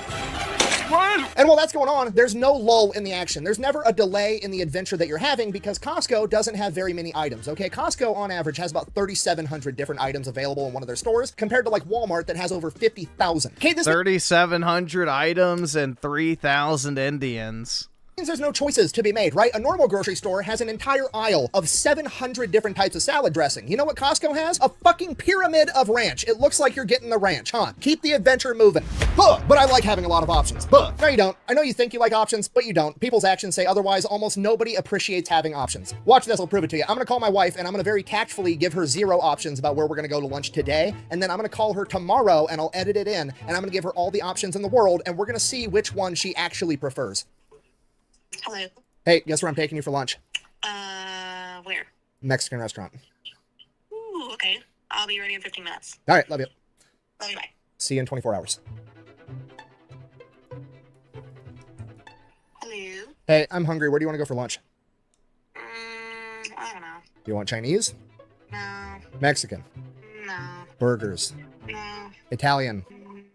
Yeah, no. All right, you figure out where you want to go and then let me know, okay? Okay, fine. All right, love you. Fucking science. Moral of the story, whether people know it or not, they actually hate having too many options because it makes you think, and when you have to stop and think, you have to stop, which breaks up the action, right? If you're having sex with somebody, you don't want them right in the middle of it to be like, hey, did you lock the front door? Like, I don't give a shit. Unless there's a velociraptor that kicks down that door, I'm in the middle of something right now, okay? Let's keep doing this. And this is true for like almost everything, right? You think Ice Cube would be one of the greatest rappers of all time if right in the middle of his song, Today Was a Good Day, he stopped and gave you a fucking pop quiz on geography? No, just enjoy the song and listen to it and you're happy. So when you're shopping at Costco, this is an adventure. This is a treasure hunt and there's no thinking and there's no breaks in the action ever. You're having a blast. And if that wasn't enough, the aesthetic of the overall store is absolutely incredible. Remember going to a normal grocery store when you were a kid and your mom couldn't find something and she goes up to the employee and is like, do you have this? And they're like, no, we don't have it on the shelf. And your mom goes, she says the magic words, oh, can you go check in the back? And you're like, the fuck is, what's in the back? What's going on back there? Guess what? Costco, you're in the back, okay? I'm 99% sure that we're living in a simulation and Costco is the spawn point for all of the stuff. I mean, it's gotta be, right? Costco's got like food and clothes and electronics, you know, the common loot, but they've also got the rare shit that you can go find. So when Mrs. Fat Electrician gets sidetracked smelling 15 different types of candles, I'm going on a side quest to find something cool. What am I looking for? I have no idea. I'll know when I find it, okay? Costco's the only grocery store on the planet that you can just wander off and end up finding a signed jersey from Magic Johnson in 2024 when he retired in 1996, okay? You're just looking at it like, what is happening right now? And then you look over and you're like, oh, there's a ring that costs $340,000. And you're just looking at it in your hand like, this literally costs more than the house that I live in. I'm fucking stealing this. And you're like, no, I can't. You put it back, and now you feel like a good person, and Costco is boosting your self-esteem. So you get done shopping, and then you realize you're hungry. They do sell gold bars. You have developed an appetite. You can only buy one, though, which is kind of gay. Adventuring for the past 2 hours, and holy shit, Costco has a food court. So you go over to the food court, and you're like, you know what? I haven't had a hot dog in 15 years. I'm gonna go ahead, I'm gonna order a hot dog and a soda. They ring you up at the cash register. It's $1.50 for a hot dog and a soda, okay? And just to be clear, this isn't like one of the normal little bullshit hot dogs that you like give to the kids at the barbecue while all the adults are eating steaks and burgers. No, this is the fucking hot dog that she tells you not to worry about, okay? This is a fucking, you went to a baseball game and got one of those big-ass novelty hot dogs, size hot dogs, and that plus a soda with free refills was $1.50. So then, because you're a good person, because you didn't steal that ring, you politely inform the cashier, I think you messed up and accidentally gave me the hot dog for free, and that's just the tax. And she's like, no, it's $1.50. We haven't raised the price on the hot dog combo since 1984 when we came out with it because of the principles of the matter. Do you understand how crazy that is? 1984 was 40 years ago, okay? We've had more inflation than that house from the movie Up since then, and they've refused to raise the price, okay? Dollar Tree is now $1.25 tree, and this hot dog is still $1.50. So then you go home full and happy, already, but still fascinated by this $1.50 hot dog. So you decide to look into it. How is it possible? Was that actually meat inside that hot dog? What is going on here? And then you Google it and you hear the famous Costco hot dog story. Okay, apparently the higher-ups at Costco came to the owner, Jeff Sinegal, at this point in time, Saul Price's protege, and they're like, we got to sell this hot dog for more than $1.50. At which point, Jeff said, and I quote, "If you raise the effing hot dog, I will kill you. Figure it out." Whatever you're thinking, you better think again. Otherwise, I'm gonna have to head down there, and I will rain down in a godly fucking firestorm upon you. I am talking scorched earth, motherfucker. I will massacre you. I will fuck you up. So that's what Costco did. They figured it out in what is probably the most gangster way possible, right? They didn't want to sacrifice the quality of the hot dogs and have just horrible hot dogs. So they're like, you know what? The only thing we can do is to build our own hot dog manufacturing facility, and one of them's not going to be enough. We're going to build two of them, one in LA and one in Chicago, and then we can control the price of hot dogs. And this figure it out attitude doesn't just stop at the hot dogs. When Costco wants something done, they get it done, okay? Here's another example. They wanted to build a new Costco in LA. And here's the problem with that. Getting anything done in the state of California, especially a major city like LA, is an absolute nightmare. California is not rated very well as far as being business friendly goes, and it just takes forever to get anything done, right? You want to put up a new building, you got to have environmental impact studies, all this other bullshit, you got to pay a bunch in fees. It's just a complete nightmare, and it's going to take 20 years for them to put up a 300,000 square foot warehouse. But they had a new rule that due to the housing crisis, they would expedite immediately any projects that had affordable housing. So Costco is in the process of building a Costco in the middle of LA that has fucking apartments on top of it, just so they can start slinging $1.50 hot dogs. In conclusion, Costco is the most gangster grocery store on the planet. Their slogans are do the right thing and more is more, and that about covers it. Thank you for watching. Best way to support the channel is go buy some merch over at thefatelectrician.com, and from now until August 30th, every single... They used to have good smoothies. Yeah, I never had one of those. I haven't been inside of Sam's Club, so I've never been inside of a Sam's Club. I have no idea how their food court is.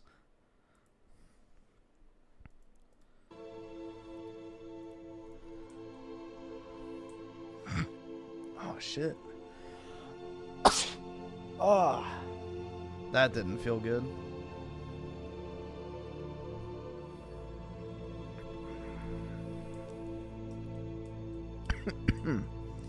Yeah, Sam's Club is Walmart's version of Costco. I've heard it's good, but I've never been inside one, personally.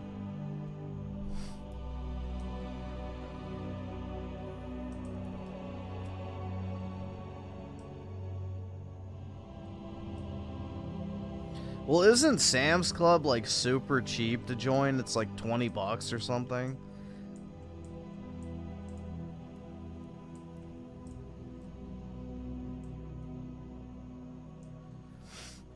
Yeah, I know Costco pays you 30 bucks an hour, but I make more than that at my normal job, so I'm not planning on swapping anytime soon.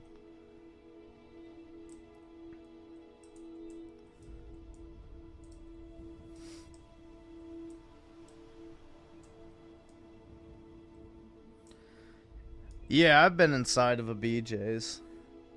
That's what my mom goes to primarily. So that's the one that she likes. But I don't think they have a food court. If I think, I don't know, maybe they do. Again, I haven't been inside of one for a while.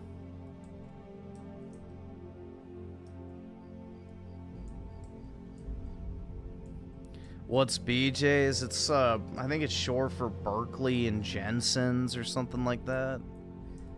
I'm not sure, but it's basically just like a Costco business model.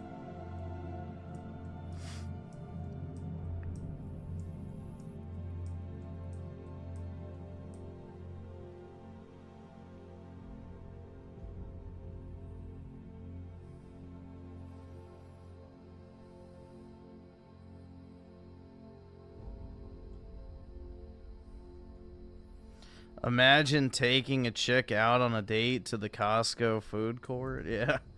Good luck. Oh, this is very good. This is where we go for all of our family special events. It is the one place we can all sit down together and afford to buy food.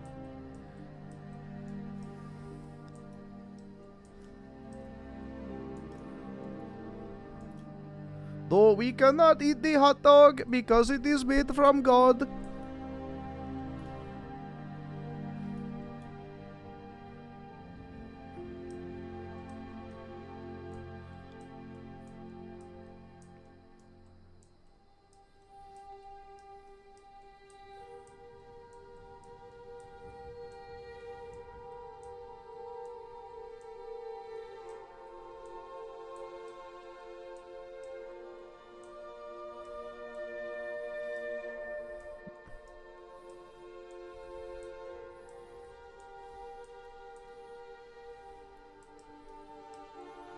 Why do Indians love it so much? It's cheap. It's cheap, bro. That's it.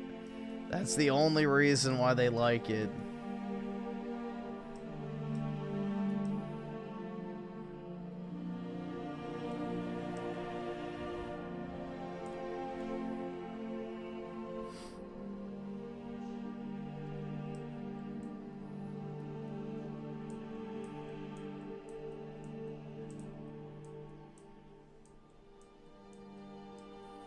Do I practice my Indian accent? No, I just hear it all the time.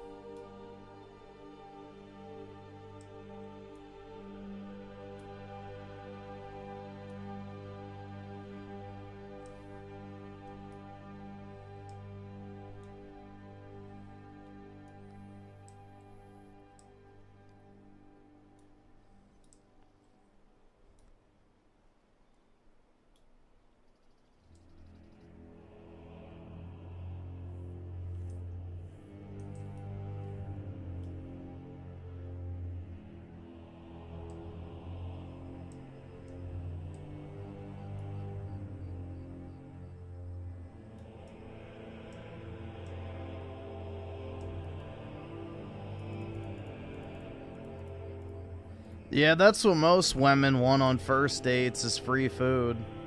That's it. It's brutal, man. Why can't they just like me for me? You're welcome, PK.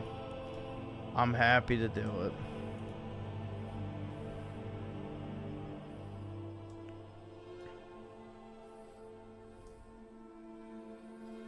All the federal IT contractors have cheap Indian workers. Yep.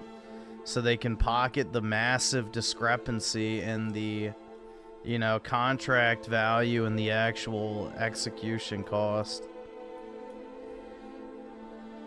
Yup.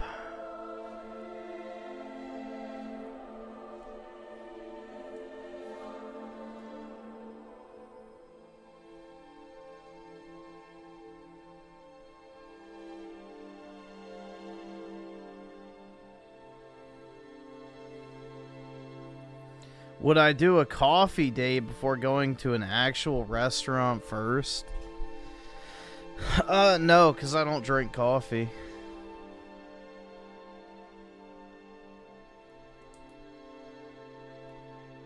Let's face it, I'm not going on a date anytime soon anyway, so it's kind of a pointless hypothetical.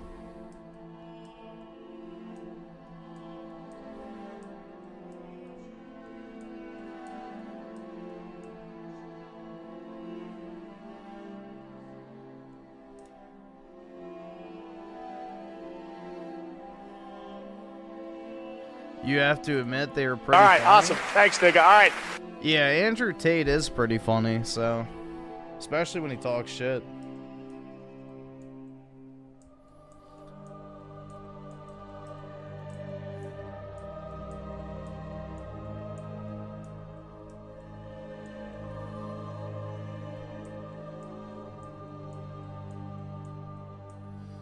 El Rosario sold with the 5. Luckily, I haven't seen a mob full of Indian families at my local Costco.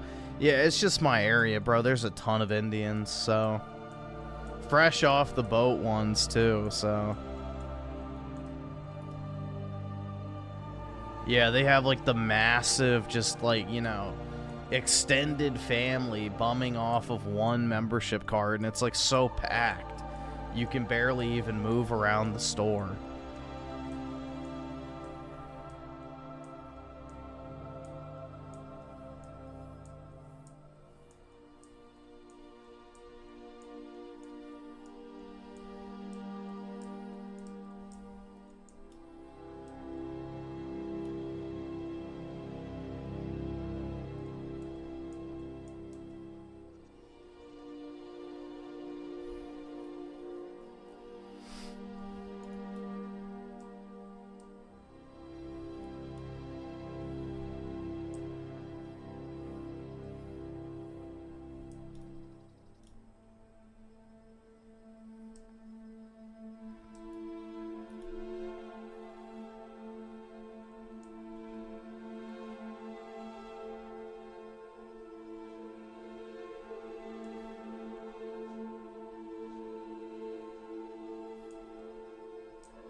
Chud sphere greater than the manosphere?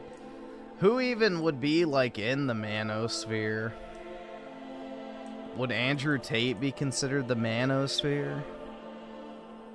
I feel like Raymond would be more in the manosphere. Like his type of content. Like people who talk about men's issues. I feel like that's what I would consider to be the manosphere.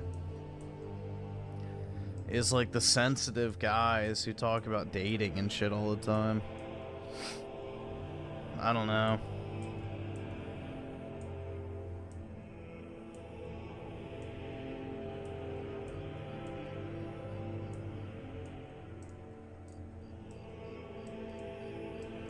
You all say Indians are cheap labor, which I think is somewhat true. There are probably tons of immigrants of those people, but isn't the median American Indian income near the top? Yeah, well, that's for two reasons. One, yeah, they'll work for cheaper, which means that most high-ranking jobs, like the traditional CEO and that type of shit, the people who they bring in will take way less pay. So they replace them with foreigners. And second, I think Indian families disproportionately have dual incomes. Not to mention, if you look at like a medical field, for example, you know, if you go to medical school in India, it's significantly easier, cheaper, and faster. So India can crank out more doctors than the United States can. So therefore, you know, that's another one of those things that kind of distorts the stat. Not to mention the small business, I forget what it is, but Indians get preferential treatment on small business loans. So we literally give foreigners $250,000 in small business loans fresh off the boat and deny it to our own people. So there's a lot of fraud that goes on in the U.S. government that props up that stat.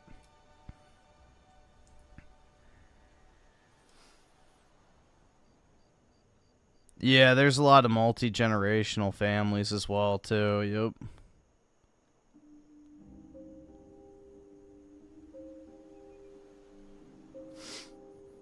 So it just depends, but yeah, a lot of high-paying fields like doctors, you know, engineers, IT, that type of shit. Like, yeah, the Indians still make a lot of money, but they make a lot less compared to like a actual like U.S. citizen. So that's part of the reason why is, you know, companies would rather pay like an Indian guy $180,000 versus paying an American $300,000, for example, for like a medical role, if that makes sense. So yeah, they still earn like good money in those fields. It's just not as much as like an American would make, which if you do that over, you know, what is it, like 900,000 H-1Bs or whatever, then yeah, the effect adds up pretty quick.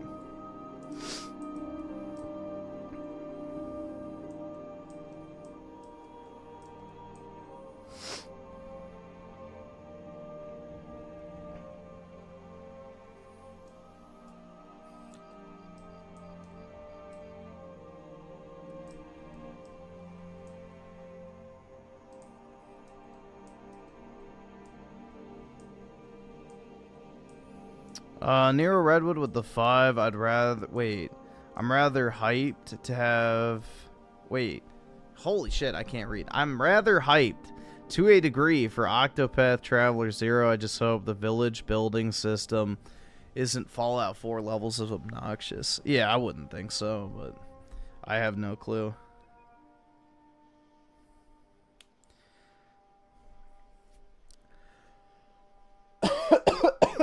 Shit, man.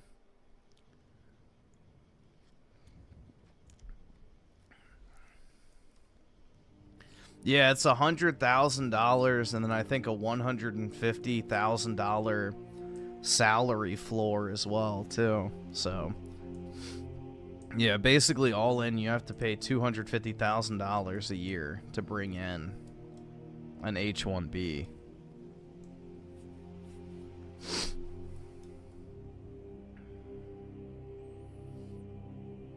Which helps to eliminate that problem.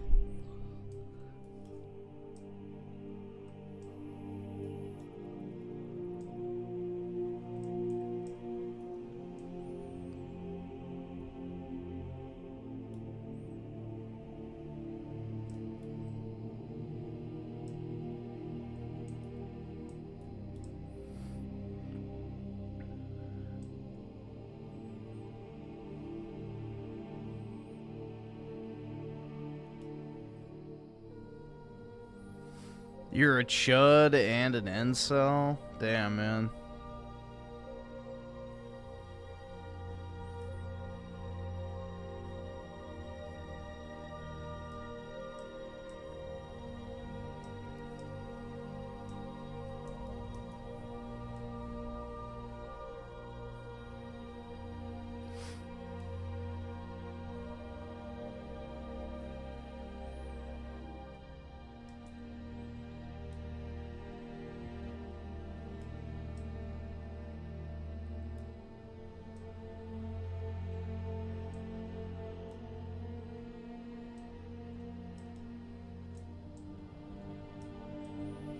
Yeah, that's the thing that's crazy, man, is like you have all these third world countries, like Colombia is another really big one, but yeah, they go to like medical school in these third world nations where it's way easier for one.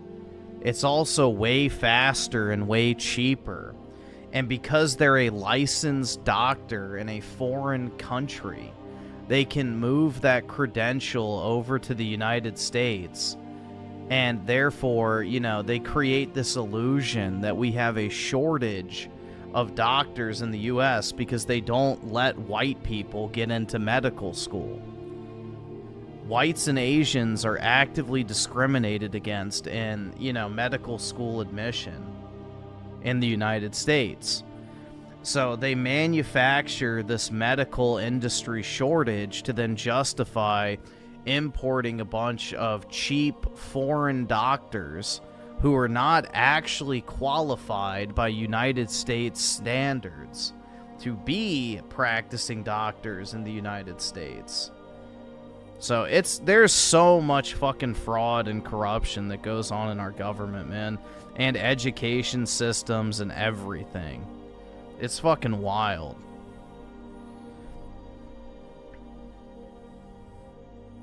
So not only are these foreign doctors underqualified, but they'll also work for significantly less money on top of that.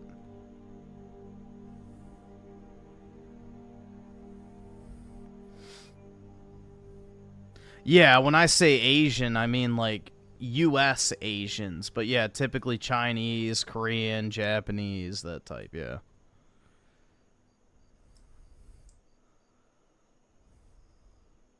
Non-brown people, we'll just say that. If you're brown, your, you know, admittance standard is almost non-existent. You know, the lowest percentile of the MCAT scores, black people have a higher acceptance rate than the highest percentile of MCAT scores for whites. It's crazy, man. And same for Asians. You can literally be in the lowest scoring bucket for black people who are applying for medical school, and you will have a better chance than the highest rated grouping of white people. Like, whites are actively discriminated against when it comes to medical school admission. Same with Asians. And that goes for every field. So, we have manufactured a labor shortage.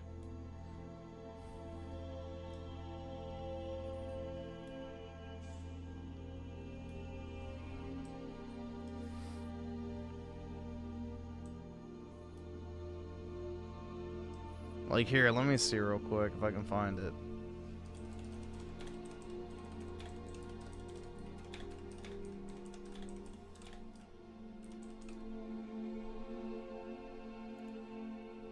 Yeah, here it is.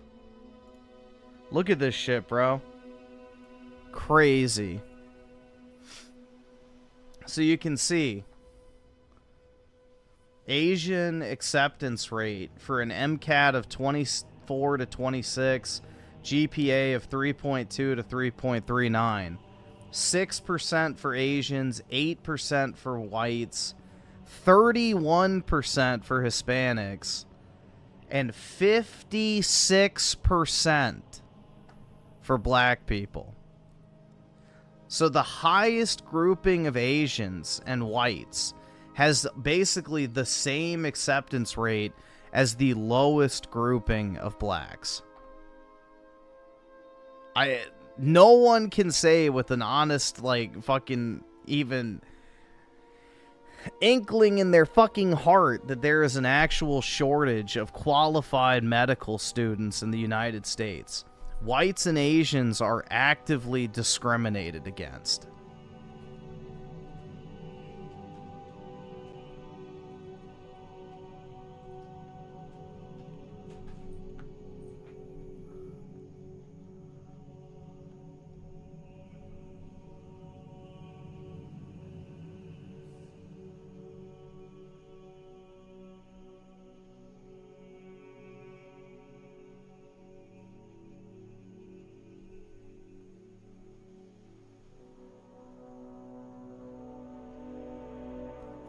So whenever someone says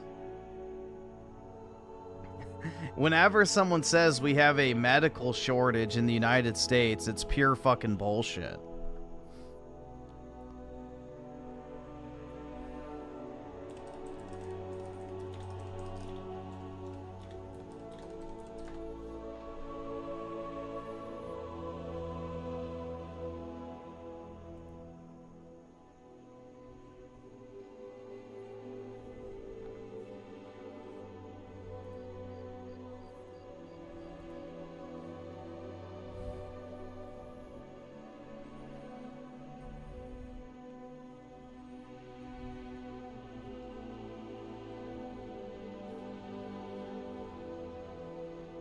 Then they tell you you don't work hard enough. I know, man. It's crazy.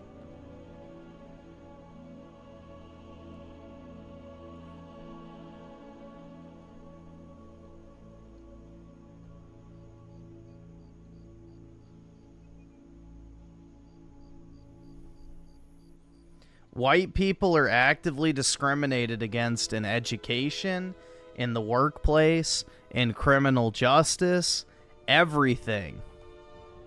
It's wild, bro. Absolutely fucking wild.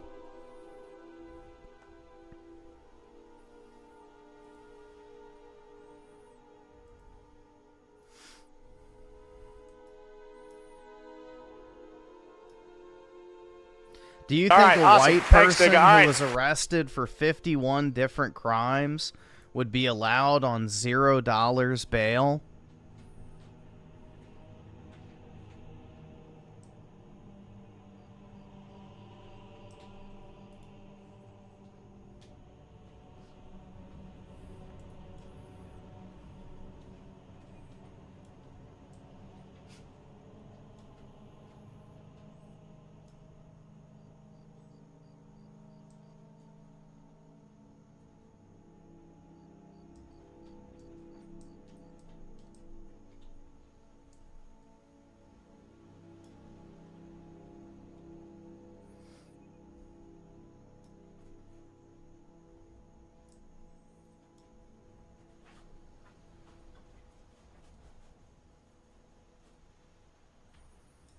Nero Redwood with the 5. I believe my sister is taking psychology in college, thinking she'll get a job. Yeah, no. As one in Washington, an eternal liberal hellhole. Good luck. Yeah. That is the hardest job to find placement for. And if you do, you make no money. You make less than the teachers. She have a better chance of becoming a teacher than a actual psychologist.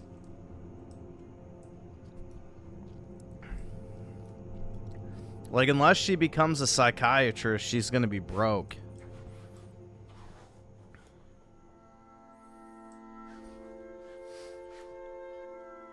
Psychiatry is the only way to make money in that field. And that's because you have an actual medical license to prescribe shit.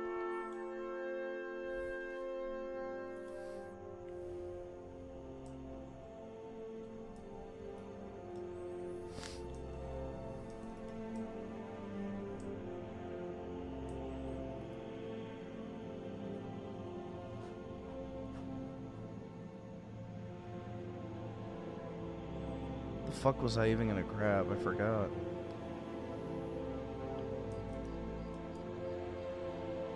Damn it. I was gonna get something. Oh well.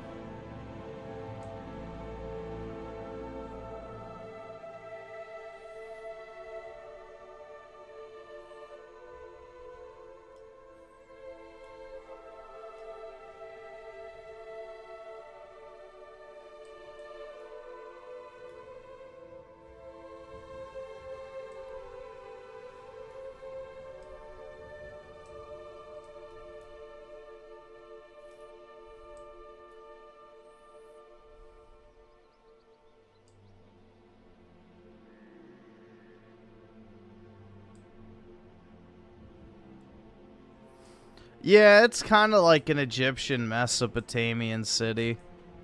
Something along those lines.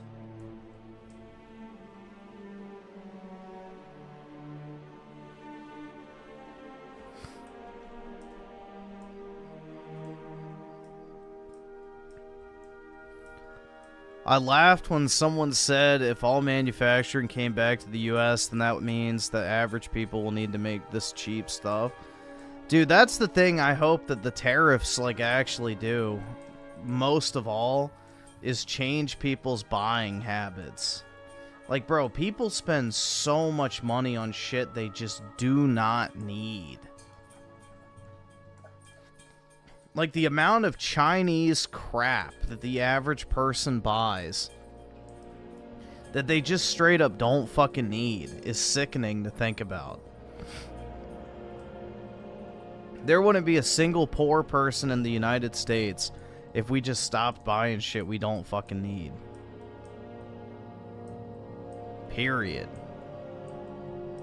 So, I mean, you think about how, like, our great-grandparents and stuff used to live, man. Maybe they'd go on one vacation in their entire year. Some people didn't even go on vacation other than their honeymoon. And that's why the honeymoon was a thing. It was a chance for them to travel for the one time in their life. And then on top of that, it's like, what? They fixed food at home every night. They had maybe one car instead of two that they kept forever. They rarely ever went out and bought a bunch of clothes and shit. They weren't out, you know, at the bar buying $30 fucking mixed drinks. You know, sure, they probably went out to eat every once in a while, but again, they primarily probably cooked at home. You know, they would read in their free time, go to the library, go fishing. Maybe they'd have a boat. You know, it's like, you know, they didn't have 45 fucking subscription services. They weren't buying Fortnite skins. They didn't have a Funko Pop collection. They weren't going to Disney World 6 times a year. They weren't flying to Vegas for a weekend. They weren't sports betting on their phone. You know, we spend so much fucking money on dumb ass shit that if people just stopped doing that, their financial situation would improve so quickly. that they would be like, why didn't I just do this from the very beginning? So, people just try to live a lifestyle that they cannot afford. And what's stupid is if you actually save your money early on, invest it properly, then you can live a wonderful lifestyle later in life. But people don't want to delay the gratification at all. I mean, part of it is the wages, to be fair, but, you know, it's not just a purely one-sided equation.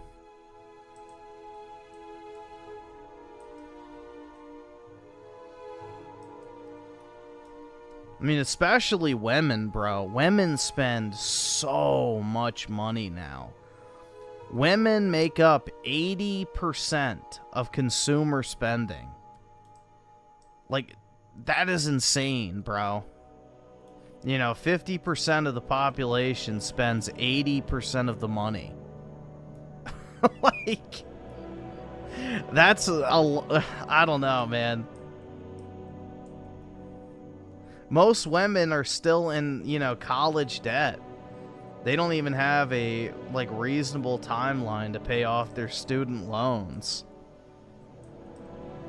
So pretty much the entire female population is a shopping addict that has crippling student loan debt.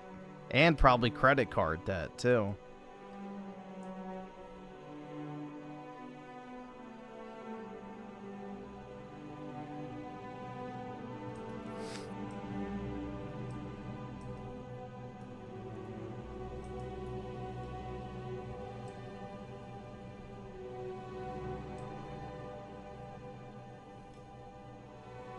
That's why I always kind of laugh when women complain about money. It's like, well, how much money did you spend on fucking makeup? How much money did you spend on new clothes and shoes? How much money did you spend on fucking scented candles? How much money did you spend on going out with your friends? How much money did you spend getting fucking Starbucks every morning and then ordering Uber Eats at night?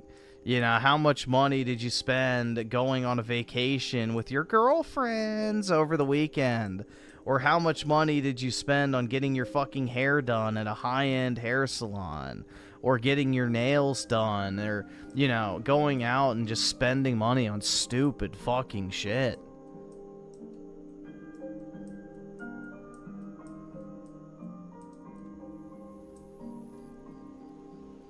So...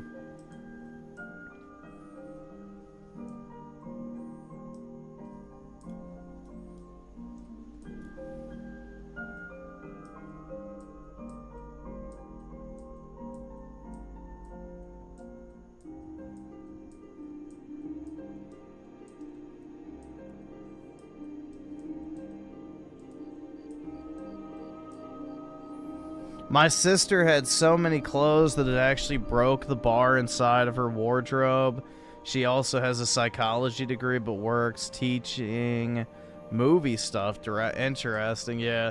The psychology degree is like the most worthless degree ever. Do not do psychology.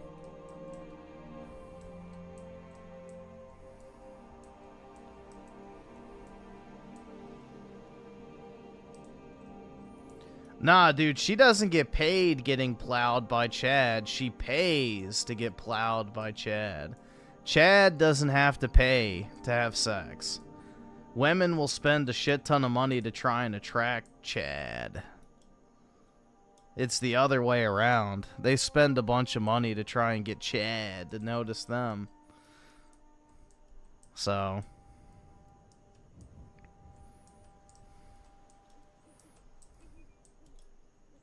You'll be Chad, then go for it, man.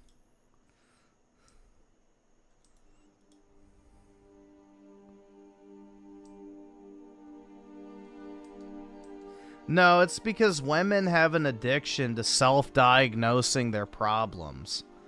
Like, most women are obsessed with horoscopes and fucking astrology and, you know, psychology and pseudoscience shit like that.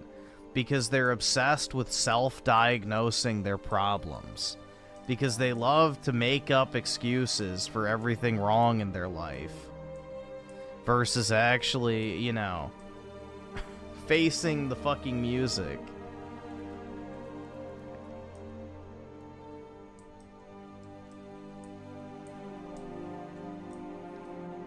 It's why they love watching true crime so much, is they think, you know, oh my god, it makes so much sense.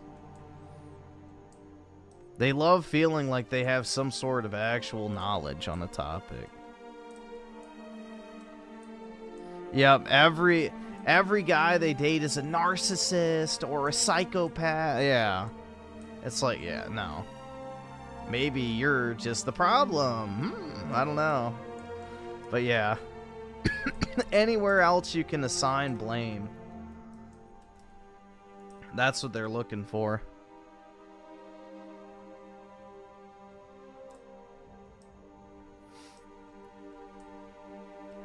Dude, the thing is the guys that they date are not narcissists. That's the thing. They don't even know what it actually means.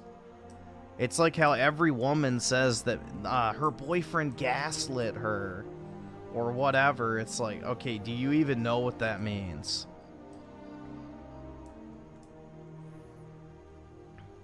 And 9 times out of 10, the answer is no.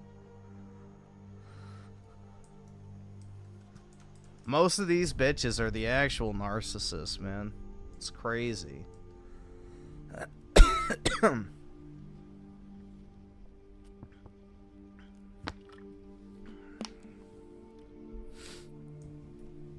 He was gaslighting me.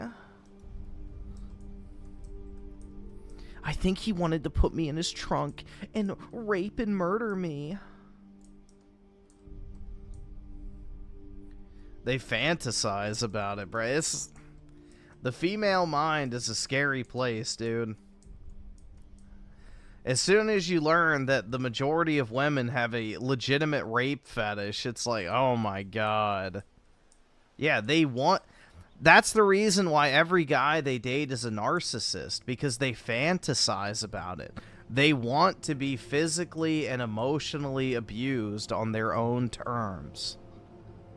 Like, that's the reality, bro. There's some, like, demented shit going on up there. It's like they want to be emotionally and physically abused, but in the exact way that they want it to happen. Yeah, they want a werewolf with a 10-inch cock to come and ravage them.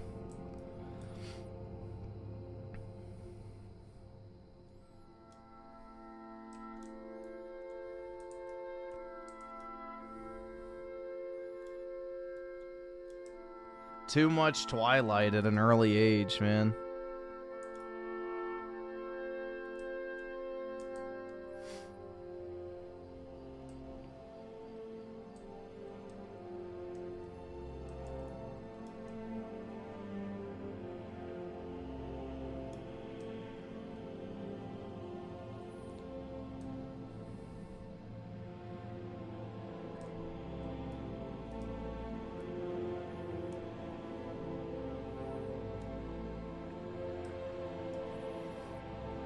Musashi with a 2. When a woman starts a I think, I stop there. Yeah. Don't do that, sweetie. Don't do it.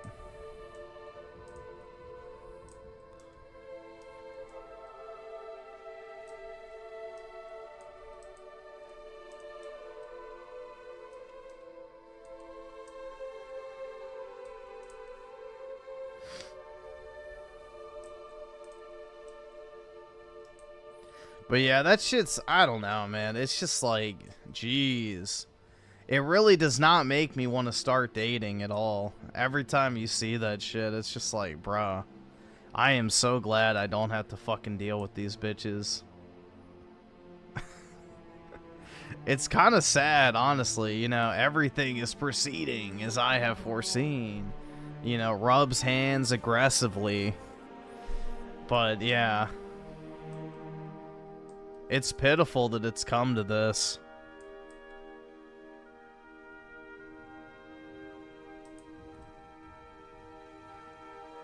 The majority of modern women have just been completely mind-fucked.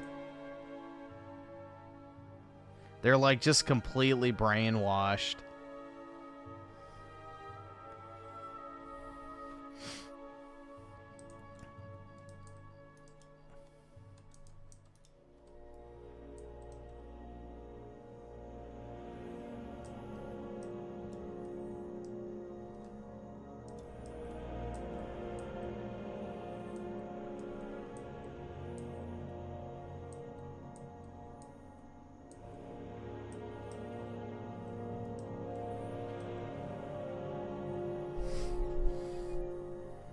Dating makes you gay. Just ask Melanie's ex-husband.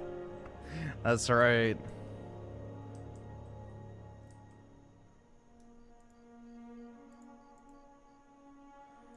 Dude, I just need to find my heckin' wholesome big booty Latina, dude.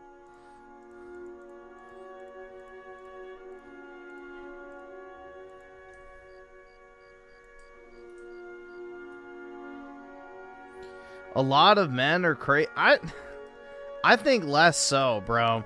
Most guys just want to be left alone at the end of the day, I feel like. Most guys just honestly want to be left alone. I feel like most relationship problems are instigated by the women because they love conflict. They get off on conflict and emotions and the excitement of getting into arguments. It's the reason why men can keep long-term friends easier than women can. Because women are always starting shit with each other. And men just, you know, want to have a nice, chill time.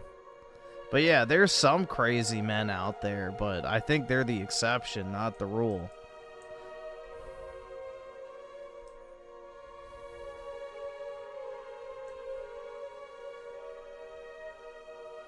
Like, bro, I can't even remember how many times, you know, the girls in, like, high school and my college and all, you know, 1 week they're, like, best friends, and then next week they're talking shit.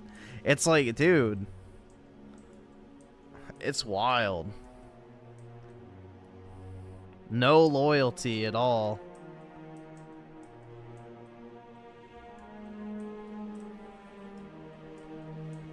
Like, bro, let's be honest here. If a guy is with a woman that he is attracted to sexually, and she's not a massive fucking bitch all the time, they're probably going to just stay in that relationship. But women will be like, I need to find myself, or, you know, he's great and all, but I miss the passion of getting into arguments. And it's like, dude, bitch, like, we literally saw that one video of the chick that had, like, 3 kids, remember? And she's like, my husband is perfect. He does nothing wrong. He's an amazing father and an amazing husband. And he loves me more than anything. And blah, blah, blah, blah, blah, blah. But I just don't feel like myself when I'm around him. So we're getting a divorce. It's like, what the fuck, dude? What in the fuck? Like, you can literally do everything right, and they'll still want to fucking break up with you. Like, there's some real... They need to do some serious soul searching, man. Period. It's rough.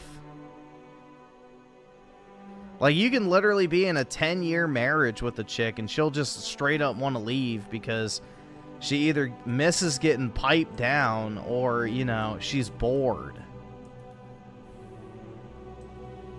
So, it's wild.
Yeah, I don't know, bro. Like, that's why whenever y'all give me shit for not dating, it's like, bro, I really don't feel like I'm missing out.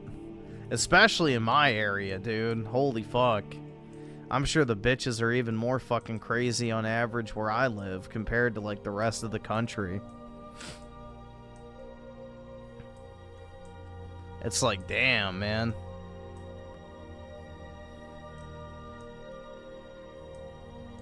I live in the DC area. So, yeah, I live in a very big city.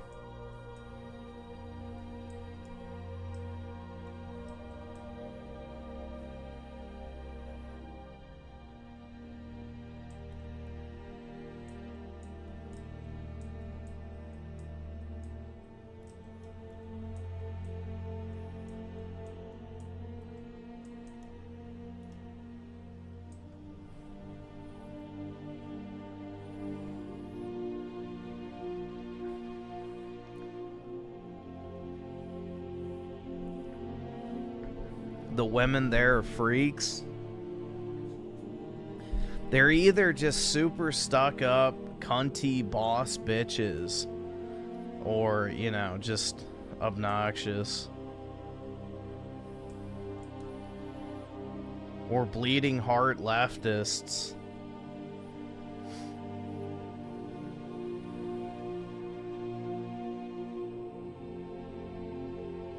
Any Jew tunnels under... Yeah.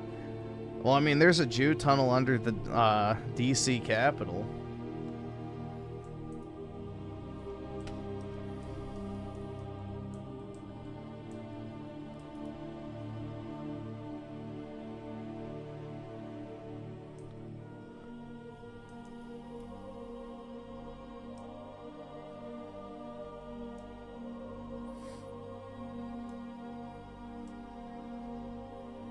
You live in your mother's basement because you're a chud?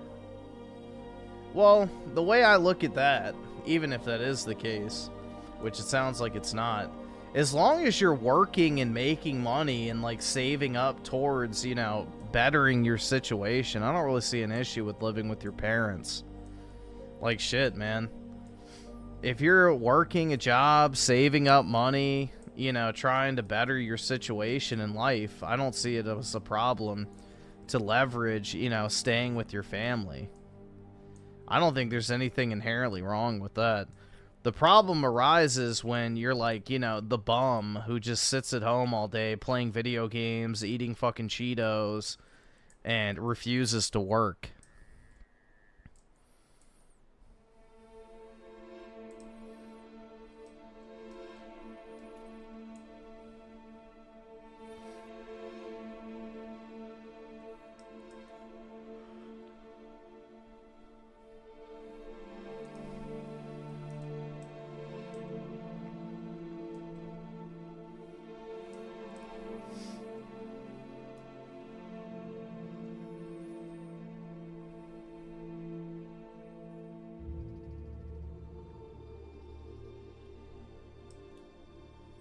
Just saw a woman get back with her ex even though he ignores her for weeks just for him to fuck his actual girl, and now she can't resist him. She still searches for love, then lets go of anyone for him. Yeah. It's weird, man. Women have a lot of soul searching to do, that's for sure, man. They have a lot of soul searching to do.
Considered joining a union for my electrician career path. I'm trying to go on. Should I find one? Because I heard they sometimes pay you to go to school. Yeah, I guess it depends. I don't know. I don't know exactly what that entails, but yeah, if you can get free schooling out of it, then maybe that's not a bad deal.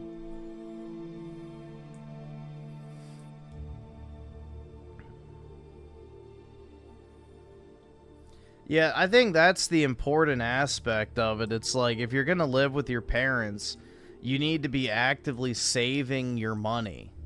If you're living at home with mommy and daddy and blowing all your money on video games and fucking fast food and anime figures and all that type of shit, then yeah, that's not good. You should not be doing that. But if you're living at home with your parents and just using it as a way to amass your, you know, early fortune, then I think that's cool. I can't afford this I think that's great. You should definitely be able to take advantage of that if you can. Especially if you get along with your parents. But you do, Griff, but not with parents. My parents, one, don't live anywhere near me, so that would be kind of hard to do. I'm tethered to, like, the DC area because of my job. So my parents don't live near me at all. So that would not work. But I guess I just sit around playing video games all day.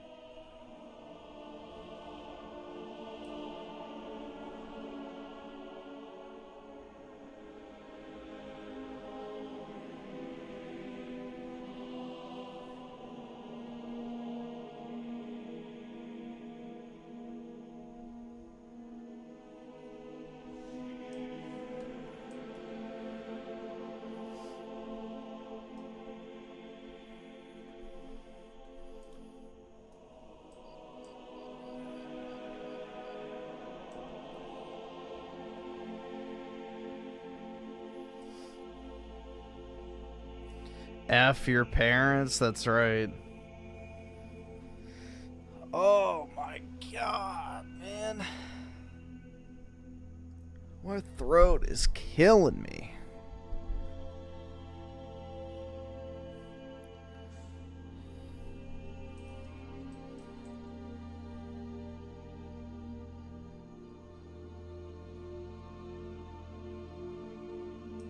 Well, dude, the left's obsession with that is to break down the family.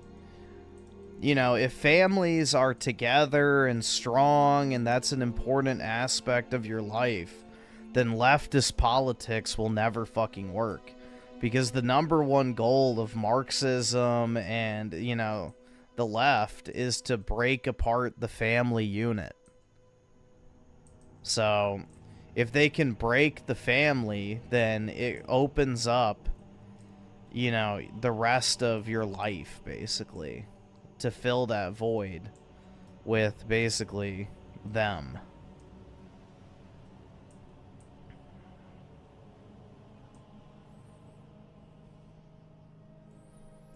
So the family unit is a threat to leftists. Because they rely on people being selfish, self-centered, you know, greedy, jealous, angry. You know, that's basically what they thrive on, is that type of sentiment. But if you live with your family or have a close family and people you care about other than yourself, it makes those tendencies a lot less frequent.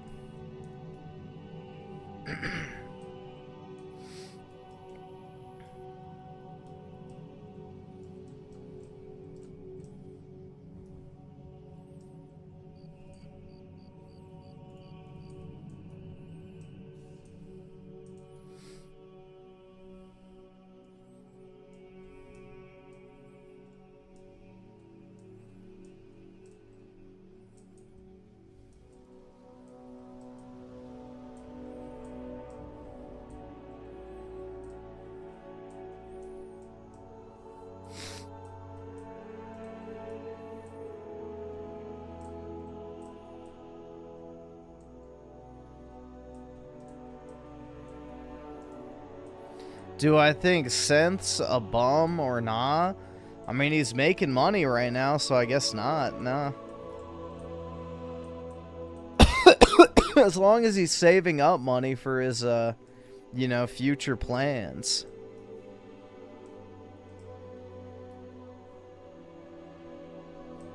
Like, if he's saving up to buy a house and shit, then nah, I think that's fine.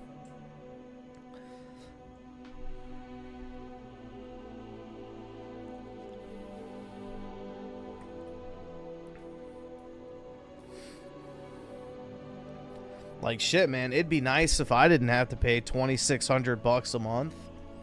You know?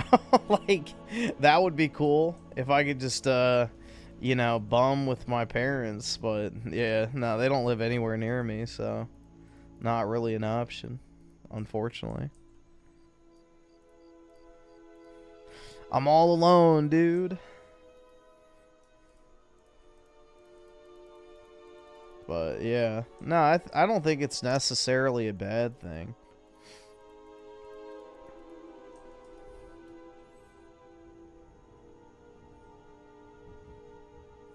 Like, dude, think about that. I pay $2,600 a month in rent. Probably another $200 to $300 in utilities each month. So let's just say $3,000 for rounding purposes. I'm paying like 36 grand a year to live in my shitty ass apartment. So, yeah. If I could save that money over the course of 3 years, I could have enough money for a down payment on a $500,000 house. So, yeah.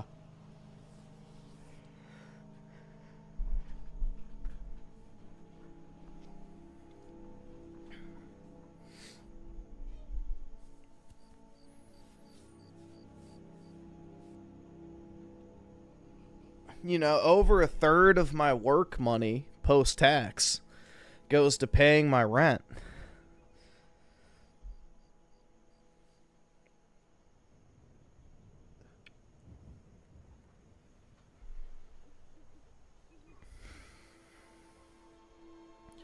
If you can afford rent and spend $16,000 a year in rent alone, you can afford a mortgage.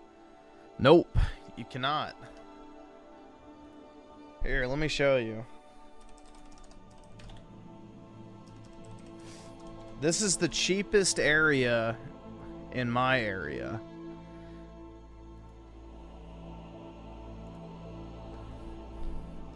I've already shown this before, but this is like the cheapest area in my immediate area.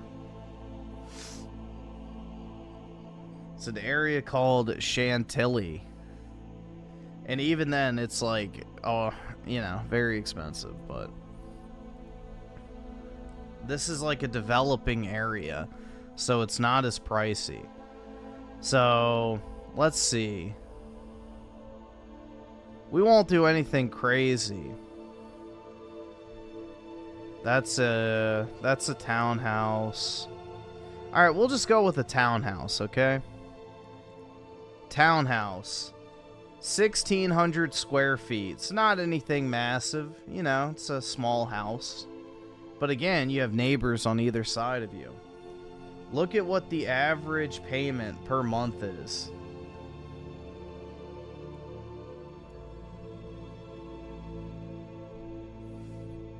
$3,900.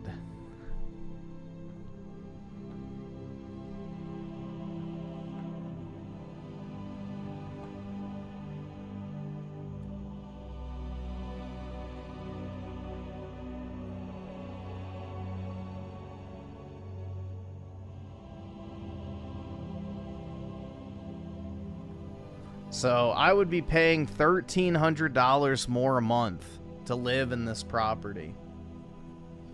And it's not really that much nicer than what I have now. I mean, yeah, technically you own it, but... So that's just one example. And that's assuming that you can save up over $120,000 for a down payment, keep in mind. That's assuming you can come up with $120K in cash to, like, actually buy the fucking house in the first place. So here, this is a cheap one, I guess. 1,300 square feet. 475,000. Let's see how much this is. 3,000 a month. So, yeah, it's about the same as what I pay now. But that doesn't include utilities, your cable bill. You know, you also have to go out and furnish this place, too, which luckily I wouldn't really need too much of that. But, again, you have to come up with, what, $95,000 in order to buy it? So, yeah, if I had $100,000 sitting around, maybe this would be the better decision long term. But, you know, also, what's the state of this house?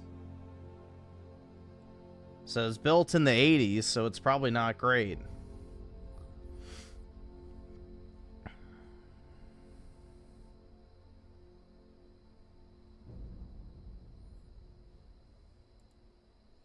Just trying to see if we can find a... Let's see if we can find a better example.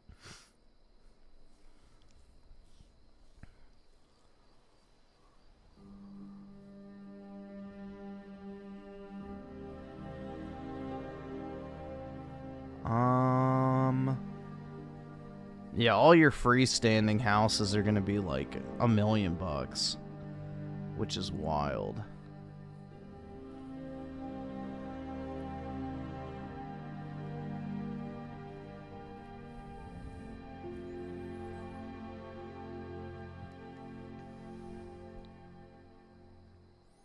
A condo for sale. Let's see what this is.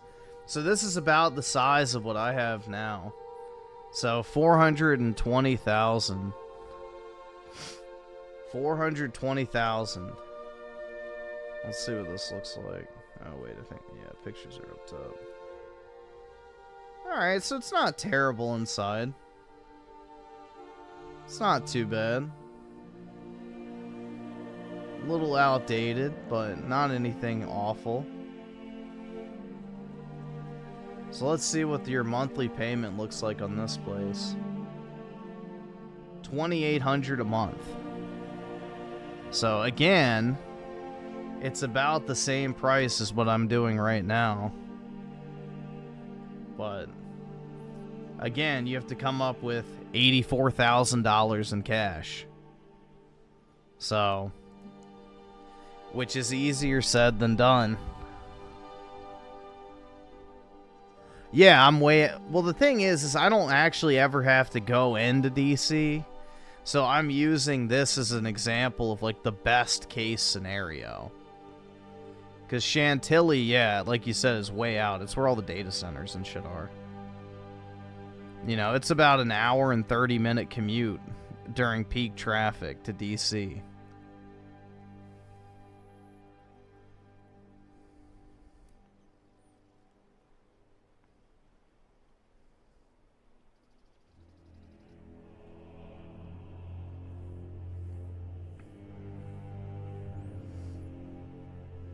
But yeah, that's probably, this is probably one of your best case scenarios, is you get something like this for 420 grand. You get a condo. So again, you don't even own the whole building. It's a condo, but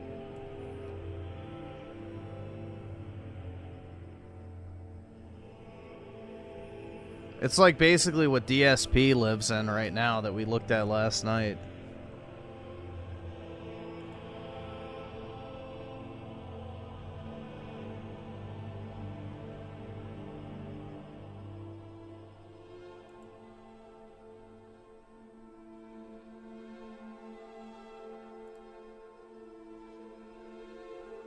What the fuck is that?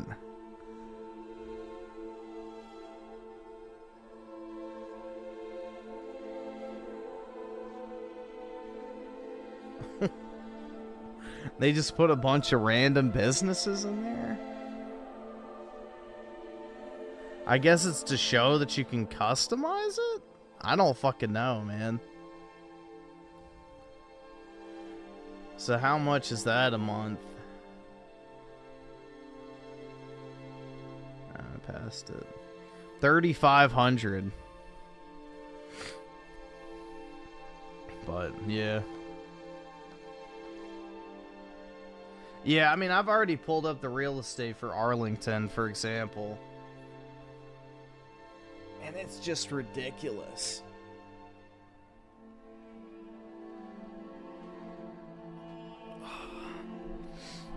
Or like McLean as well. That's another area we've looked at in the past.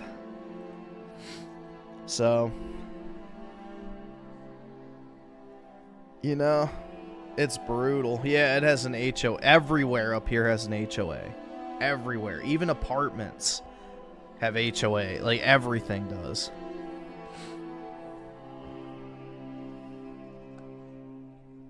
I think Virginia requires you to have an HOA. Like, it's a requirement within city limits for, you know, neighborhoods and apartment complex, everything to have HOAs. Yeah, you don't want to live in Falls Church, though, because that's where all the, Arabs are.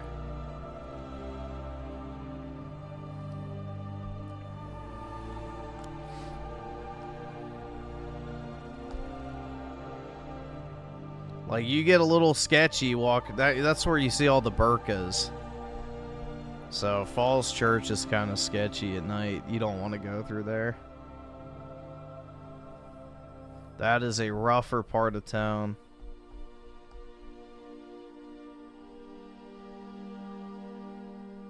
Lived in Quantico. Oh, nice.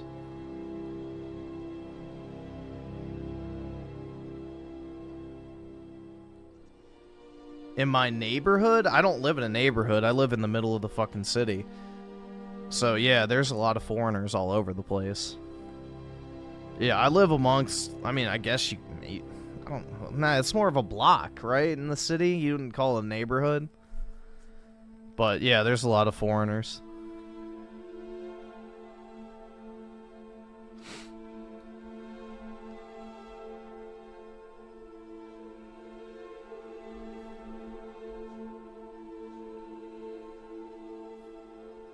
How do I feel safe walking? I have a knife. I mean, yeah, I don't know. Like, when I usually walk, there's not many people out, so usually I'm alright.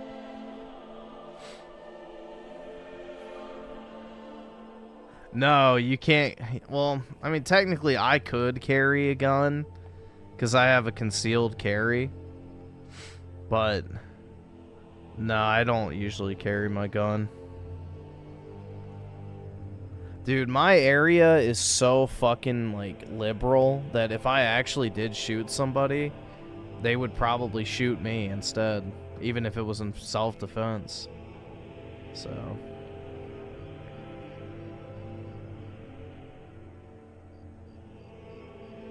You live in the thick of it? Yeah, bro, like, every other person you hear on the side of the road as you're walking by doesn't even speak fucking English. So, it's crazy, bro. Like... You feel like a foreigner in your own land. It's repulsive.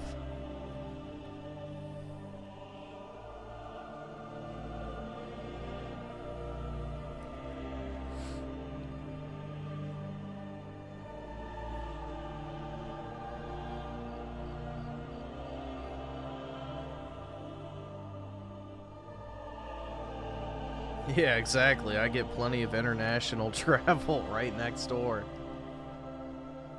Dude, it's every ethnicity you can think of. Like, every ethnicity. Not, like, just Arabs. It's Africans. Fucking every South American country you can think of. Asia, Indian, Pakistani... You know, just everything. It is quite literally Mr. Israel's melting pot personified.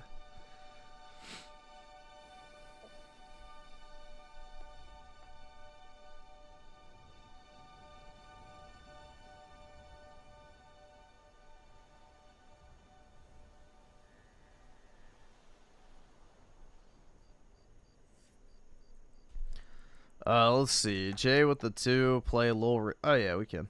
P.S. Don't like bum RTU. Yeah, he is a bum.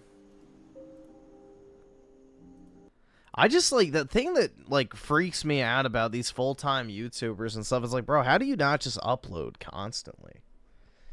Like, I would crank out, like, 4 or 5 videos a day. Like, shit. Have multiple channels. You know, if that's your career, like... I don't know. I guess people just get lazy.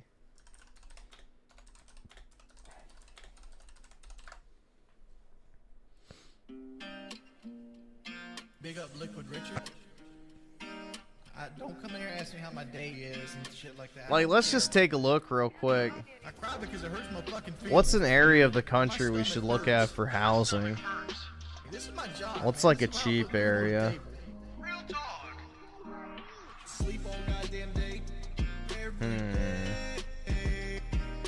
Texas is expensive in certain areas, so it depends on where you look.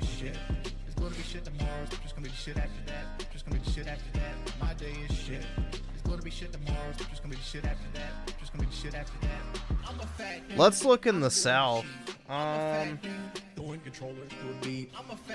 Let's do... What fucking excuses did I make? I'm not fucking afraid. People ask me about my weight. Waking up every day. I can see myself right now choking fucking Scumpy. I'm grumpy because I need to get subscribers. Let's see what this is. I'm grumpy because I need Some to of get my subscribers. cousins used to live here. They don't anymore. You come in here and you troll again. Sleep all goddamn Charleston, South Carolina. Let's see how much better you get. Play the same fucking games over and over and over again every day. My day is shit. So there's the $500,000 house. So let's see what it looks like. Alright, well, give me the photos, bitch. I don't care about fucking zooming. So it's an actual house. Yeah, that's a gut job, bro. That is definitely a gut job. Hell nah. Let's try this one.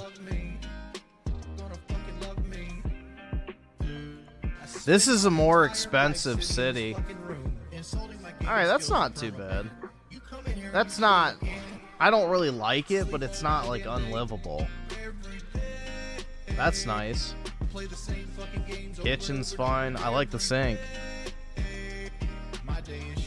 Yeah, I mean, this looks fine. That's fine. That's fine.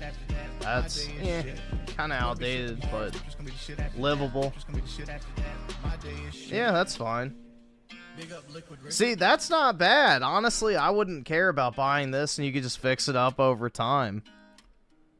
You got a shed out back. Richard! Fire pit. Bro, I'd get rid of that. Hell nah. Stop eating Wendy's chili. Quit sniffing. But yeah, that's fine, bro. That's a hell of a lot better than fucking, whatever the hell we saw previously. Let's see what the monthly payment would be. $2,500, dude. No HOA. $2,500. This is cheaper than what I pay for right now. So that's what I mean. It's like my area sucks.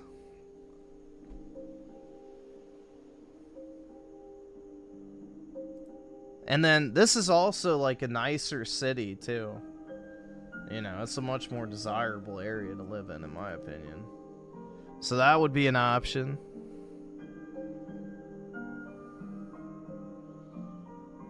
Here, let's see if we slum it. 300,000. How bad is this? Yeah, it's just like a little apartment kinda. I mean, it's not terrible. For 300K, it's not bad.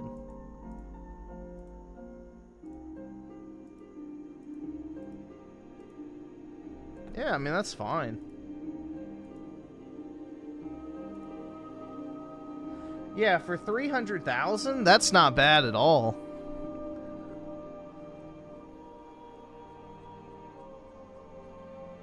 Oh, let me go back.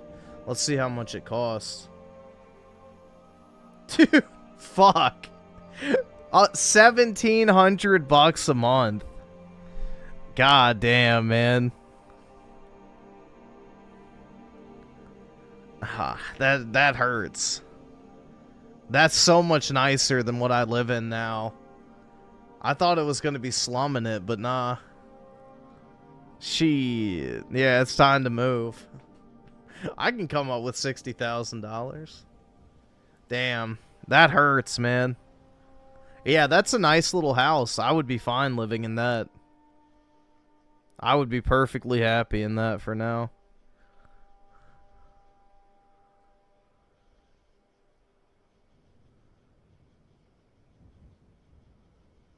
Let's see what this one is. 1,800 square feet. How much would this one be? 2,500, still cheaper than what I have.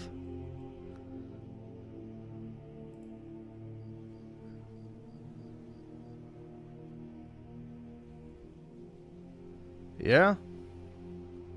Looks good.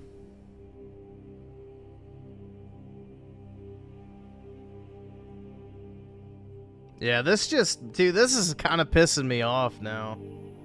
It's like, damn, I could buy this instead. I'd have a yard for my dog. Wow. Yeah, honestly, bro, it's kind of depressing. And this is one of the more expensive areas in South Carolina, too. So this is considered like a more expensive, upscale area. So there's 700,000. Let's see, 540,000. Let's see what this looks like. That looks nice out front.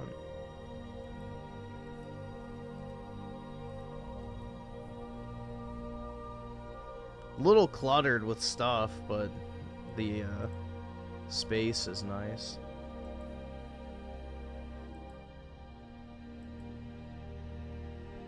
Yeah, I mean, all of this looks good, bro. Like, you know, you could easily live in that.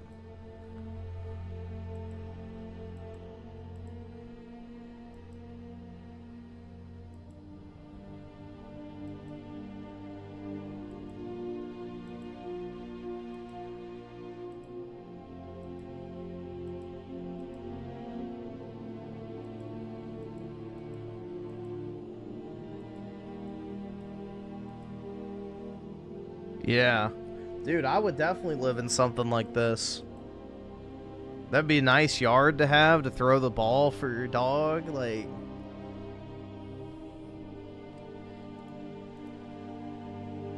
Looks good, man. The Peninsula. Ooh. Oh, it has a neighborhood pool. I'd never use that, but I guess that's nice. Oh, I can go hang out at the playground. But yeah, dude, it's just... It's depressing as fuck, because, like, I could definitely have a house right now. I could absolutely have a house right now. But not where I live. HOA, bros? Well, the way most of those neighborhood pools kind of work is it's optional. You buy into it if you want. You don't have to.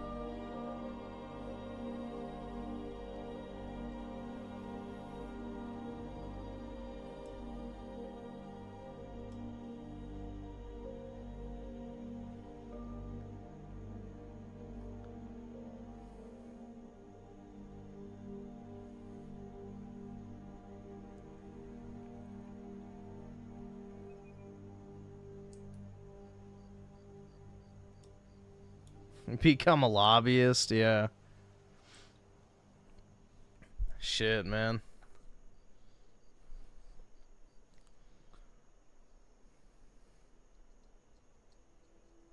Yeah, I don't want a house where I live. That's why I haven't gotten one, for one. Two, they're way too expensive for what you get. I'd have to go live in the fucking boonies. You know, out in the middle of nowhere. If I wanted to get something, you know, remotely good.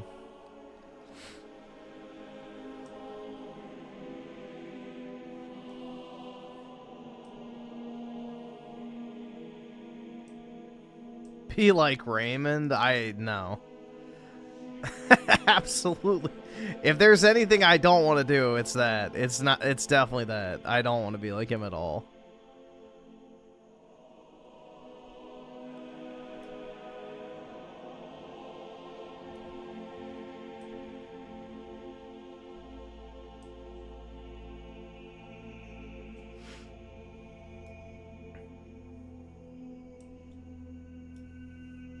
Dude, I'm not a big enough spaz to be Raymond. That's the thing.